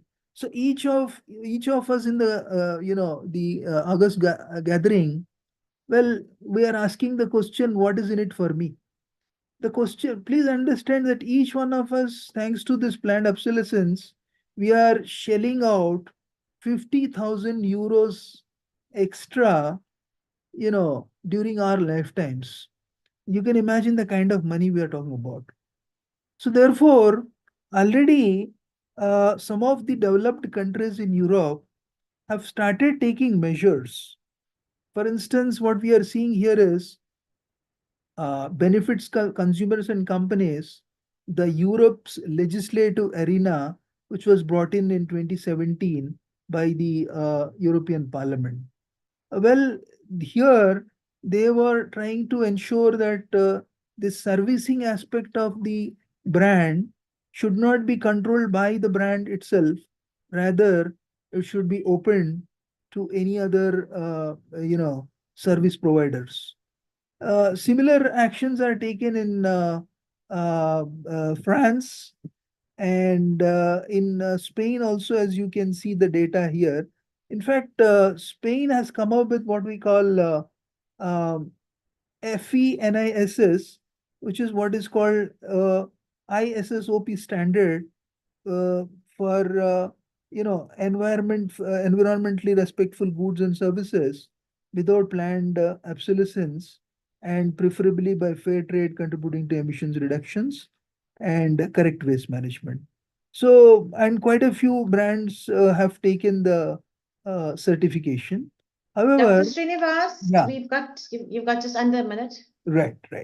So therefore, some NGOs and some initiatives are already happening. But now, so these are very references. A lot of books are written by people also already, and a lot of books are in the pipeline. So the references which I have given here. But before thanking you, let me just put a point here that the question is, uh, so who is responsible for this situation, and how can we bring in the sustainable entrepreneurship, whether it is in the fashion industry, to be specific as my topic is, but in general in the other sectors also. That needs to be discussed. And while thanking all of you, I would like to say this is an area which still requires a huge amount of research. And I would like to invite all of you. I think we should come together and collaborate, and a lot of research, whether it is from the scholars or from the professors and the industry. I think together we need to come together and come up with more research in this area. Thank you, one and all. Thank you, Dr. Chamin. Thank you so much, Dr. Srinivas. Yes, I had an opportunity to do a session at your campus. It was very impressive. So yes, so thank you very much. So like I said earlier on, we behind schedule. It's been a full jam-packed day. There has been no breaks in between. So Dr. Lana, I think, is ready to come on. So before Dr. Lana comes on, I'm going to introduce our session chair. So our session chair for the last session, which is plenary 6, is Dr. Pinaki Ranjan Bhattacharya. He is the principal of Kandra College. He's in Kolkata, India. So welcome to you, sir. You can take it away. Thank you, Dr. Chairman. Am I audible? Am I audible? Okay. Yes, sir. Yes, sir. Okay. Thank you. Thank you. Well, thanks to you and to Vinshu and Vishnu and all others, right, for this wonderful 3-day symposium. Before I do anything, I just heard Dr. Srinivas saying differently about textile part. And now the session to be done by Professor Lara Brady.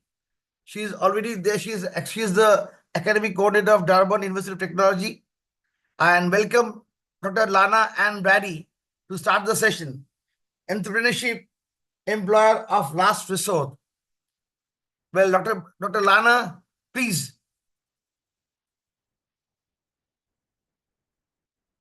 Professor Lana, am I audible? Yes, I am. Sorry, I'm just trying to find all of my keys. Okay. No issues. So good morning, everyone. Yeah, please. I'm just going to share my screen. If you can tell me if you can. You can. Dr. Chabin, please arrange for the sharing of the screen. Yeah, please. Okay, we can see it. We can see it, Prof. Lana. We can see your screen. You can carry on. Okay. All right. Morning, everyone.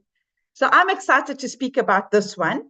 South Africa has the highest jobless rate globally. And if you think of the continent of Africa, we are the most industrialized country in Africa. Yet unemployment is sitting at 32.9%. And if you see at the bottom there, if we look at this whole global forecast for last year, South Africa was sitting at the highest, just a little bit lower than Sudan at 35.6%. That is a third of your workforce unemployed. And if we specifically hone in as we talk about entrepreneurship on the youth unemployment rate, we can see how youth unemployment rate is just escalating. And this is supported by statistics that are indicating a 45.5% unemployment rate among individuals which are aged between 15 and 34 years old. The book, Youth Unemployment Scenarios, South Africa in 2040, written by Dr. Maximilian Matschke, outlines 5 possible structural initiatives to get youth into jobs. The first recommendation that he makes is economic development, looking specifically at industries in selected geographical areas. His second recommendation is entrepreneurship, supporting unemployed youth with a business idea. The third one is supporting SMMEs through import substitution or export focuses. Fourth, he looks at employer demand-led apprenticeship training, which we know this dual vocational training is hugely lacking, not only in South Africa, but many other countries around the world, as universities have become places more of theoretical learning. And then his last recommendation is where global and local skill migration programs, where we have interchange, sort of like exchange programs in other countries, where we can get cultural experience and business experience from other countries. So Dr. Machke goes on to say that focusing on specific industries and training entrepreneurs through a train-the-trainer method are 2 programs that can better scale our resource-constrained economy. Higher education is no longer just about providing educational qualifications. Universities now have to produce productive and adaptive graduates who respond to changes in the world, provide solutions to societal problems, and contribute towards improving the lives and livelihoods of society. So in response to this youth unemployment crisis, higher education is compelled to prepare graduates for the world of work, which by and large, now more than ever, refers to graduates who are prepared to create their own employment opportunities and become job makers instead of the traditional job seekers. South Africa's socio-economic climate has put pressure on universities and institutions of higher learning to be responsive to the country's high rate of unemployment and slow economic growth. And the Durban University of Technology now has an entrepreneurship policy where all students, before they graduate, have to have completed a module in entrepreneurship. So we can see not only the Durban University of Technology, but universities across South Africa and possibly globally have propelled entrepreneurship education in an attempt to produce economically active graduates who will take up entrepreneurship. However, despite the policy development, the curriculum reform, and the promising effects of entrepreneurship education on students and society, graduates demonstrate a concerningly low frequency of entrepreneurship take-up. The Entrepreneurship Development in Higher Education, EDHE, and the South African Technology Network, TENSA, 2 bodies in the tertiary education space in South Africa, were particularly established to support entrepreneurship development in universities through actively integrating entrepreneurship education into programs to promote startups and develop capacity to contribute to local economic development in line with the National Development Plan 2030, the New Growth Plan, as well as the United Nations Sustainable Development Goals. So despite the significant economic and social benefit, despite the economic and social benefit that universities add towards an economy through entrepreneurship education, very few graduates actually show an interest in starting their own business. While many of the students show intent on being entrepreneurs, very few actually become entrepreneurs. So rather than entrepreneurship becoming a career choice, it has become an employer of last resort if the graduate is unable to find employment. Research argues that the low level of entrepreneurship take-up is rooted in apartheid and decades of systemic disempowerment, which have led to general erosion and self-efficacy. Today, I want to really highlight 4 specific factors that I want to hone in on that contribute to South African graduates who have completed entrepreneurship, who opt for unemployment rather than starting their own business. Why? would you choose to remain unemployed instead of becoming an entrepreneur? The first one is something called black tax. Black tax in South Africa refers to the financial obligation that many Black South Africans feel towards their extended families and communities.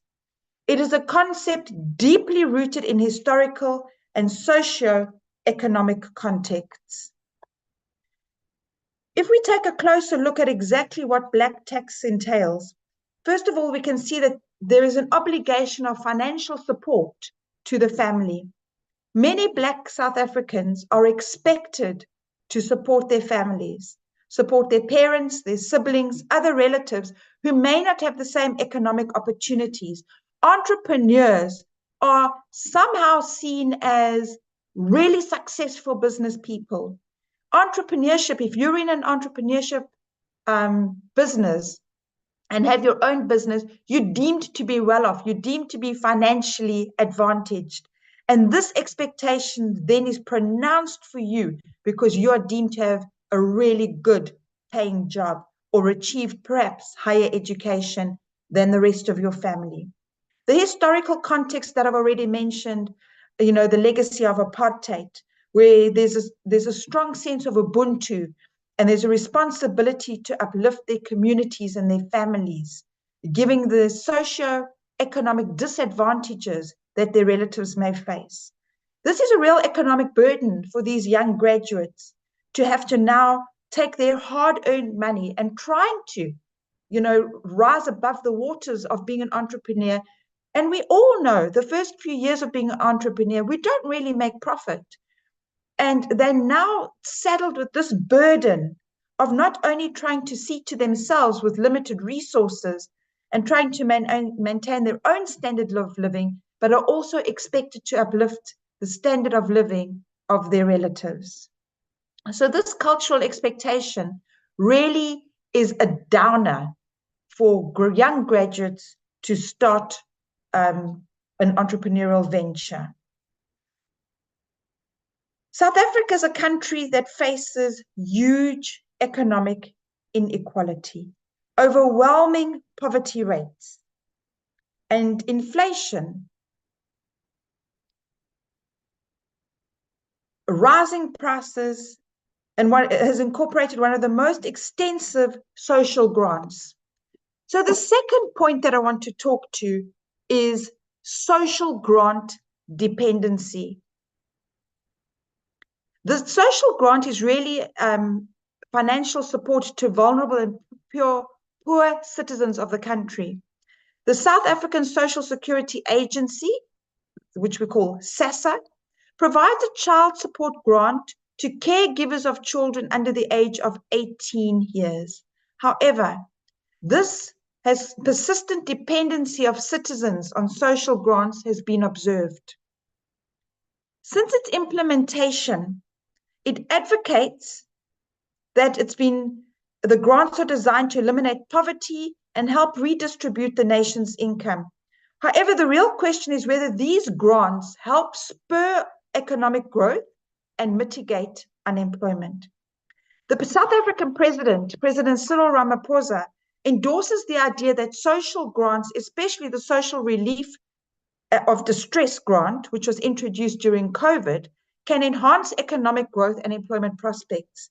He addressed his idea as stimulating growth from the bottom up and justified it by stating that over 18 million people receive grants in South Africa, and this can reduce their poverty along with providing much more positive effects.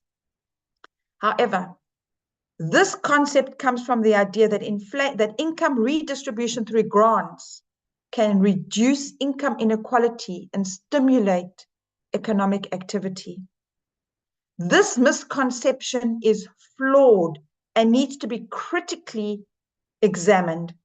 The process of providing grants does not occur without consequences such as higher taxes or interest rates, which negatively impact the overall economic growth of the country. Furthermore, the unemployment rate will automatically increase as economic growth is negatively impacted. According to research, social grants, livelihoods, and poverty responses of social grants benefits in South Africa, an extremely low rate of formal employment of social grant beneficiaries is recorded. The employment rate actually went from 5% to 11% in the last fiscal year.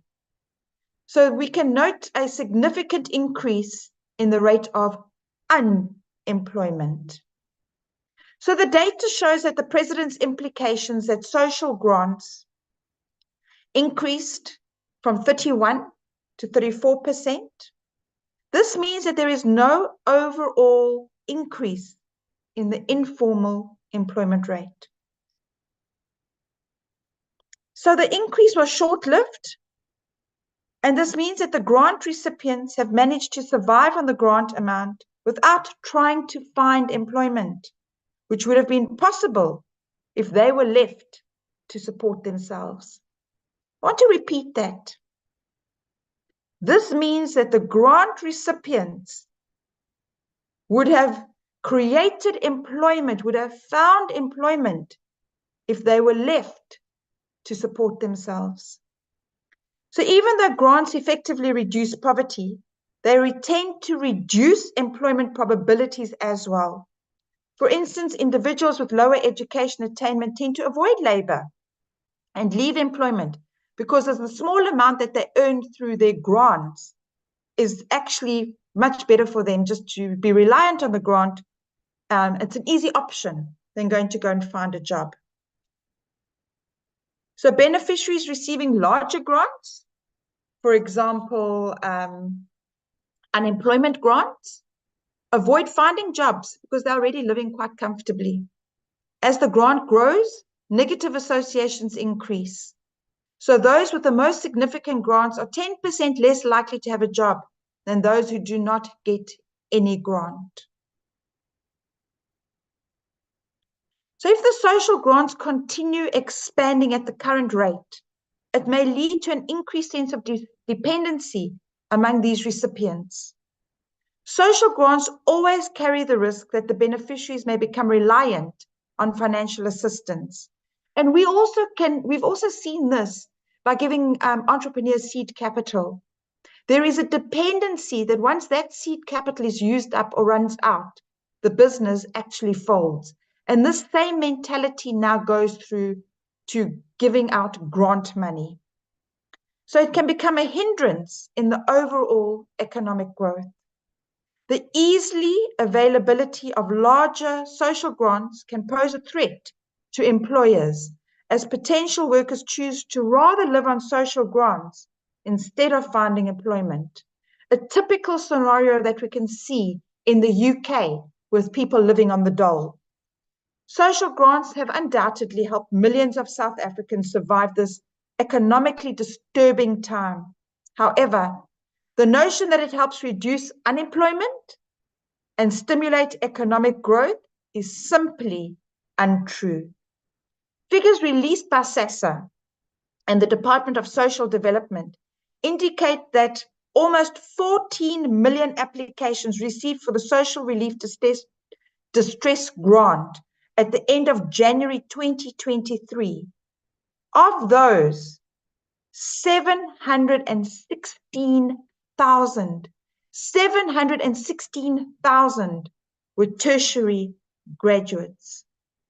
The reliance of grants in South Africa, rather than pursuing entrepreneurship, can be attributed to the high unemployment rates, economic instability, the social security net, the risk aversion,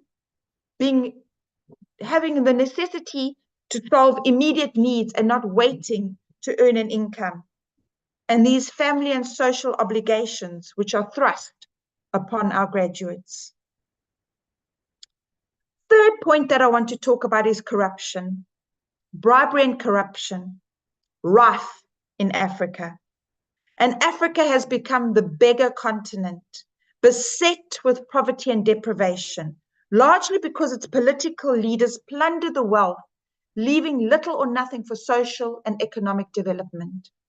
South Africa, Ghana, Nigeria, Liberia, Sierra Leone are among the top countries where citizens believe corruption to be on the rise.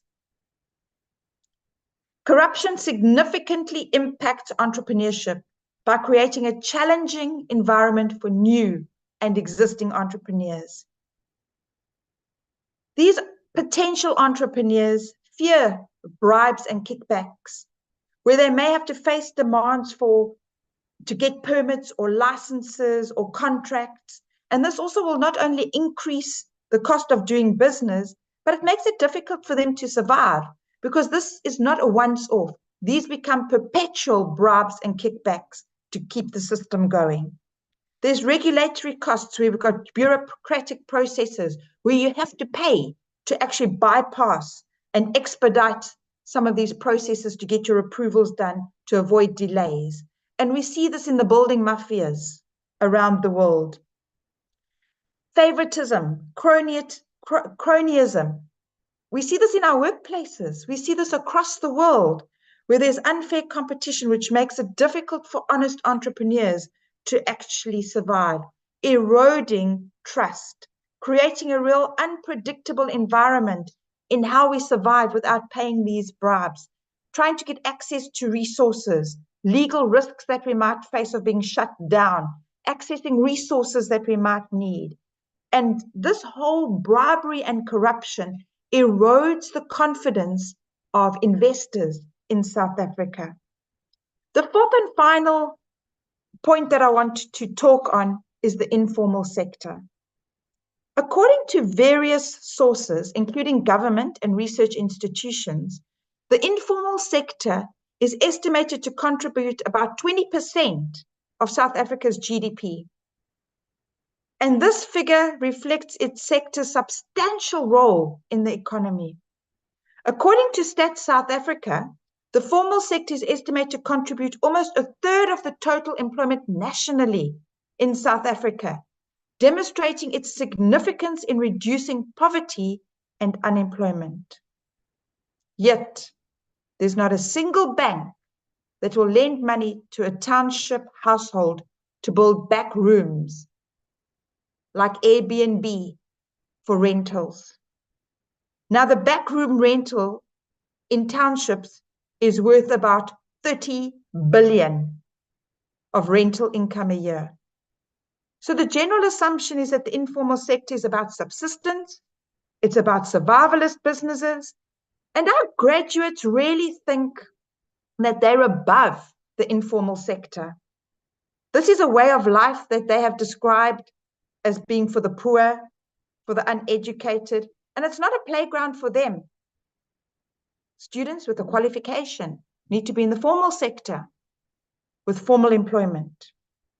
If you're in Lagos, there's about 20 million people, and only 3 to 4% of the economy is formal. I visited Nigeria in April this year, and I am sure whoever manufactures umbrellas there is making a killing. I have never seen that amount of umbrellas and informal traders on the side of the road anywhere in the world. And you talk about the main economy in Nigeria as actually being the informal economy. In South Africa, we play around with the informal economy as if it is the only economy and the only avenue for entrepreneurship and for new business development. And we really need to fish where the fish are. And there's this huge misconception that incomes and businesses are only valuable if they're in the formal sector. The formal market often carries this negative connotation for entrepreneurship for several reasons. First of all, informal markets really are perceived informally. They operate less legitimately. They've got limited access to finance. There's huge competition and market saturation, limited market reach for customers. Health and safety standards seem to be compromised, as well as crime is rife in these informal sectors. And there's this thing that our graduates, the stigma and status that our graduates just have, that the informal market is beneath them. And obviously in the informal market, there's also the challenges of scaling. But if you see the slide that I have up here, where do you find this in the informal market, in the formal market?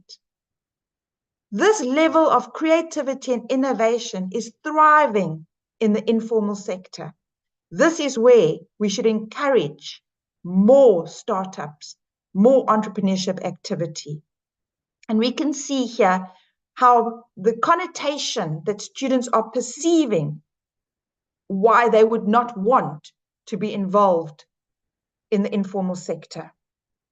So in conclusion, I want to ask you, is entrepreneurship a first choice career option, or is it the employer of last resort? Thank you. Well, Professor Lana, it was a fantastic presentation, I should say.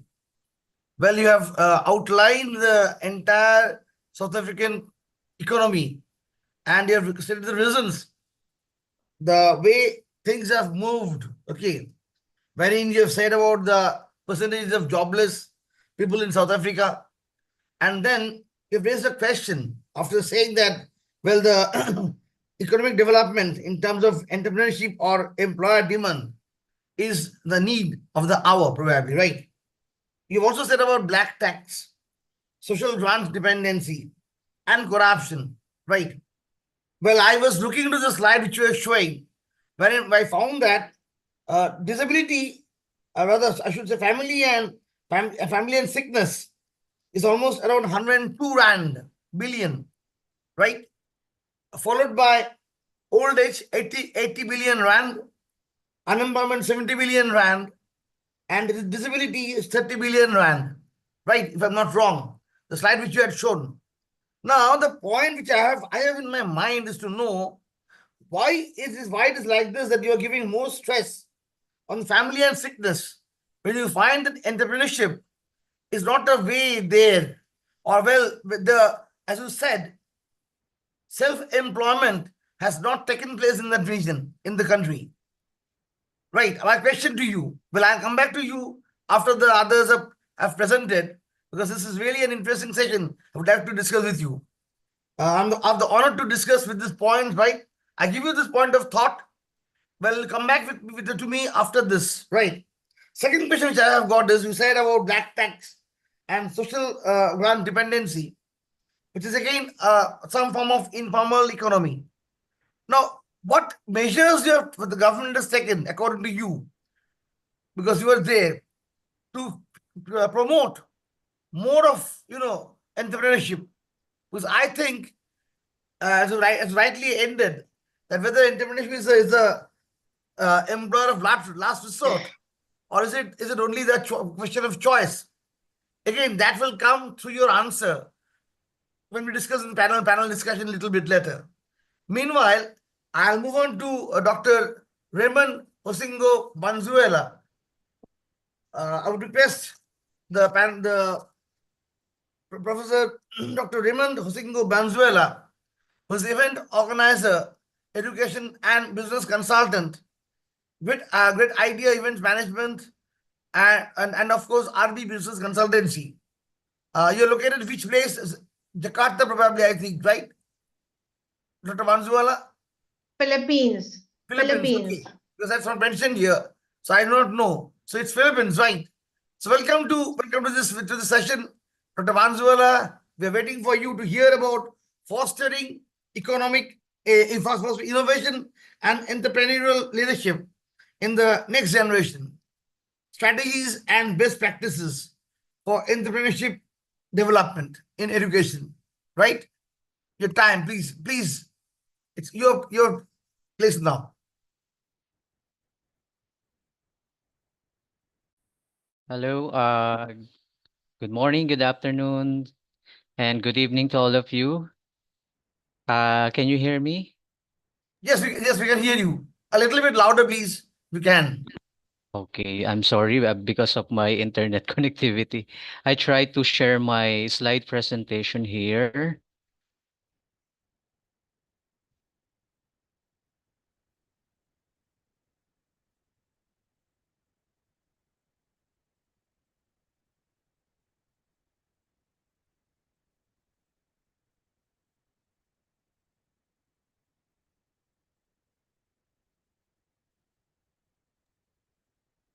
Can you share your slide, Dr. Madhuwala?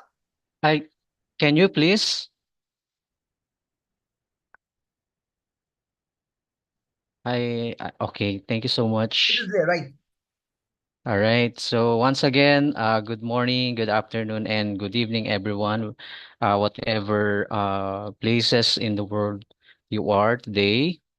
So today I would like to talk about a very important topic that is crucial for the future of our society, which is fostering innovation and entrepreneurial leadership in the next generation.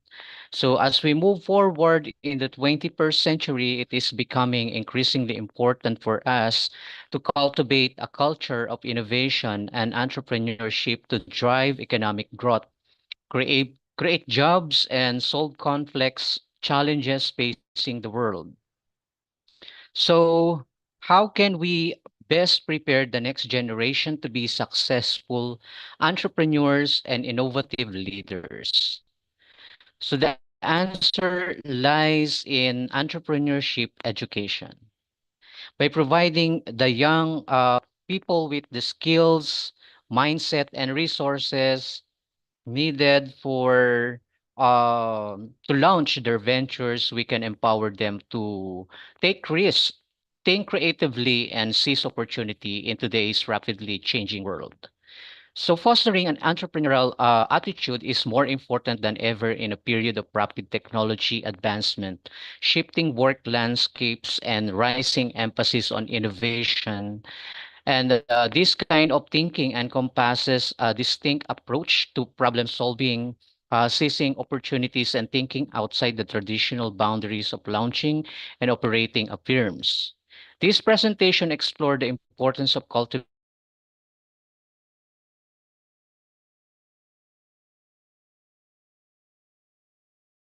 of Well, Dr. Manzuela, you are lost probably. Your connectivity is very, very, very poor. Dr. Manzuela, Dr. Rahman, can you hear me? Dr. Rahman, can you hear me? Am I audible? Dr. Charmaine, am I audible?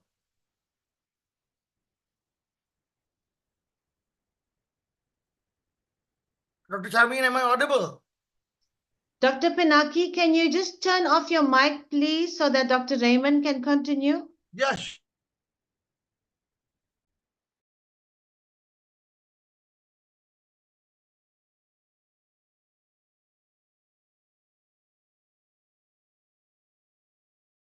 I think he has lost the connection.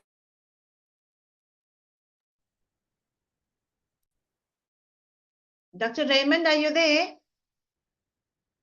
No, he's not there. Okay, Dr. Pinaki, just give him a minute.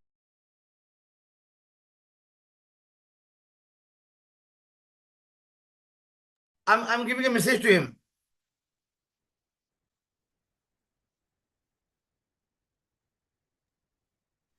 I've sent him a message. Just give him a minute because it's probably due to weather. Yeah, probably. Maybe.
We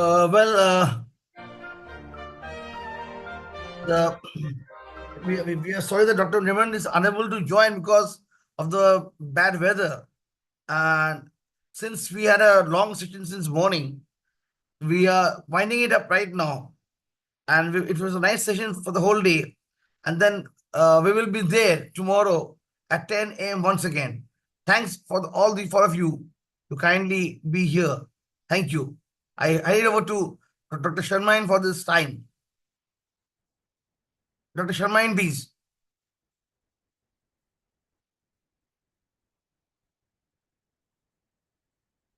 Thank you so much, Dr. Pinaki. Oops, my video. Okay, there we go. Thank you very much, Dr. Pinaki. Yes, like you said, it's been a very long day. We overwent our sessions and the speakers were just all prepared one after the other. So there were absolutely no breaks today. So I think maybe it's a cue that Dr. Raymond actually couldn't rejoin us. So we'd like to end the session for today. You can rejoin us tomorrow on day 3, and tomorrow we start our session at 10 a.m. Thank you very much to our session chairs, and thank you very much for all the attendees. I know that you are also viewing it via YouTube as well. So also thank you for the team that's out there in the background communicating nonstop. So thank you, everybody. Goodbye. We will see you tomorrow. Bye. Thank you. Thank you. Bye. Namaste.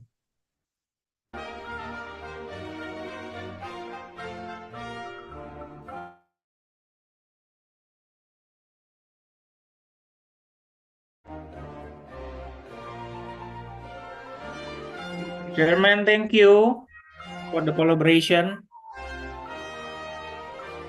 Our team will see you tomorrow, Chairman. Thank you for the coordination. Yes, you can stop You can stop recording now. All right, Chairman. Thank you. Bye. Bye.